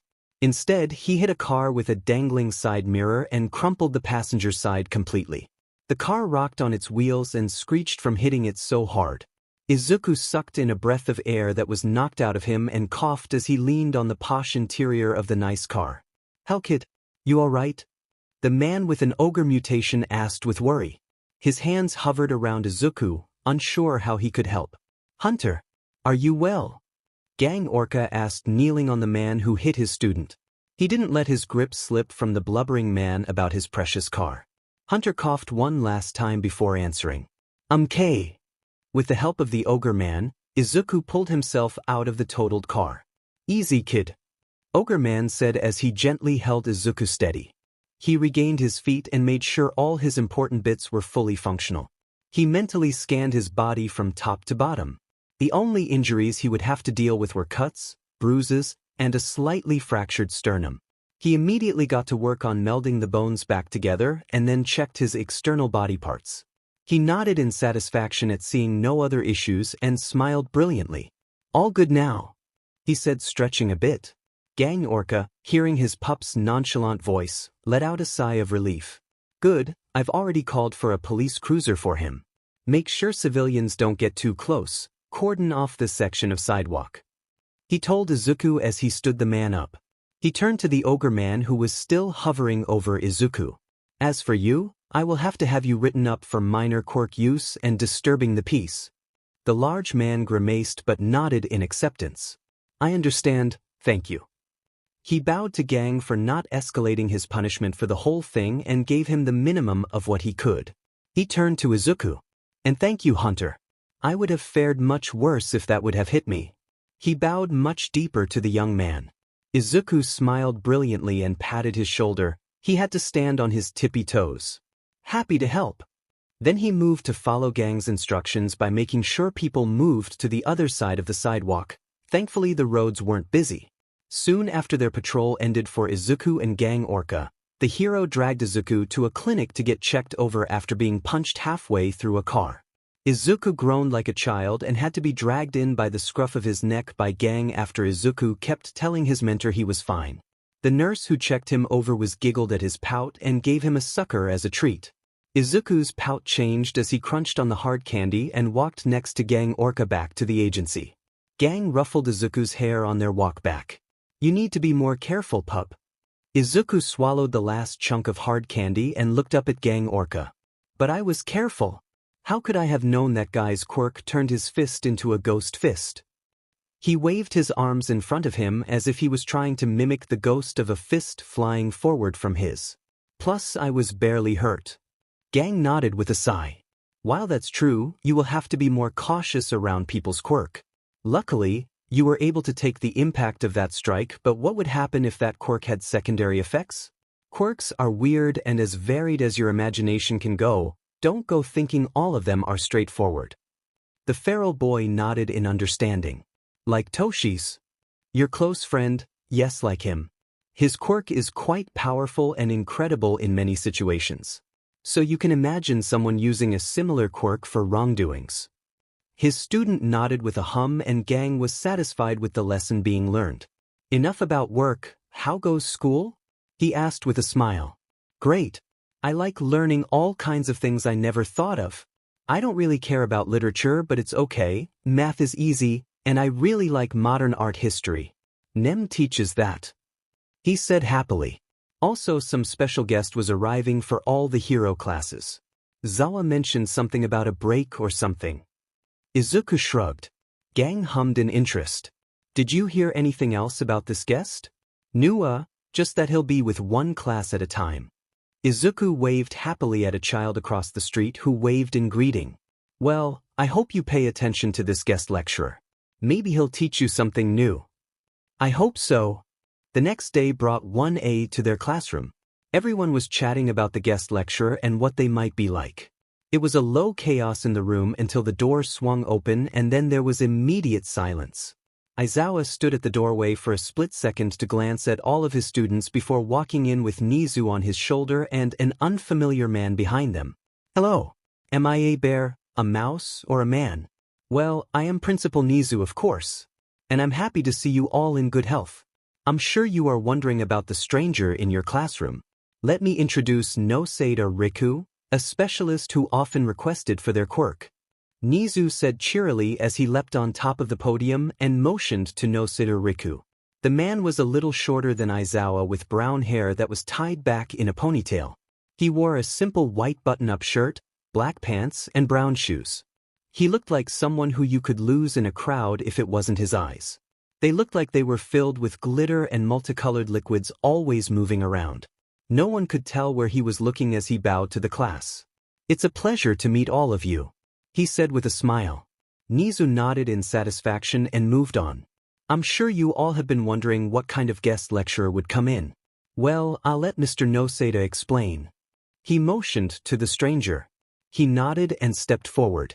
It's pretty simple why organizations, private citizens, and schools like this commission me to come. As for my quirk, it allows me to put a select number of people into a simulated world you all can select within my ability. Many use my quirk as a training simulation and some use it as a break from reality. Kaminari was the first to react by slamming his hands on his desk and standing up. No way! You can send us to the Matrix? There were many similar exclamations in the room until Aizawa glared at all of them with his quirk. Quiet. When it was silent once again, he motioned to Noseda to continue. He grinned at the reaction of the students. Yes, that's a common reaction. As for your question, no, it's not the Matrix. He grinned knowingly at Kaminari. No, it's a hyper-realistic simulation based on you can and think and do, just like in real life. You can't cause time to slow if you try hard enough. My quirk pulls your consciousness into my quirk, and you are sent to the simulation where everything is as real as it is here. You will feel pain, hunger, emotions, and everything else, but you will not retain the injuries. Everything is mental. The only time I've seen an injury transfer from my simulation to here is when there were mental quirks in play. The class glanced at Toshi, but no one held any accusatory eyes, just recalling he had a mental quirk. Izuku had eyes open on his neck to stare at him, unblinking. Toshi poked one eye to make them stop and Izuku giggled at his reaction. Yaoyorozu raised her hand in question and Noseda gestured to her. She fidgeted in her seat and asked, You say injuries and pain will be the same. Does that also go for death? The room became more quiet than usual. Noseda nodded. Yes, although it doesn't stay as I've said, psychological reactions will always stick. You will remember every blade of grass that touches you just like you saw out here. If you die in my simulation, you wake up out here. You can also leave early by saying escape with the intent to leave. You won't be suddenly dragged out if you say escape in a sentence. Ida raised his hand and began to speak. Principal Nizu, while this is an interesting opportunity, why? What does this serve? He asked the final part hesitantly since he was interested in the simulation. Oh, that's simple. Think of it as a vacation. You all have been through more than most UA Hero students have to deal with, so I decided to give you all a break. He said, smiling. Mr. Nosada's quirk dilates time. 1 hour is 1 day in his quirk. You can choose to do whatever you like. Rest, explore, experiment with your quirks with no consequences, or just let loose and destroy everything you see. He said, laughing maniacally. Aizawa cut in as his boss kept laughing. That doesn't mean there are no consequences out here. If you do something to your classmates that would result in consequences normally, you will be punished to the same degree. The 20 of you will be all alone in the simulation if you choose to. It's safe. To a degree. I've tested it out already. After that, everyone pushed their desks to the walls of the room and sat close to each other to be in contact with each other for the quirk to work. All that was left was deciding what kind of world they would go into. This turned into a shouting match between the packmates to decide where they would go. I want to go to a jungle. Izuku shouted at Kaken. Huh? You've been in one for a decade and you want to back? He shouted back. What do you mean we can't go to the moon? I want to go to space. Kaminari asked, and Uraraka had stars in her eyes at the mere idea of space. You heard him. All he can create is monsters, animals, and the environment. Do you want to fight eldritch horrors in the void of space? Jairu poked Kaminari with her quirk. Tokoyami's eyes widened and he quickly shook his head in the negative for eldritch horrors in space. I want a nap, Toshi said with his head down. Yaoyorozu clapped her hands loudly to get everyone's attention. Why not a bit of everything? A section for all of us that we could go between. She looked to Nosada in question. He shrugged. That's possible, the space one will be an issue though. He said apologetically. Unless you guys have a way to get to space on your own, it will be just as hard to access as it is here. Uraraka looked glum at the news and Tokoyami let out a sigh of relief at avoiding the horrors of deep space. Kuda raised his hand and asked. You said monsters, what kind? Just the typical fantasy stuff. Giants, slimes, treants, just to name a few. I don't choose which appears, but just know none of them are real if that helps, and not all of them are immediately hostile towards you. Kuda nodded in thanks and Kirishima asked when he was finished. You said we get hungry, what can we eat? Anything you can eat normally. If you choose a city simulation, there will be food stores like normal, just no people. My quirk doesn't make people. Or you can hunt your meals. He slightly flinched at hearing the green-haired student grin too wide and giggle quietly. When the questions were answered and the details of the simulation were decided, everyone sat down and made contact with each other and Mr. Nosada to activate his quirk. You will spend 7 days in there, 7 hours out here. If you choose to leave early for whatever reason, you will wake up with the rest of your class. I hope you enjoy your time and have fun. With that, everyone's vision blackened before waking up and standing in an unknown location. Izuku looked over himself and then the others to make sure everyone was there before looking around. They were in between 4 different biomes. One was a thick forest and jungle with trees standing taller than some buildings in the real world. The foliage looked similar to what they knew of and they saw birds of all kinds flitting around the treetops. The smell of the wilds was strong from there. Across the untamed wilds was a town that connected to a beach not far to the north of the town. It was simple and homey in its appearance.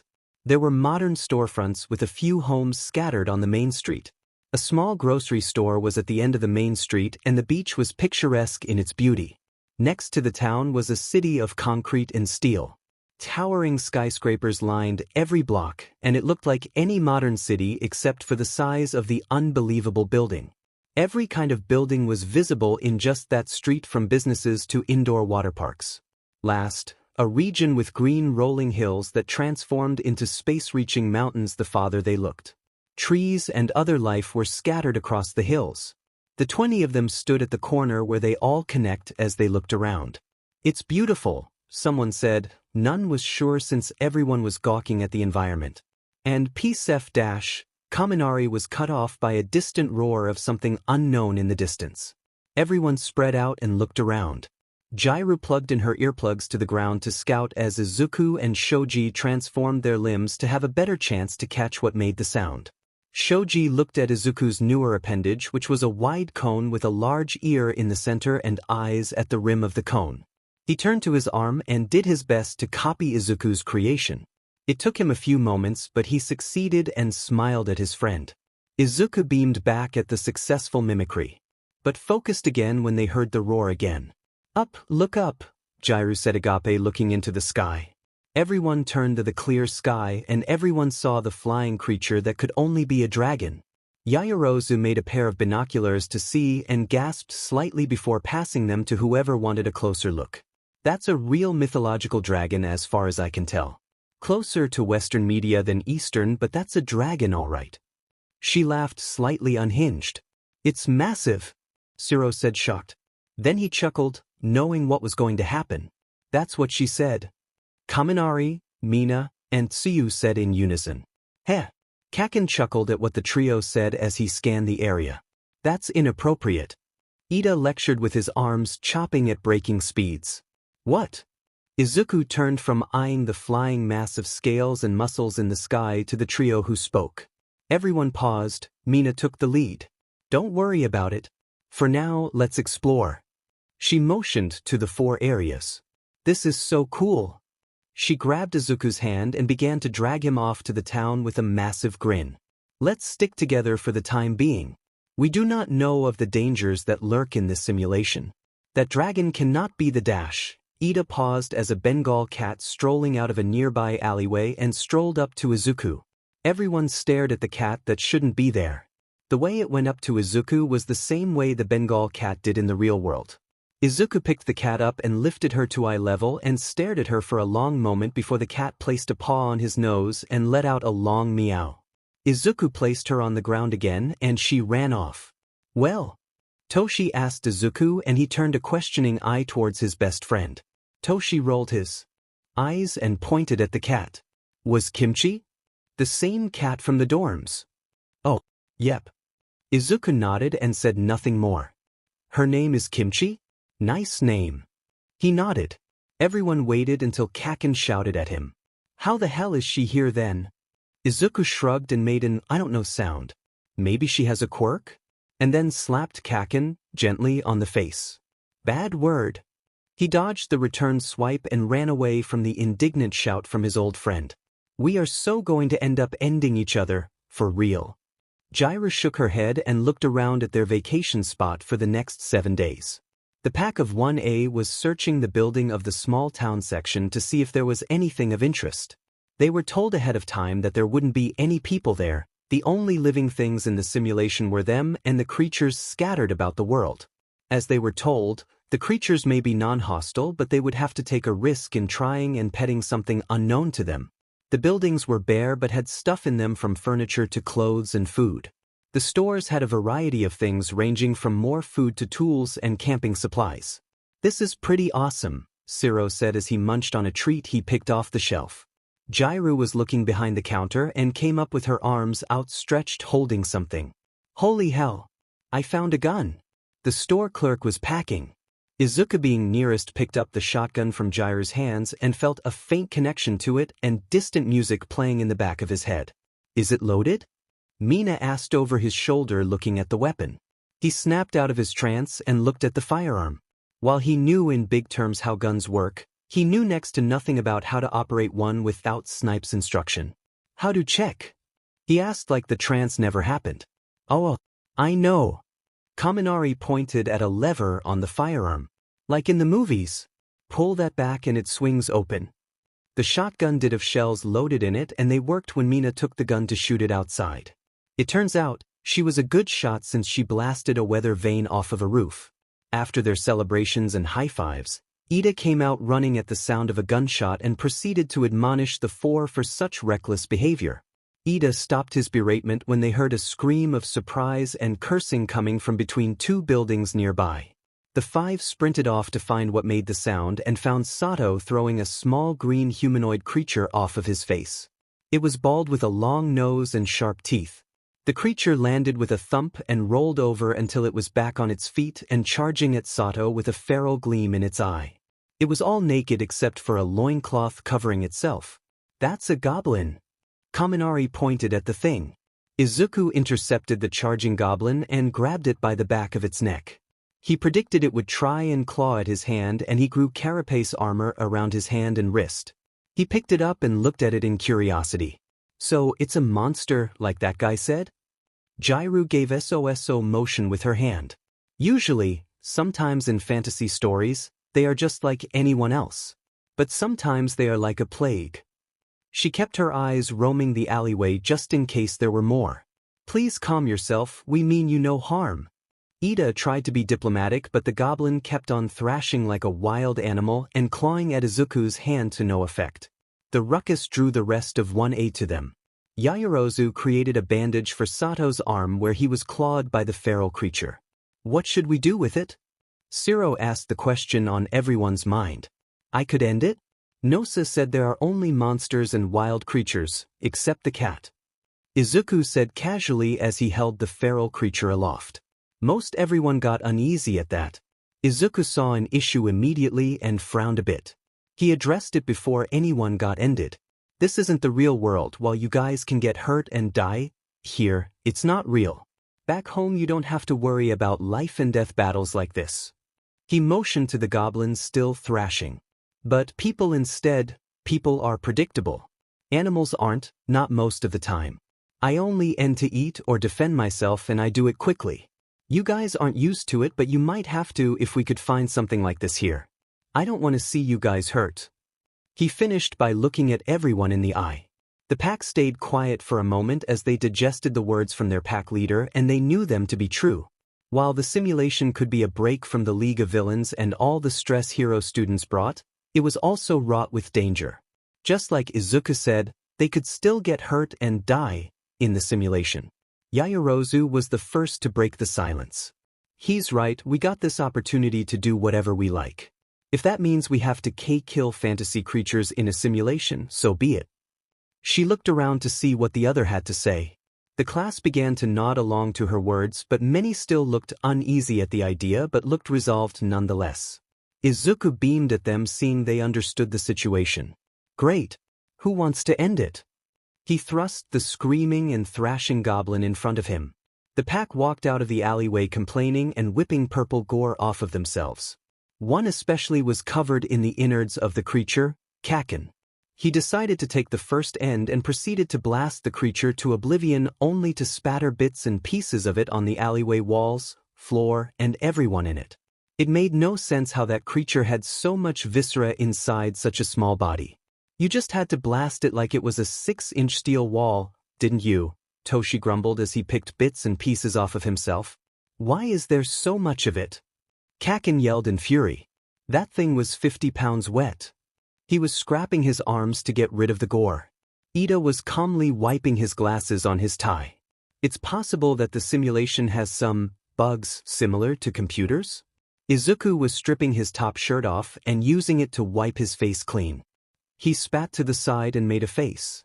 You tasted it, didn't you? He nodded at Mina's question. Well, now we know not to eat them. She tried to placate her mate as he purged his taste buds from his tongue. Toshi finished combing his hair for bits of goblin and walked up to his best friend. Give me something to fight with. I'm practically useless if something bigger than a dog comes around. He turned to the similar inoffensive quirk user that was Hagakure. What about you, Hagakure? Shinso does make a good point. I can create weapons for everyone that needs one, Yaoyorozu said, and created a spear with a razor tip edge that gleamed in the sun. Hagakure clothes shifted from side to side in apparent indecisiveness. I'm not sure, maybe daggers? Something like that would work with my style. She was handed over punch daggers and sheaths for them. Oh, these are nice, she said, admiring the weapons. Toshi took the knife Izuku made for him and nodded in thanks. Jair held a machete, Kaminari an all-metal spear, and Uraraka a slingshot. All were created by Yaoyorozu. The rest of the pack forewent weapons and relied on their quirks instead. From there, the group split up into groups that wanted to explore parts of the world they would be in for the next week. Mina and Izuku stuck together with Jairu, Shoji, and Toshi joining them in walking around the simulation. Some of their packs split off to look at the metropolis and others headed to the rolling hills. No one wanted to go to the thick forest just yet. They all decided to meet up once again when the sun began to set in the town for dinner and sleep. The first thing Izuku's first friend group noticed about the ocean was that it also had monsters in it.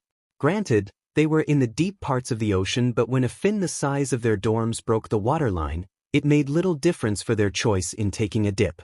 Izuku was tempted to leap into the ocean head first and hunt. But reason won out. Izuku was sure he could win with most animals back home since he knew so much about their weak points and biology. But monsters? They were unknown and his monkey brain said danger and danger bad. So he restrained himself, for now. Even with the waters most likely infested with leviathans and other unknown creatures, the beach was picturesque in its beauty. The waves lapped the sand in a rhythmic tempo that would put anyone to sleep. Toshi wanted to take a nap right there and then, but he was reminded that even if the beach looked nice, it wasn't safe. That danger was punctuated by an explosion in the distance they all recognized belonged to their resident bomber. The five of them looked at each other and then looked back to where the explosion came from. "I'll take a look," Izuku said as his wings burst from his back and he leaped into the air with all the force he had. "Be careful!" Toshi yelled up at him. Izuku flapped his wings and they brought him higher and higher. His balance was off, so he grew his tail like he usually had when flying to help him maintain his stability. He was high in the sky when he stopped and hovered to see if he could catch a glimpse of what Kaken was blowing up. His eyes were already modified to be as keen as a hawk, so he could see some of what was happening.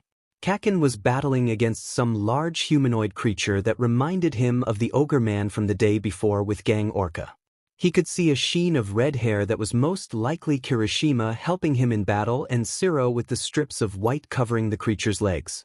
He heard shouting from below and looked down in worry to see his pack being attacked, but he was confused when they were waving their arms and pointing up. When he turned to see what they were pointing at, he was knocked out of the sky by something massive. He never heard the wings flapping of the creature since it was in a dive aimed at him, but he heard them now as the two beasts battled in the sky. He heard a screech right next to his head and the hot breath of the beast. He couldn't get a good look at it other than seeing feathers, a beak, and clawed paws like a lion. Izuku didn't care what attacked him, only that something was attacking him and the claws were gouging into his body. He roared in challenge and pain as he returned the favor by lashing his tail and striking the wing. It penetrated through bone and flesh and anchored itself as he clawed and bit the bird-lion thing. The two began to spiral to the ground, locked together in a death grip. The two beasts continued to claw and bite at each other as they got closer and closer to the ground. The sky rained red with their blood. Mina watched in worry and panic as her mate fell from the sky, entangled with what she could tell was a lion with a bird head and wings. She could tell immediately that she couldn't do anything other than hope Izuku would be all right, even if it was a simulation. The sands were dotted red from their blood raining down, and then they crashed into the sands themselves. Izuku maneuvered the lion to land on its back as he used it to cushion his fall from the terminal velocity. She flinched at hearing bones break and other unpleasant sounds. But to her relief, Izuku was alive and still fighting like a wild animal. He tore into the lion with claw and fang until he managed to get a grip on the bird's head, viciously twisted, and pulled with a roar of pure primal fury.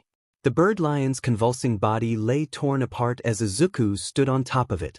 He turned to them with huffing breaths and yanked his spear-tipped tail out of the creature as his deep wounds sealed closed. His wings closed the few tears on them and he closed them in his back.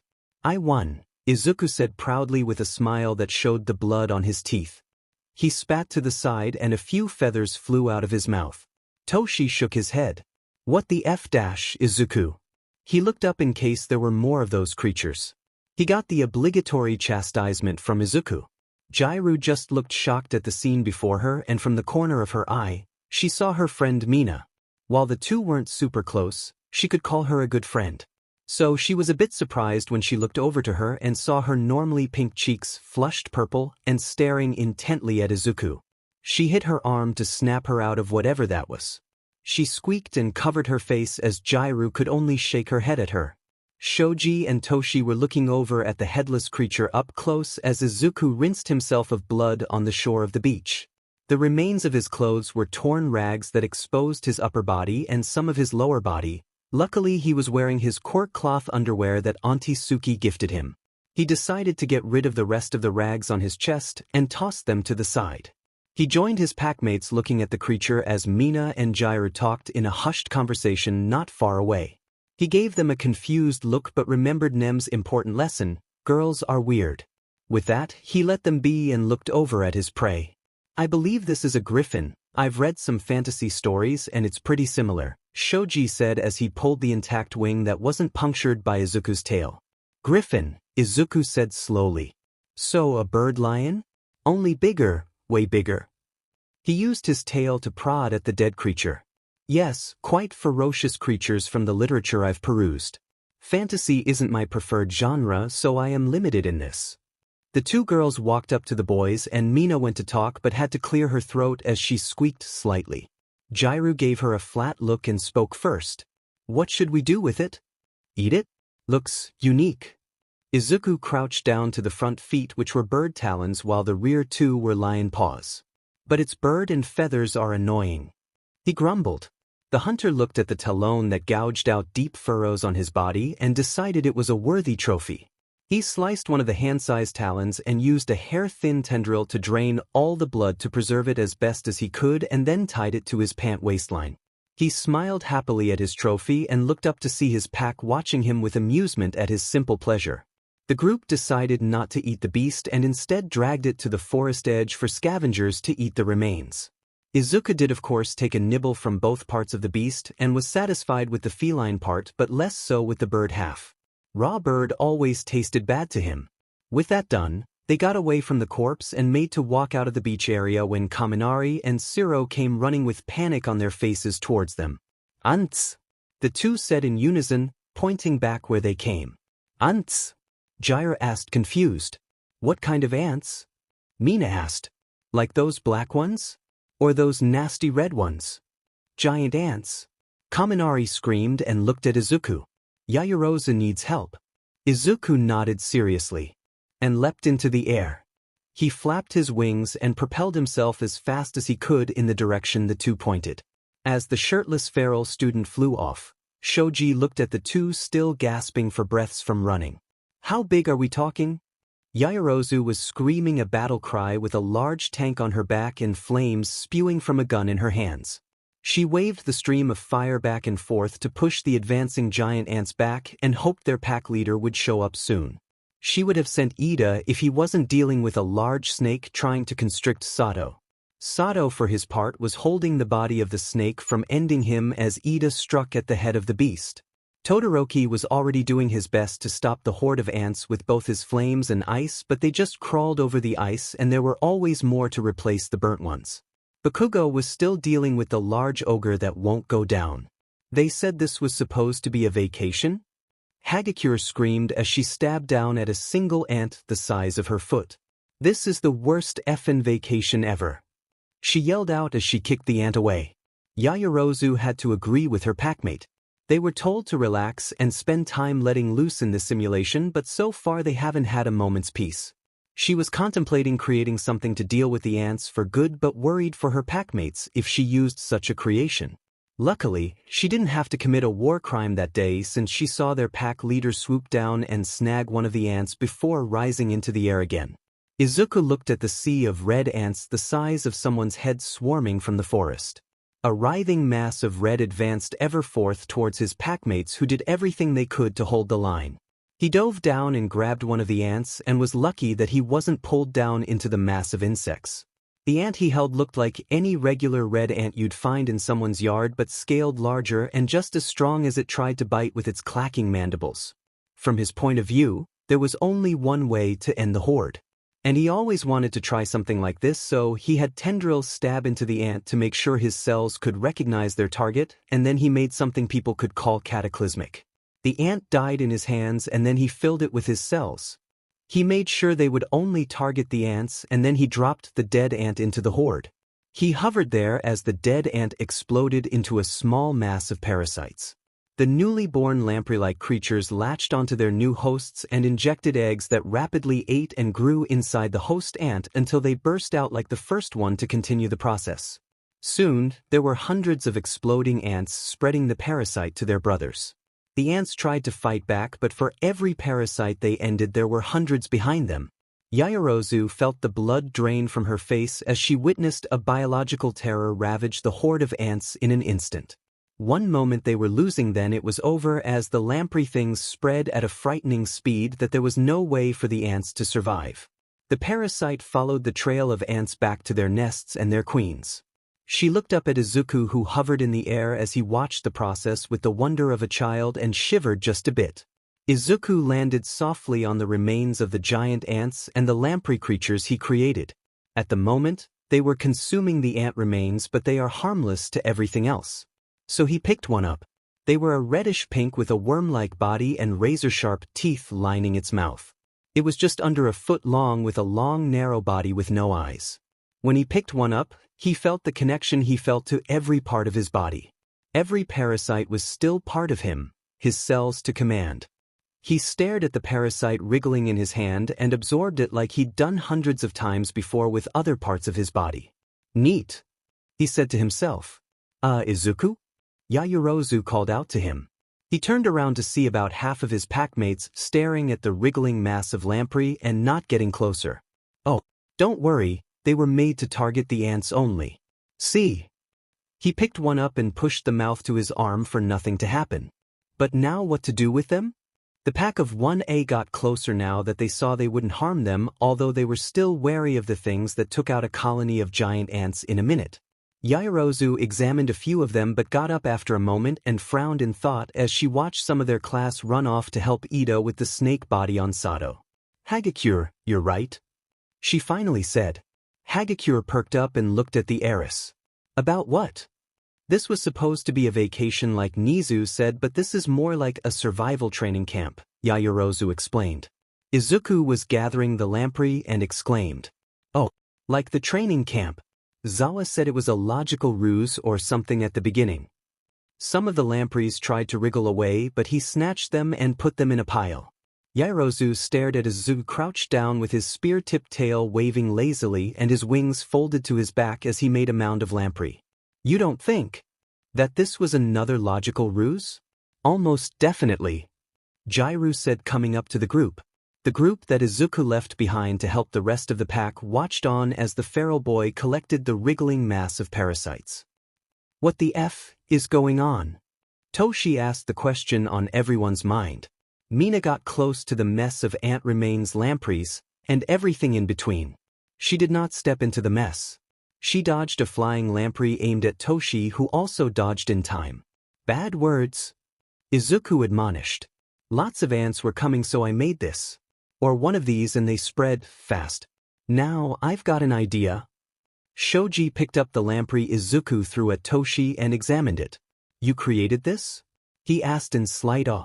He placed the lamprey near its kin and it wriggled closer to eat an ant. Are they intelligent? No, just basic functions. Eat and replicate, that's about it.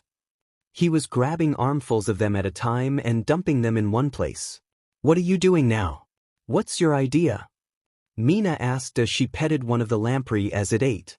Izuku smiled at her and then focused on the mound of lamprey.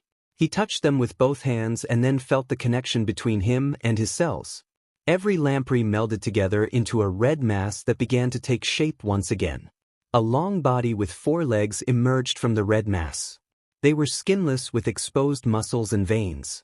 Then scales grew over time on the creature, the color of dark green like Izuku's ever-messy hair. Vicious talons grew on the feet of the creature, fit for sprinting with no worry about traction. The body was lithe like a dog and the head resembled one until the 4 eyes took shape. 2 on each side of the head with its fanged maw stretching to open wide enough to fit someone's head in it. The tail was a whip-thin thing that stretched long enough to touch its head with a razor tip on the end. Izuku stepped back and looked at his newest creature. The creature got up from his side and howled into the sky to announce its presence. Steam rose from its maw as everyone in the vicinity stopped and turned to the newest hunter. The howl was not one of any dog but a sound that would haunt a child's dreams. It reverberated across the field of dead ants and lamprey. The creature shook its body and looked around in curiosity. They turned to Toshi, who spoke first. Izuku, what is that? He sounded a bit shaken from what he just witnessed. This is the Scal. I made him, Izuku said proudly as Scal turned to him and sniffed him. Mina tentatively got closer to them. You made a hellhound, she stated and looked at Scal, who turned to her. She offered her hand to smell and Scal butted his head into it. She smiled and stroked his green scales. Like Kane. I did copy Kane's brain, but it's not him. Just the mind of a dog in the body of this. Scal knows how to do everything he needs to but doesn't have any memories, a newborn.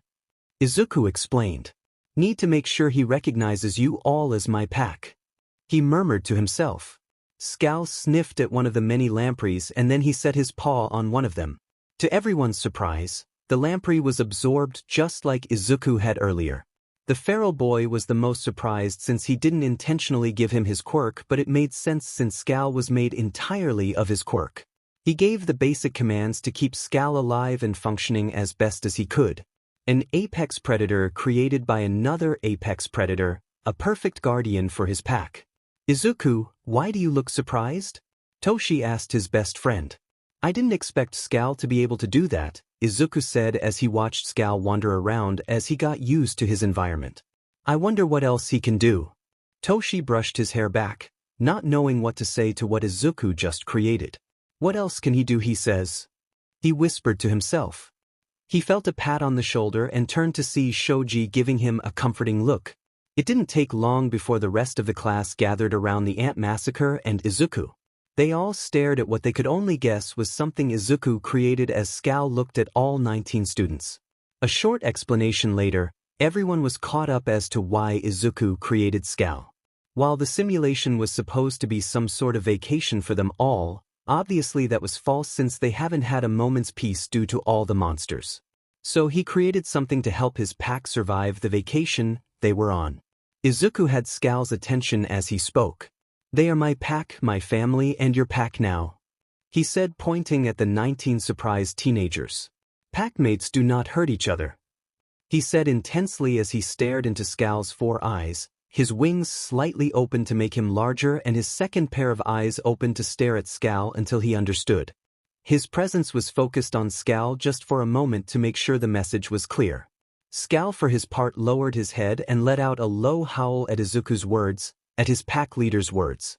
Then Scal stood up and trotted over to the pack.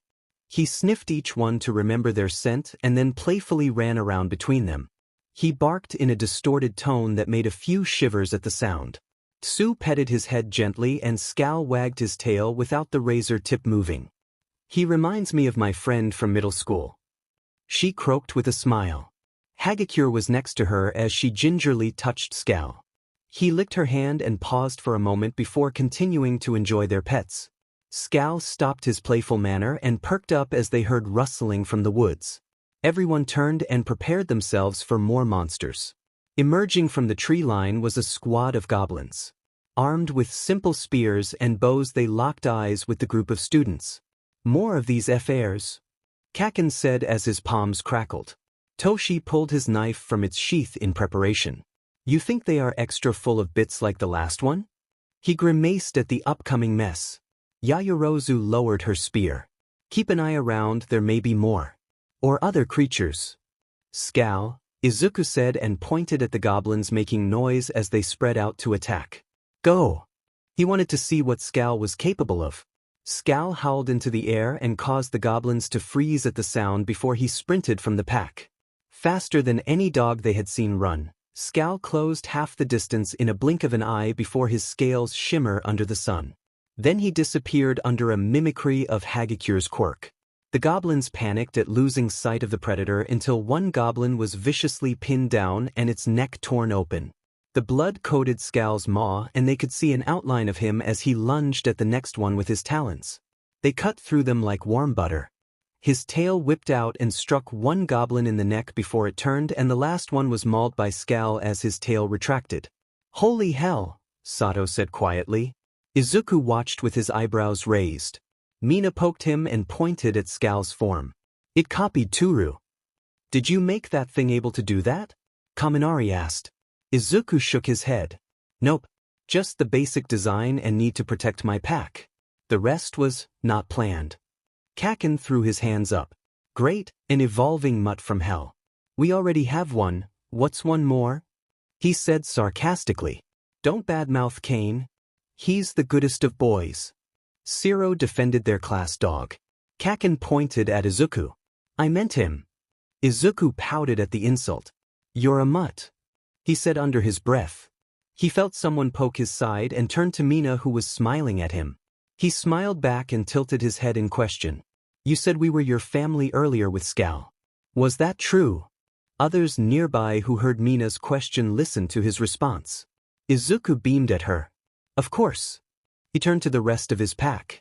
I see you all as my family. Mina smiled widely and hugged him. He returned the hug and wrapped his tail around her waist. Kaminari and Kirishima were the first to break into tears at his proclamation and joined in the hug. Bro! It wasn't long before the whole group was pulled into the hug with Izuku and Mina in the middle.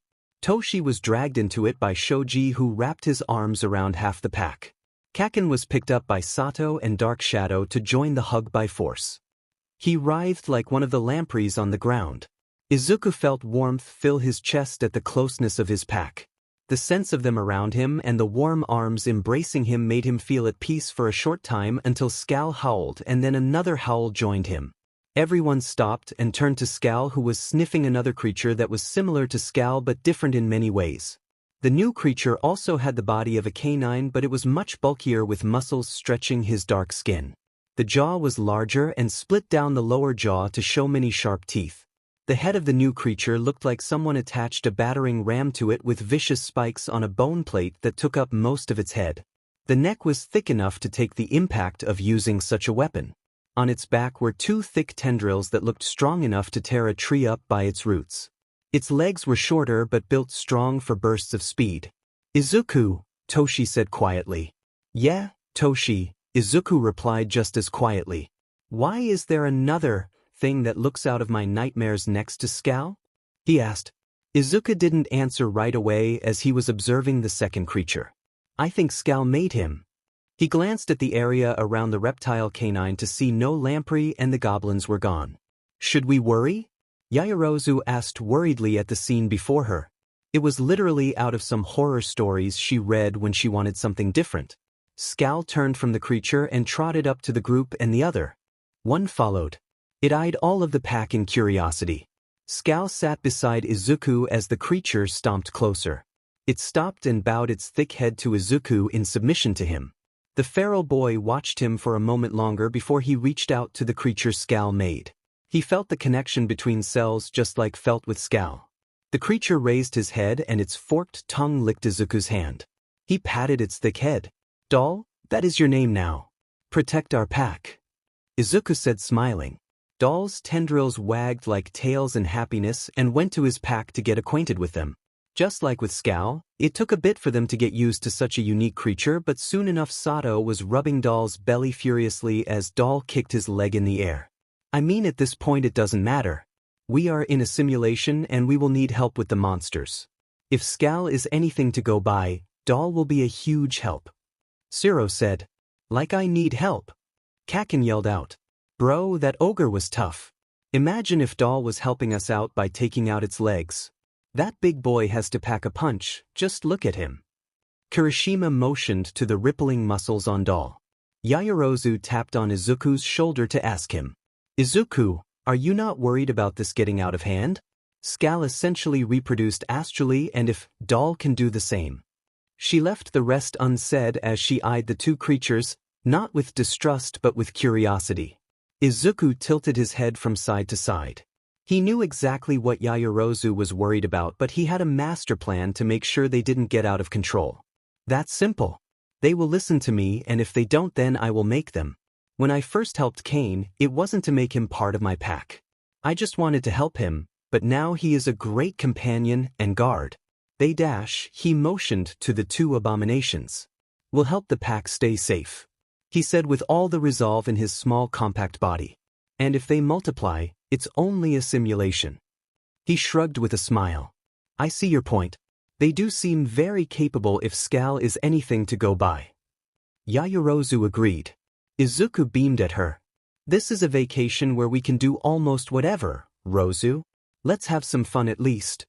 She smiled in return and felt happy at the nickname. Well, I know it's been a few hours but I'm spent. I say we go to the beach to relax a bit. How is it? Kaminari turned to the group who were scouting the ocean side. Maybe we find a grill for a barbecue and some bathing suits, what do you say? The ocean has leviathans, Shoji said bluntly. Everyone turned at that and Kaminari's face paled. Like, giant sea monsters? How big? Jiraiya answered that one. Massive, we only saw a fin but it was the size of the dorms. We didn't look any closer after that. She twirled her ear jacks. Everyone was quiet at that until Kirishima broke it. Well, so long as we stay in the shallows it'll be fine. Right? Guys. He looked with optimism. They agreed to a barbecue and limited themselves to dipping their feet in the water up to their shins. It didn't take long to raid the homes of the town to find a few grills. Food to grill took a bit longer but by the end of their raiding session, they had arms full of meat and vegetables to eat. Izuku helped a bit with the food but was shooed off by others who had skill at the grill. Izuku shrugged and sat on the sand, his tail absent-mindedly playing with the sand. Mina sat beside him and he put his wing around her. She smiled at him and they chatted about nothing in particular. They made plans to explore and time for Izuku to go off hunting in the deep wilderness without having to worry about them holding him back. As everyone relaxed for a bit, Izuku took note that Skal found the remains of the griffin. The beast wasted no time in diving in to eat and Doll joined him soon after. When they ate their fill, the two stared at the remains. Skal had his tail stabbed into the flesh and Doll's tendrils penetrated the opening they ate. It wasn't long before the remains dissolved into a mass and then split. They pulled their appendages out and soon the masses took shape into canine shapes. One was small with protrusions on its shoulders that shifted around.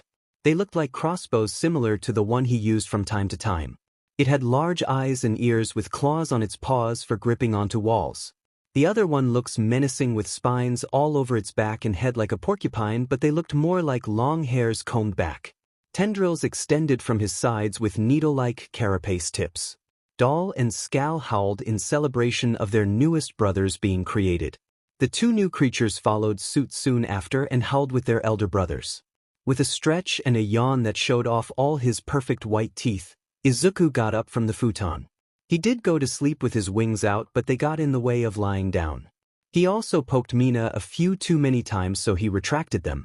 She got up at the same time, grumbling about it being too early but she followed her maid out of bed. She wore a too large shirt they had found in the dresser of the house they claimed. The shorts were baggy on her too but she seemed comfortable in them. The house they slept in was in the village area of the simulation. It was nice with 3 bedrooms.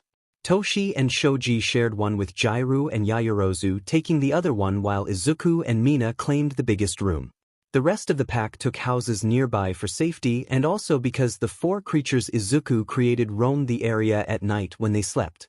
First Skal duplicated, or reproduced astrally Izuku wasn't sure, to make Doll. Then the 2 scavenged the remains of the griffin and 2 more joined the pack of apex predators. Keel, the one with many spines on his body, was a frontline fighter.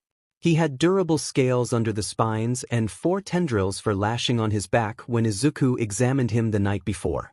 Oriole was slim and designed for longer-range combat.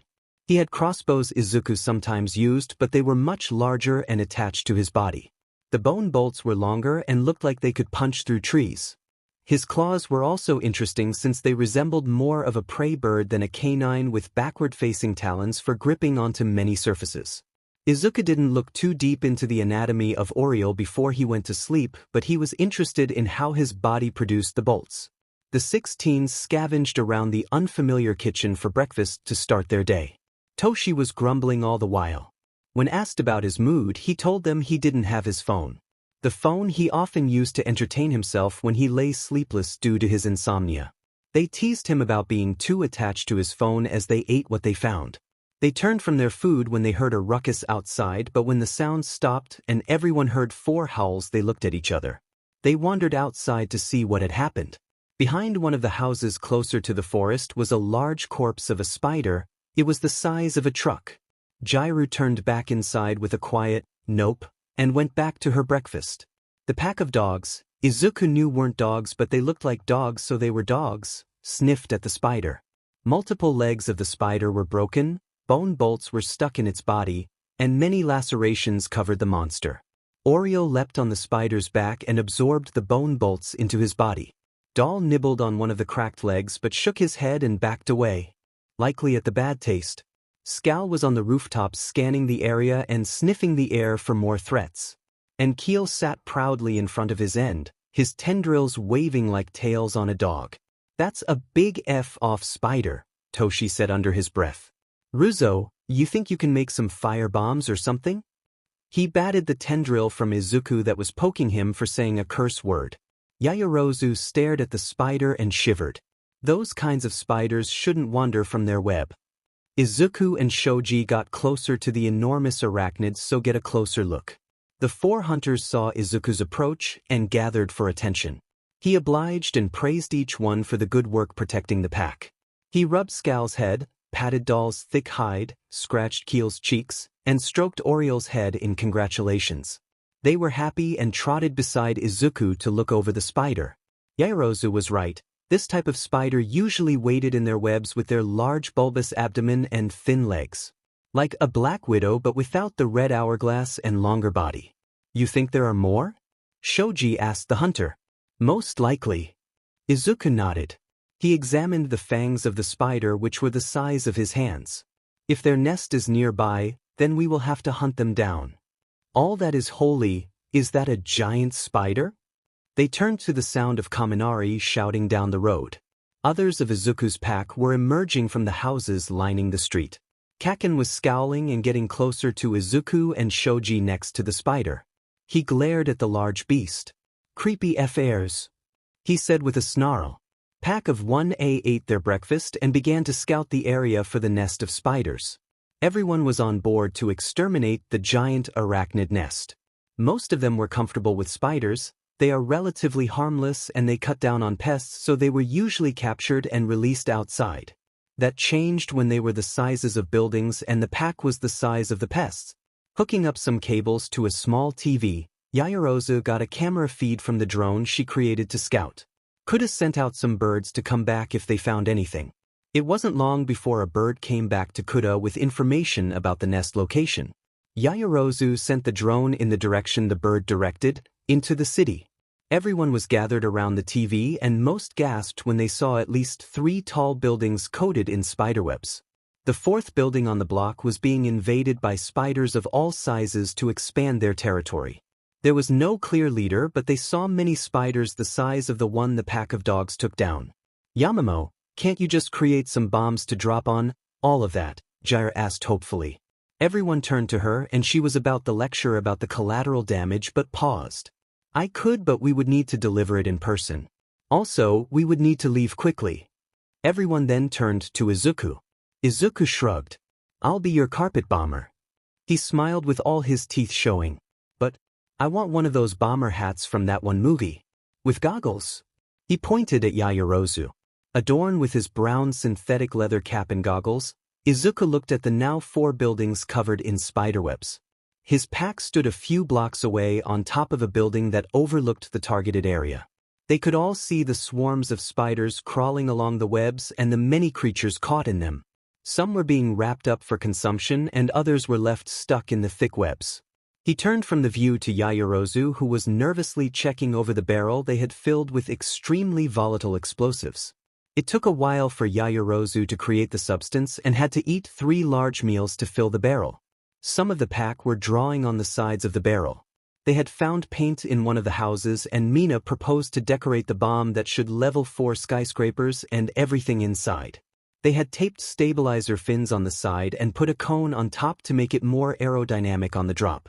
The fins were cut from thin wood and the cone was a piece of tin bent into shape and then taped together. The sides were painted with everything you could imagine from crude messages to the spiders to a cute drawing of a stereotypical bomb that Kuda drew. "Alright, I believe it's ready. The glass bottle is set for the chain reaction so all you need to do is drop it from a safe distance. It shouldn't fail. Even so, I set a small time device inside to go off in case it gets caught in the webs, miraculously. Yaoyorozu stood up and looked at Izuku. He turned from the buildings almost a mile away and nodded confidently. I got this. You got this. Mina copied and pulled his goggles off his forehead down to his eyes. She kissed his cheek and smiled. Now, rain hellfire. Izuku beamed at her and moved to pick up the barrel. Uraraka tapped the barrel and smiled at him. The plan was for Izuku to carry the barrel and then dive-bomb the location. When Uraraka saw him diving for more than a second, she would drop her quirk and he would let the bomb go. He began his ascension to the skies. His pack saluted him and he was off. Bit by bit, Izuku disappeared into the clouds in the sky for a proper distance to drop his payload. Uraraka brought up binoculars to her eyes, ready to drop the use of her quirk. So, how confident are you that it'll get rid of the spiders? Mina asked Yaoyorozu as they looked at the infested buildings. When Yaoyorozu didn't answer immediately, she began to get nervous. You are confident, right? Yaoyorozu bit her lip. Well, I've never made this substance so. Mina looked at her friend and then turned to the clouds. It'll be fine, right? She chuckled anxiously. Of course I'll be fine. It's Yaoyorozu we're talking about. She knows her stuff even if she's never created, whatever that stuff was. Uraraka said confidently, not taking her eyes off the location where Izuku was supposed to emerge from the clouds. The class stood watching and waiting for Izuku to appear again. It didn't take long before he emerged from the clouds in a dive, his wings tucked in slightly for the best drop. Even from so far away, they could see his wide, feral smile. Izuku was laughing in ecstasy as he dropped like a rock from the stratosphere. His mouth began to dry out so his bone plates grew to cover his mouth from catching the wind. When he felt Uraraka release her quirk on the bomb, Izuku pulled his wings up and let go of the barrel.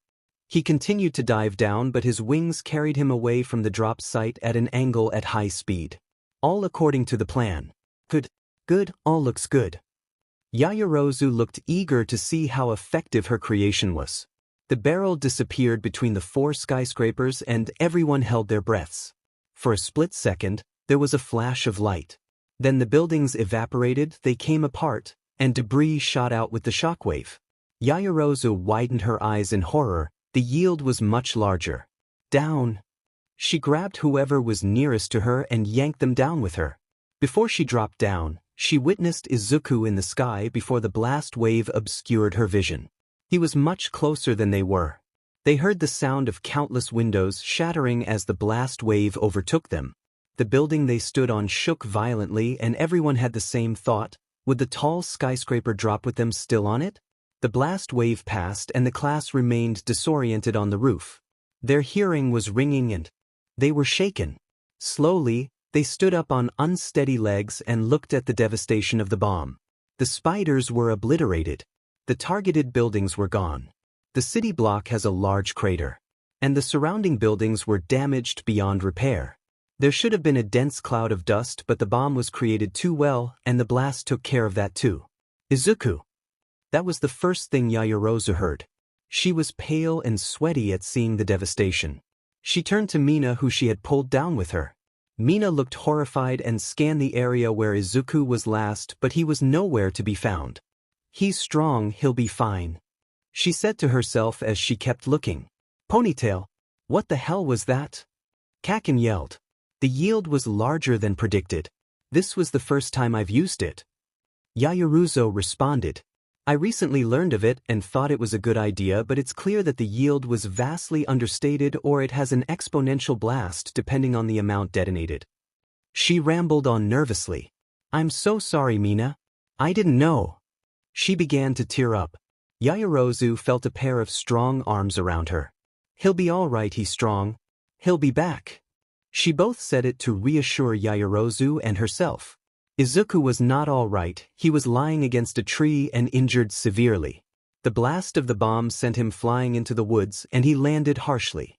He was in extreme pain from the multiple injuries, but he dulled the pain to a throb. From bottom to top, his left leg from the knee down was just gone. Sheared off by debris flying faster than he could dodge. Right leg damaged by smaller debris but easily managed. The abdomen had many ruptured organs and lacerations due to supersonic debris. His lungs were punctured and deflating, but he could deal with that in a moment. His wings were shredded from the shockwave, but that was unimportant. His tail was damaged, but it was just hardened bone, so it was an easy fix. His unlucky arm? Gone. No clue how that happened, but he had a stump for an arm. His other arm was miraculously undamaged. His head was marginally alright compared to how the rest of his body was. He was still focusing on making sure nothing was wrong with his brain before he moved on to his body and the hundreds of fractures across it. It was getting late when Izuku's first prey approached his mangled body. The blood must have attracted the literal dinosaur approaching him. Izuku stared at the creature from the ancient past as it smelled him. He still hadn't moved from his spot in favor of fixing himself before he moved. He was unconscious for hours before he regained it, and it was already past noon when he had awakened. So he had missed his lunch, and he was ravenously hungry. The dinosaur was at least 6 feet tall and 7 long from the sharp tooth muzzle to the tip of its long tail. Izuku could tell immediately it was a hunter, but it was lacking.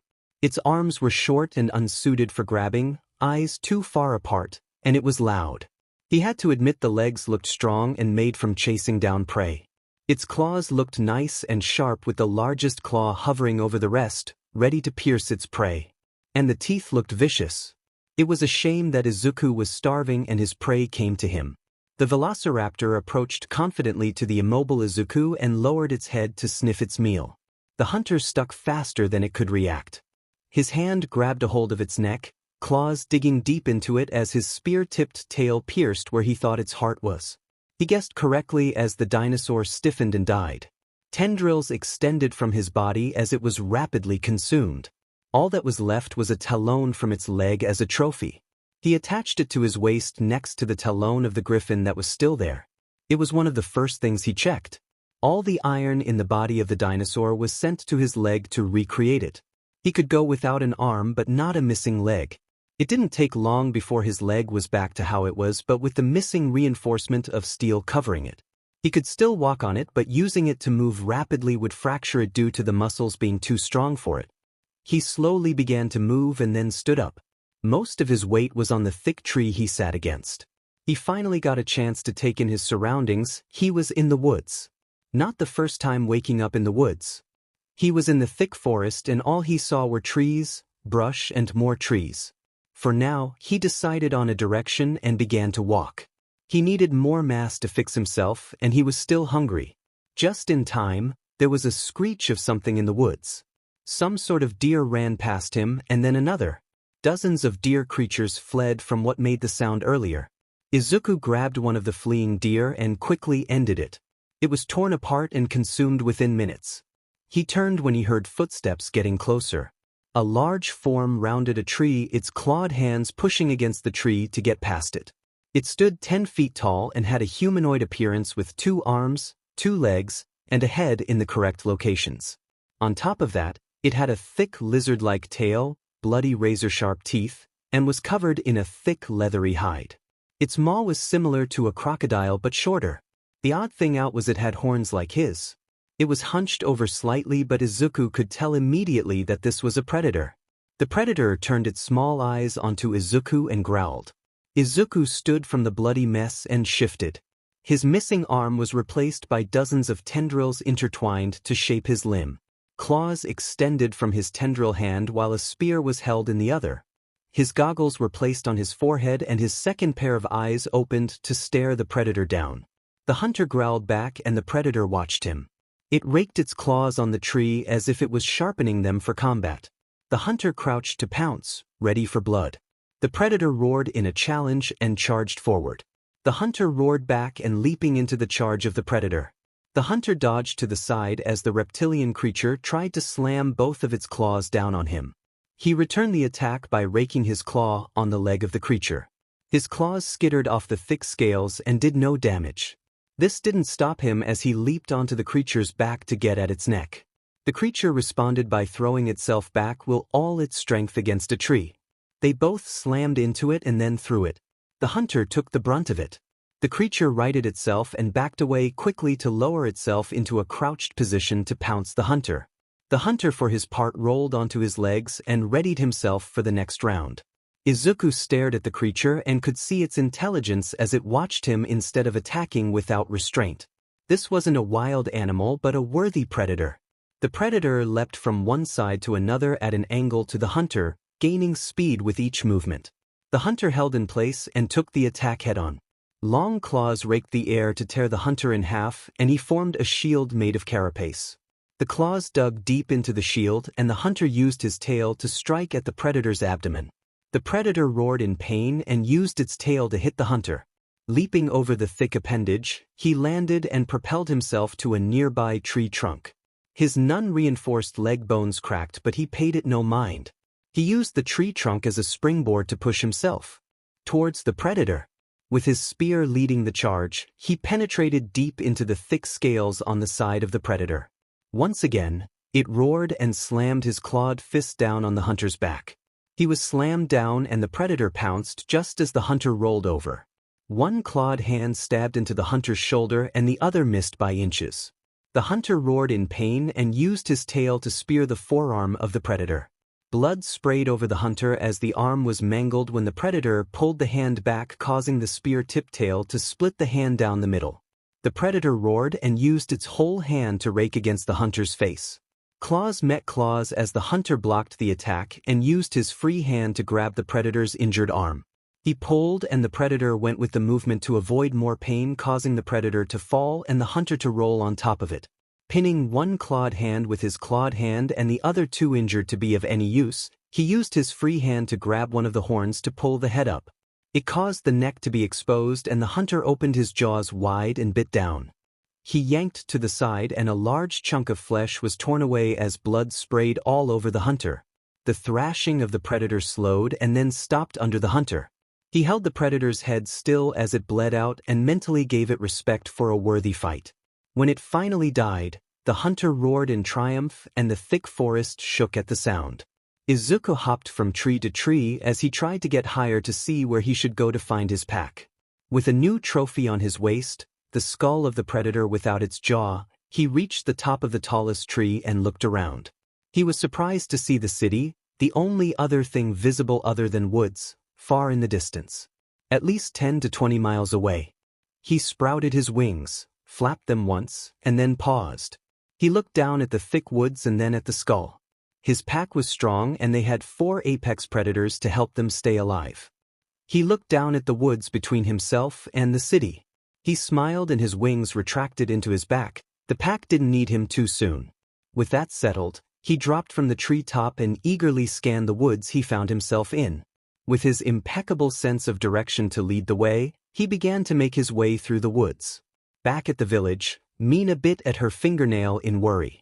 Her hand was pulled away from her teeth by Gyro. You need to calm down and find something to do. Sitting here tearing your fingernails apart won't make him come back faster. Plus, I can hear it and it's gross. Gyro said, scrunching her nose in disgust. Mina sighed and slumped onto the table. They were seated outside on a patio eating their lunch when her mate came back into her mind. She was worried if he was still alive or not. If she knew that at least, then she would know whether he was all right or not. If he died, then he was out of the simulation. If he was alive, then nothing could stop him from coming back. The issue was that she didn't know. What if he was unconscious somewhere or was lost deep in the woods? What should I do then? Mina asked with her head still on the table. I don't know, go with the guys and help them with the hole. Gyra motioned to the beach nearby. Mina turned her head to see most of the guys in her pack digging away in the sand with their hands and shovels. It started with Kaminari digging a small hole so he could sit in it for whatever reason. First, Siro and Kirishima joined, and then one by one just about all the guys joined in. The only ones who didn't join in digging a hole to the center of the simulation were Kuta and Aoyama, who sat on beach towels nearby. Kaken got roped in by some teasing and Ida was easily convinced when asked about the proper use of a shovel. Todoroki was one of the first ones to push sand out of the hole with his ice. It looked like he thoroughly enjoyed it. Mina sighed and straightened from her seated position. I'm sure Izuku is alive and fine. She snorted a laugh. Hell, he's probably having the time of his life without having to worry about keeping us safe. She looked over to the thick woods. The hunter laughed with glee as he dodged a spear thrust from a pig-nosed humanoid with green skin. Another one of its kind swung its sword down at the hunter's back, and he dodged it while yanking the spear from the other and used it to stab deep into his chest. The spear user roared in fury at seeing his weapon being used to claim the life of one of its kind. The fury was short-lived as he was lifted off the ground by clawed hands driving deep into his abdomen from under him. The pig-nosed humanoid spat blood into the hunter's face as he pulled a knife and stabbed down at his neck. He was a true warrior and he died as he lived. Jairu huffed a laugh and nodded with her friend. Oh, I can totally see that. I'll bet you that he'll come back with trophies adoring his whole body. God, that is so metal to imagine. The two girls turned when Hagakure called out to them. Yo! Since we can't go to the beach because Thulu and its sibling are in the ocean, we brought the ocean to us. Do not call his name lest we call attention to ourselves. Tokoyami admonished the invisible girl and looked worriedly at the sea. Hagakure waved off the bird-headed student. Yeah, anyways, come on. She pulled at Jairu's and Mina's arms. They joined the rambunctious girl to see the boys finish digging a deep and wide hole and move on to digging a trench from the hole to the water to fill it. They dug the trench with such coordination that Mina could believe they worked in construction all their lives. With single-minded focus, they reached the waters and cheered when the water flowed to begin filling the hole. Immediately, everyone began to get into the pool. Some others began to create another hole for those who wanted to soak in the water without being splashed. I don't know about you guys, but this vacation is pretty nice. Not including all the fantasy and horrific monsters here with us. Kaminari said as he floated on his back. Sato with Todoroki was digging yet another hole in the sand, answered his friend. Yeah, those monsters are a downer on the vacation. Especially those spiders. He shivered at the memory. Good thing Yamamo evaporated them. Hagakure laughed while sitting on an inflatable tube. She quieted and added softly. Hopefully, Izuku is all right. She glanced over to the pack of 4 hellhounds roughhousing with enough strength to snap bones on a normal person. The feral animal is fine. I've seen him take injuries that would end anyone else. On top of that, he is in a buffet to heal himself. Kaken reminisced back at the training camp and how half of Izuku's face was burned down to the bones when he took a blow that would have ended him outright. Hell, I seriously doubt there is anything he couldn't take down. Toshi used a pool noodle to lazily doggy paddle around the pool. Ah, is Kaken praising little Aizu? How sweet. He teased. Kaken countered the teasing by pushing Toshi's head underwater. Shut it, troll hair. Toshi came up from under the water looking like a drowned dog. His hair was matted to his head and the usual fluff on his head was around his neck. He glared at Kaken. Go bury yourself up to your neck in the sand. His quirk took hold and the blonde got out of the pool mechanically. He began digging a hole for himself. Kirishima grinned and began to help the brainwashed packmate. Siro and Kaminari jumped out of the pool and did the same with wicked smiles. Mina looked over at them and shook her head. She knew what would happen once Kaken got out. Ida felt the urge to stop them, but he reminded himself that they were on vacation in the simulation, not that it felt too much like it with all the beasts. Thinking about beasts, Ida wondered how Izuku was doing. He hoped he would get back to them soon. The beast in question was currently on a small opening surrounded by bodies of pig-nosed warriors. Their weapons strewn around and their armor shattered. He had just finished a battle with their leader. He was twice as strong with feathers adorning his helmet. The leader used a large double-sided axe that he used very masterfully to cut off one of Izuku's arms at the elbow and sheared a horn of his head. It was a glorious fight in Izuku's opinion, and from a great fight came a great trophy. He picked up the double-sided axe. It was heavy but nothing Izuku couldn't handle. He set it on his back and a tendril held it for him. He turned in the direction of the city he was headed and numerous trophies rattled around his waist. Skulls, claws, fangs, and even monkey's clawed paw. The monkey was one of the toughest fights due to its speed and seemingly ability to disappear from his sight when losing line of sight. The whole monkey was only the size of his head, but it was vicious in its guerrilla tactics. Just as he was going to leave, he looked at the bodies. It would be a waste to leave them, but he wasn't hungry and his stores were full. He did think of making something like Skal again, but he didn't need more skirmishers like them. Maybe a heavy hitter? With a shrug, he jammed his hand into the leader's chest and began to experiment. He wanted his new companion to be strong. He began with the skeleton and made it dense but with enough flexibility for the bones not to shatter if they encounter a greater force. The nervous system wouldn't need to be too high since he wasn't making it for speed. Muscles would be extremely dense, more so than his. He wanted to see them tear a tree out by the roots. Tendons and ligaments would need to be just as strong to keep up. Strong but spongy organs to make them take an impact without serious damage. Now, the exterior. He shaped them like a gorilla. They could use their large arms to run with, and their shorter legs would maintain stability. And what's better than two incredibly strong arms? For incredibly strong arms. He set the second set right under the first pair. Dexterous hands to grab things but thick and vicious-looking knuckles to tear anything that got in his path. His second pair of hands were the opposite with razor-sharp claws that looked very similar to his. Thumbs were a given, everyone needed thumbs. The skin will be covered in thick fur and scales for added protection. Their head would be simple with 4 eyes like Izuku's. Teeth for both vegetation and meat. And its nose didn't need to be anything special. With his image clear, Izuku's tendrils grabbed more and more bodies to fuel the creation of his creation. Some were used for material to add to the leader and some were consumed to keep the creature alive as it was born. While Izuku knew the word born wasn't entirely correct, he liked to believe it fit. Something is born when its first creation, whether that be from a newborn from a mother, a chick from an egg, or a biological assimilation to become something new. Just as Izuku was going to feed another body to his creation, a tendril shot out from the forming body and grabbed the body from his hand. It wrapped around Izuku's wrist and froze, then it let go of him and only took the body. Izuku stared in fascination at the reaction it just had. Both the growing of tendrils to feed and its knowledge that Izuku wasn't food. The only commands he gave to the cells were to keep themselves alive, protect the pack, and not to duplicate. He didn't need hundreds of super gorillas by the end of his vacation, there wouldn't be anything to hunt then. Izuku stared at his creation's fur finish growing and then stopped. A pair of powerful lungs inflated for the first time and his 4 eyes opened. He began to shuffle on the ground, stretching muscles, and feeling his surroundings. He touched the earth with his hands and sniffed the air. He looked around and then shuffled to sit up. Using all 4 of his arms to stand up and looked around and looked at himself as best as he could. Then he looked up at Izuku. He hooted in a sort of greeting and then he did it again in joy.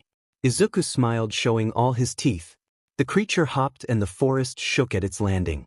He got louder and louder until it culminated into a roar that shook the forest.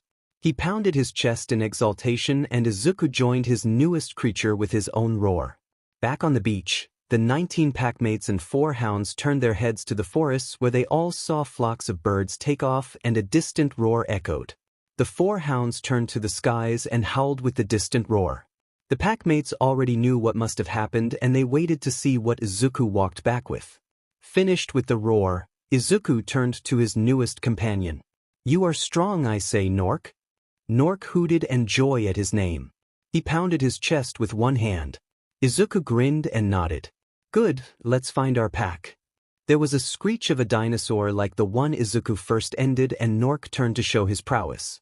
Izuku stepped back to see what he could do. The dinosaur heard their racket and came to find a meal, but instead, it found Nork's fist uppercutting it in the chest. The dinosaur had no chance of surviving that blow as it practically exploded from the sheer power put behind the strike. The leaves above them were coated in red. Izuku nodded with pursed lips. He gave Nork a thumbs up when he turned to his creator for his thoughts. "Nice job. But next time use less power, less messy." He motioned to the red dripping on them from the canopy. Nork hooted and nodded. He turned to the mess left behind and sniffed distastefully before following Izuku to where the end of the woods should be. The two walked through the woods and Izuku chatted to Nork about their pack. He told him about them and what they were like. Nork listened to Izuku all the while they tore through anything that got in their way. It wasn't long before the tree line opened up to the beach where his pack lay around in pools of water or cooked on grills. The pack turned when the hounds barked and ran to greet Izuku and their newest brother. Izuku beamed at all of them and went to join and introduce Nork to his pack. Nork for his part hooted in greeting to his elder brothers and followed their creator to their packmates. The hounds ran around Nork in excitement at having such a large brother. Doll was already trying to bull him over to play. Izuku felt happy with his pack getting along so well. Kirishima was launched back once again and he got up again. He was huffing and puffing as he stared down his opponent who seemed right as rain. Izuku grinned back. Okay, sadly the chapter is over. And if you enjoyed the video, just leave a like and subscribe with post notification. So when the next chapter is ready, you will be notified. Okay, see you in the next video. Bye.